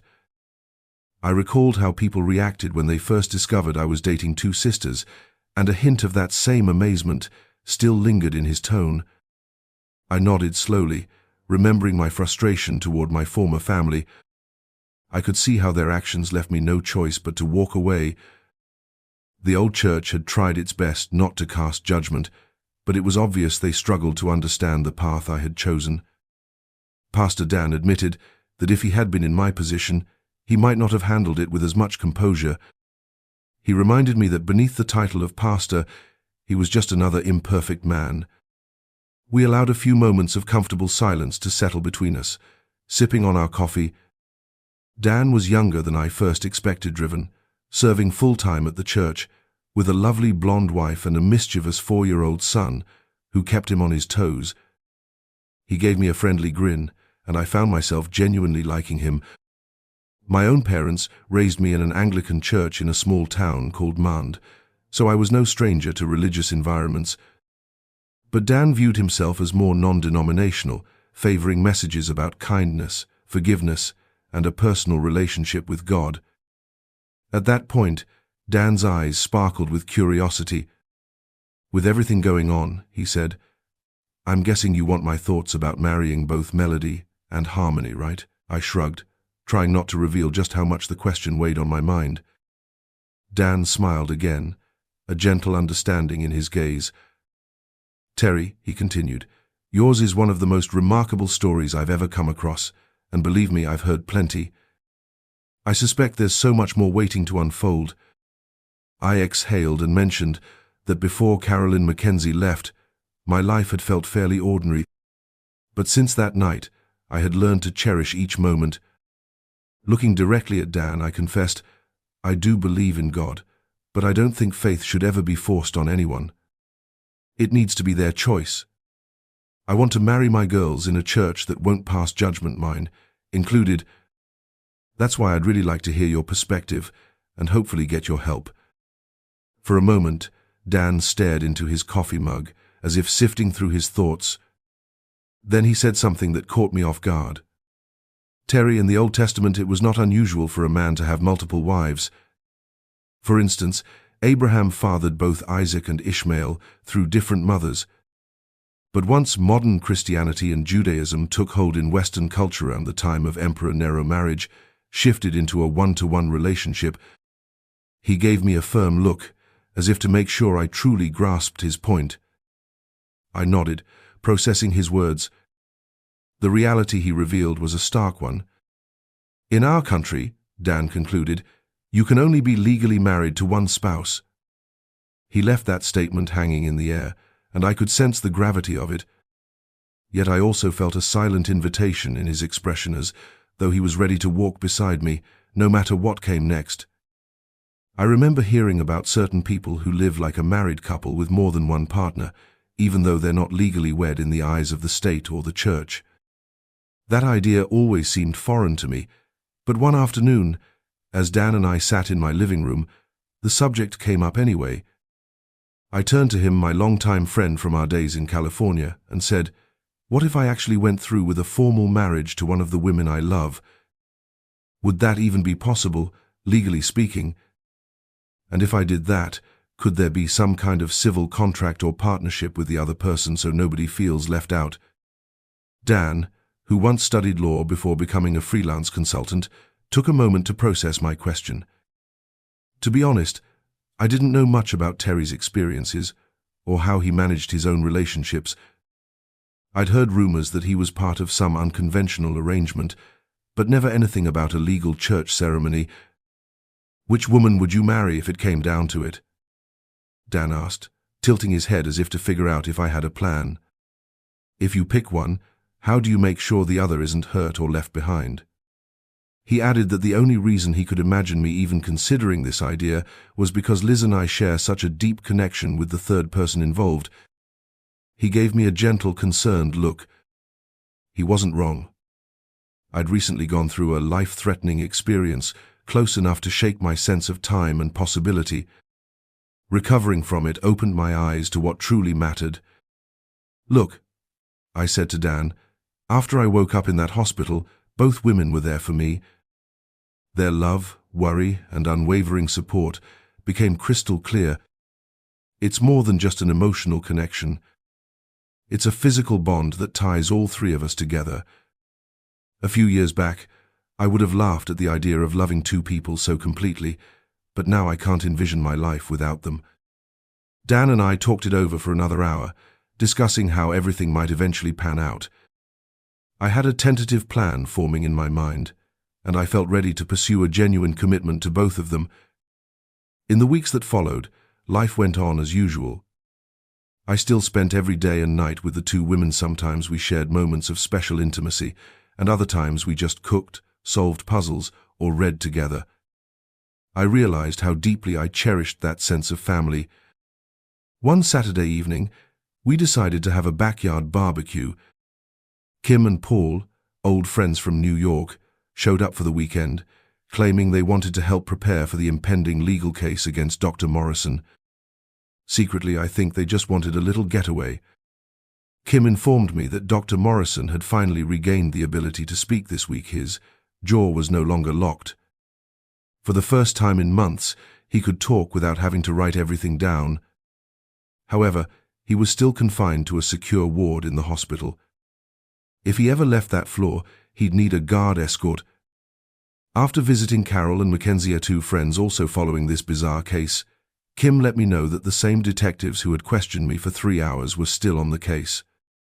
With a mischievous grin, Kim confessed she had somehow acquired a copy of the interview notes. I asked how she got them, but she just winked and called it her little secret. The notes were mostly standard police questions, the sort of routine Q&A you'd expect. Then Kim pointed me to page 15. "You'll see something that explains why he really wanted to hurt you," she said, with a strange little smile and a glint in her eye. That got everyone's attention around the table. I began reading aloud so we could all hear. My mind wandered, picturing Detective Rodriguez seated across a metal table from Dr. Morrison in a grim interrogation room. Grey walls, a single lamp, and tension so thick you could almost feel it. Inside the dimly lit room, I could practically see Dr. Morrison slump into his chair, a worried crease on his forehead. D. Rodriguez cleared his throat and spoke in a firm yet calm tone. "Dr. Morrison, we've confirmed that you attacked the other man with clear intent to harm. What we still don't understand is why. Please explain." Dr. Morrison exhaled slowly, as if trying to collect every thought spinning in his mind. "I couldn't bear it any longer, Detective," he admitted. D. Rodriguez raised an eyebrow. "What do you mean you couldn't handle it?" "We determined that he never contacted you, never threatened you, and never harmed you. It was you who approached him in an attempt to hurt him. Why would you do that?" Dr. Morrison's face twitched with a mixture of anger and shame. "Because he humiliated me all over again. That's the reason." D. Rodriguez leaned in. "How did he humiliate you, Dr. Morrison? What are you really trying to say?" Dr. Morrison pressed his palms together. "My wife, Carol." A brief silence filled the air. D. Rodriguez squinted in confusion. "Your wife? Are you implying he threatened her? Was she once married to him?" Dr. Morrison shook his head. "No. That's not it. The man seemed honorable enough. But my wife talks in her sleep, Detective. She does it quite often." D. Rodriguez tilted his head. "How does your wife talking in her sleep make you want to hurt this other man?" Dr. Morrison paused for a moment. His shoulders sagged. "Ever since Carol and I got married, at least once every few weeks, she dreams about him. She begs him to take her back. She says she made a mistake leaving him, and then she tells him how amazing he was, how he took her to all these incredible places. She reminds him, yes, even in her unconscious state, how much better he is than me, how I can't measure up. I go to bed each night, believing she still thinks about him. Her dreams tell me I'll never be good enough. Sometimes she whispers how he's bigger and stronger, like I'm nothing in comparison." He balled his fists, knuckles turning white. "Detective, can you understand now? The other night, my wife dreamt of him yet again. She murmured his name, moaned with longing. She wasn't thinking about me. So when I saw him at the hospital the next day, it all came flooding back. I told him to stay away from my territory. I felt I had to act. I needed to reclaim my place in Carol's life. Confronting him seemed like my only option. And now that he's gone," he hesitated, then pressed on, "he won't tempt her ever again.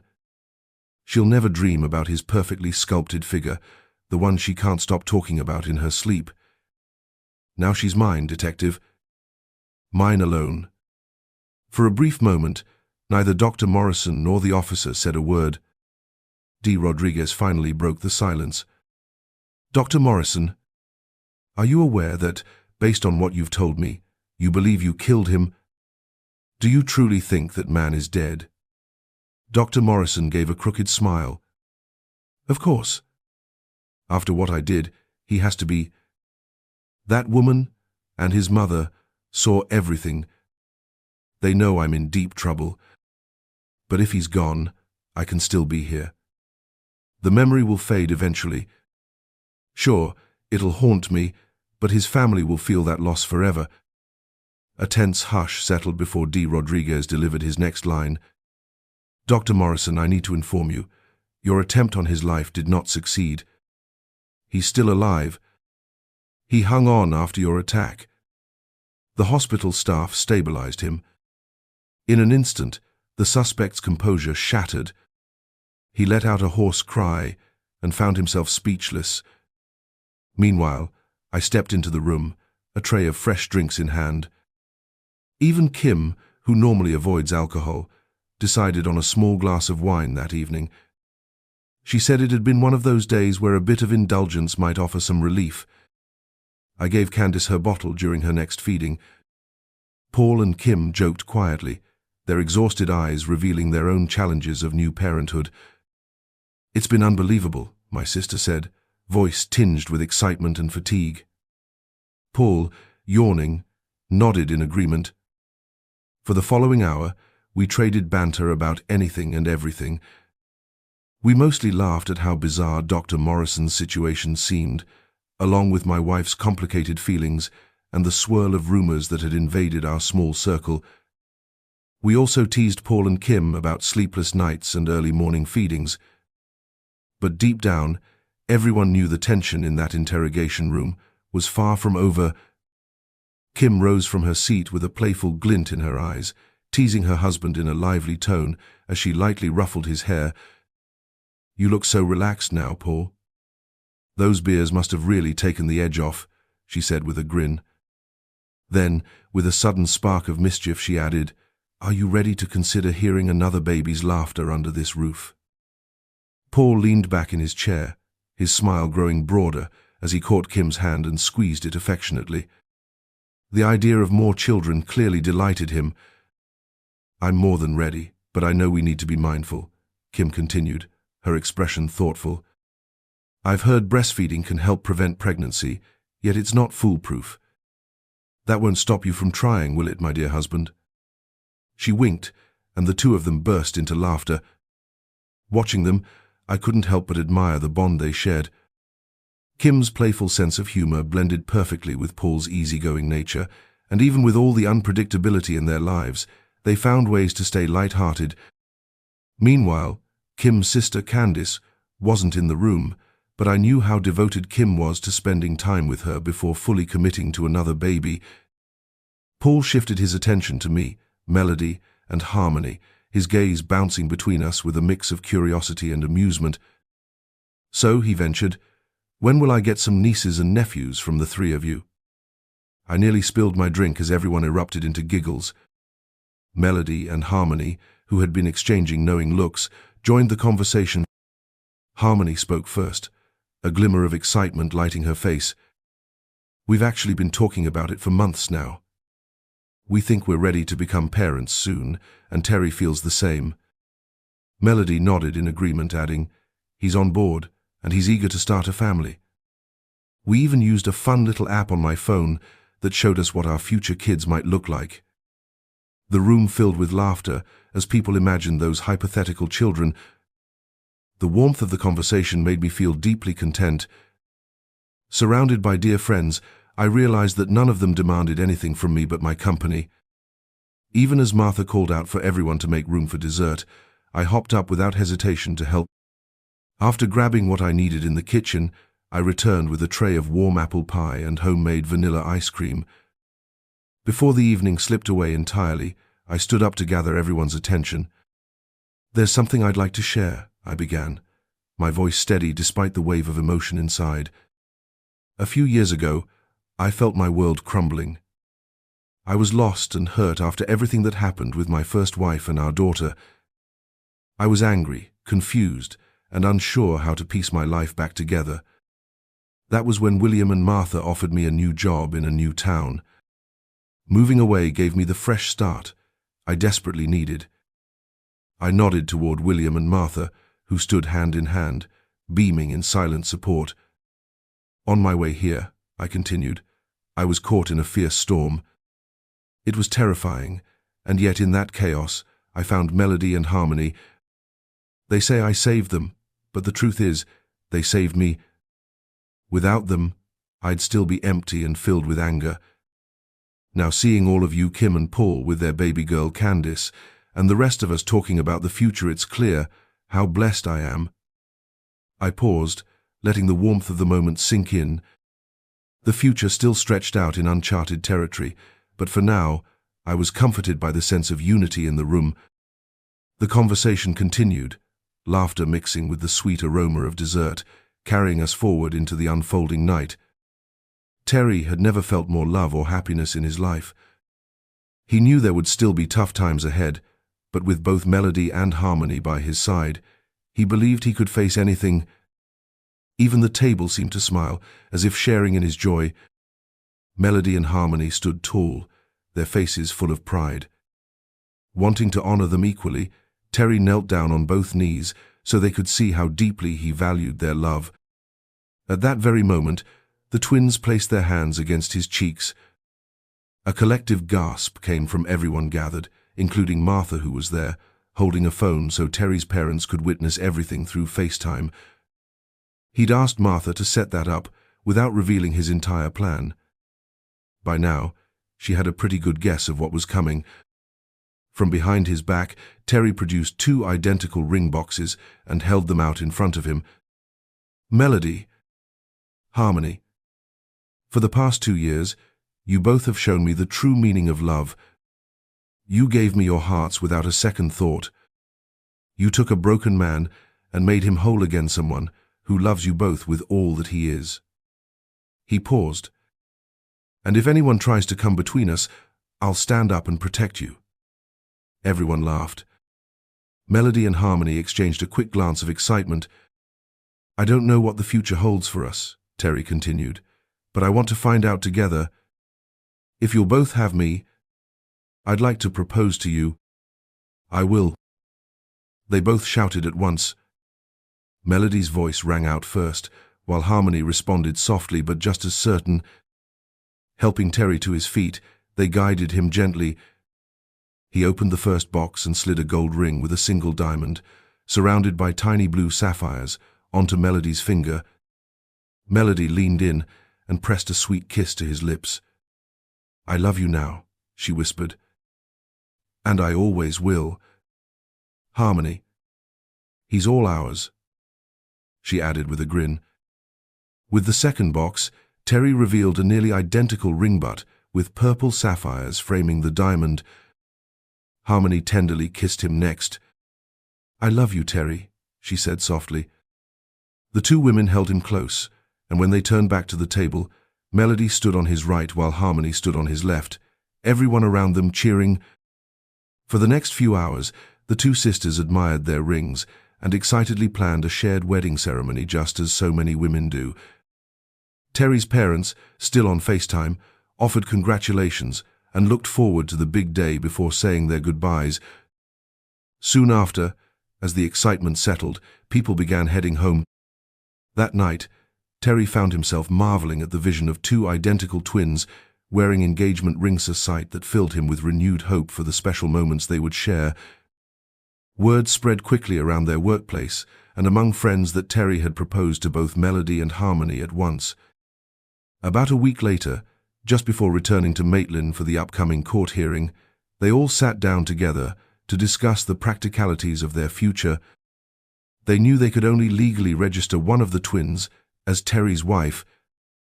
With that in mind, Terry explained his plan, the one he had formed with Pastor Dan and the attorney Kim. You know that in this country, only one spouse can be legally recognized, Terry said.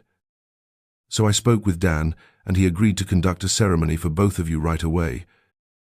Kim and I are also drafting a legal agreement that will give us similar protections, even if it's not an official marriage on the books. Melody and Harmony looked a bit disheartened, but Terry quickly added, This document will let us call one another husband and wife. I mean, wives.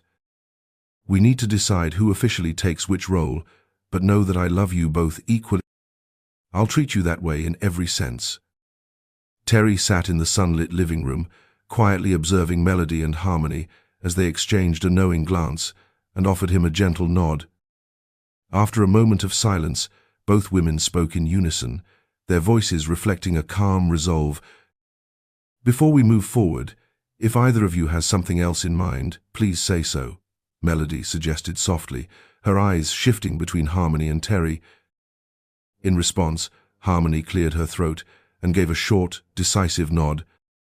Melody drew a deep breath and began, Terry, we've agreed that Harmony will be your legal wife.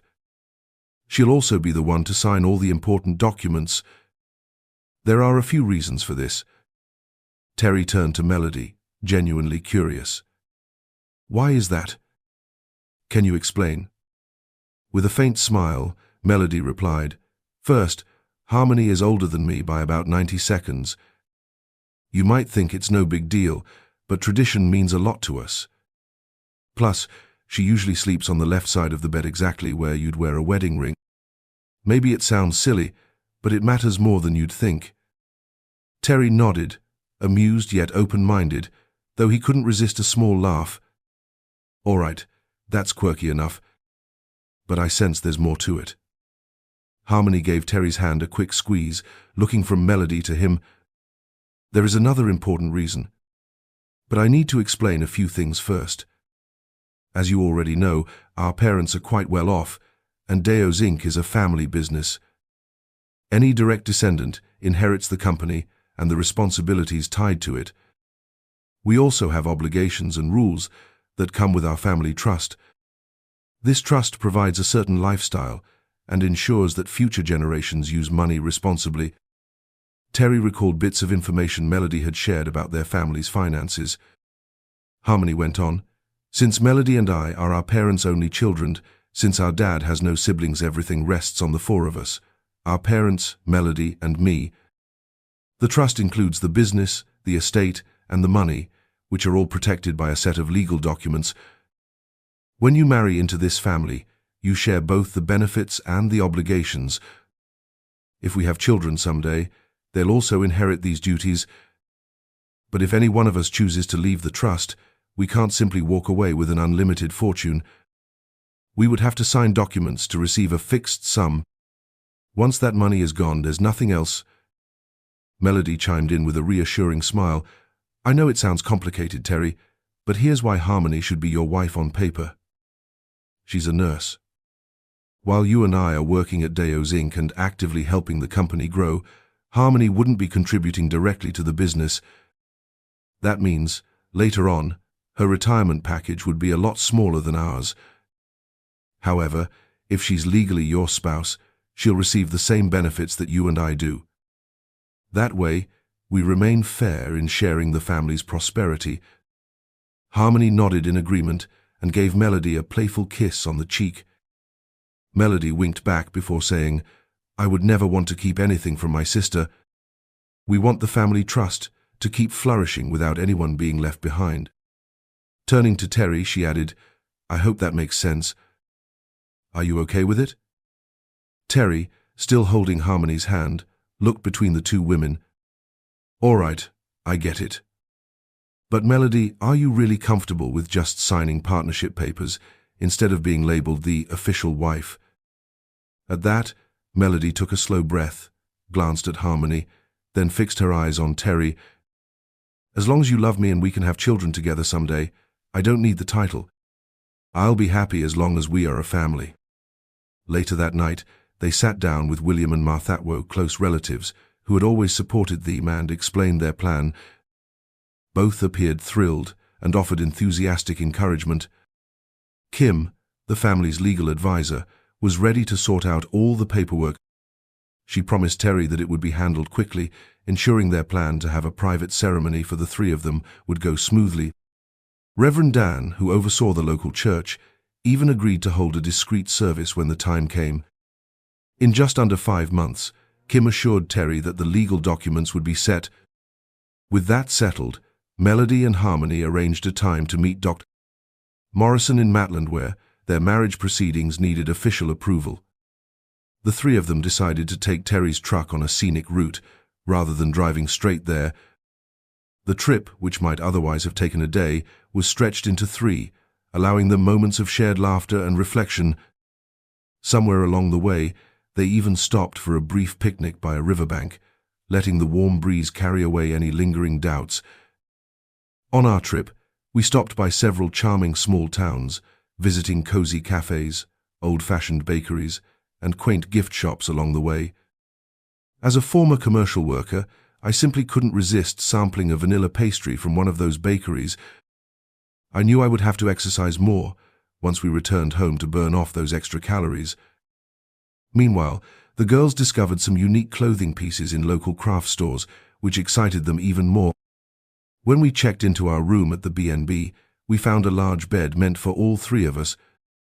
At first, we noticed a few curious glances in the lobby. The elderly woman at the front desk politely asked if we wanted a rollaway bed. Melody giggled and explained that our fiancé did not sleep in the same bed with us every night. The older woman was momentarily startled, then tried her best to smile, admitting she was simply curious. We'd already begun accepting that people react differently when they see our arrangement. On the second night, we stayed at another B&B. This time, an older gentleman at the reception posed a similar question to Melody. Instead of being shocked by our answer, he flashed a wide grin and gave me a friendly fist bump. The girls chuckled, and as we walked away, they appeared to sway their hips a bit more playfully than usual. I definitely felt their closeness as we headed to our room. Eventually we arrived at my parents' house, where we settled in and spent some time with my father.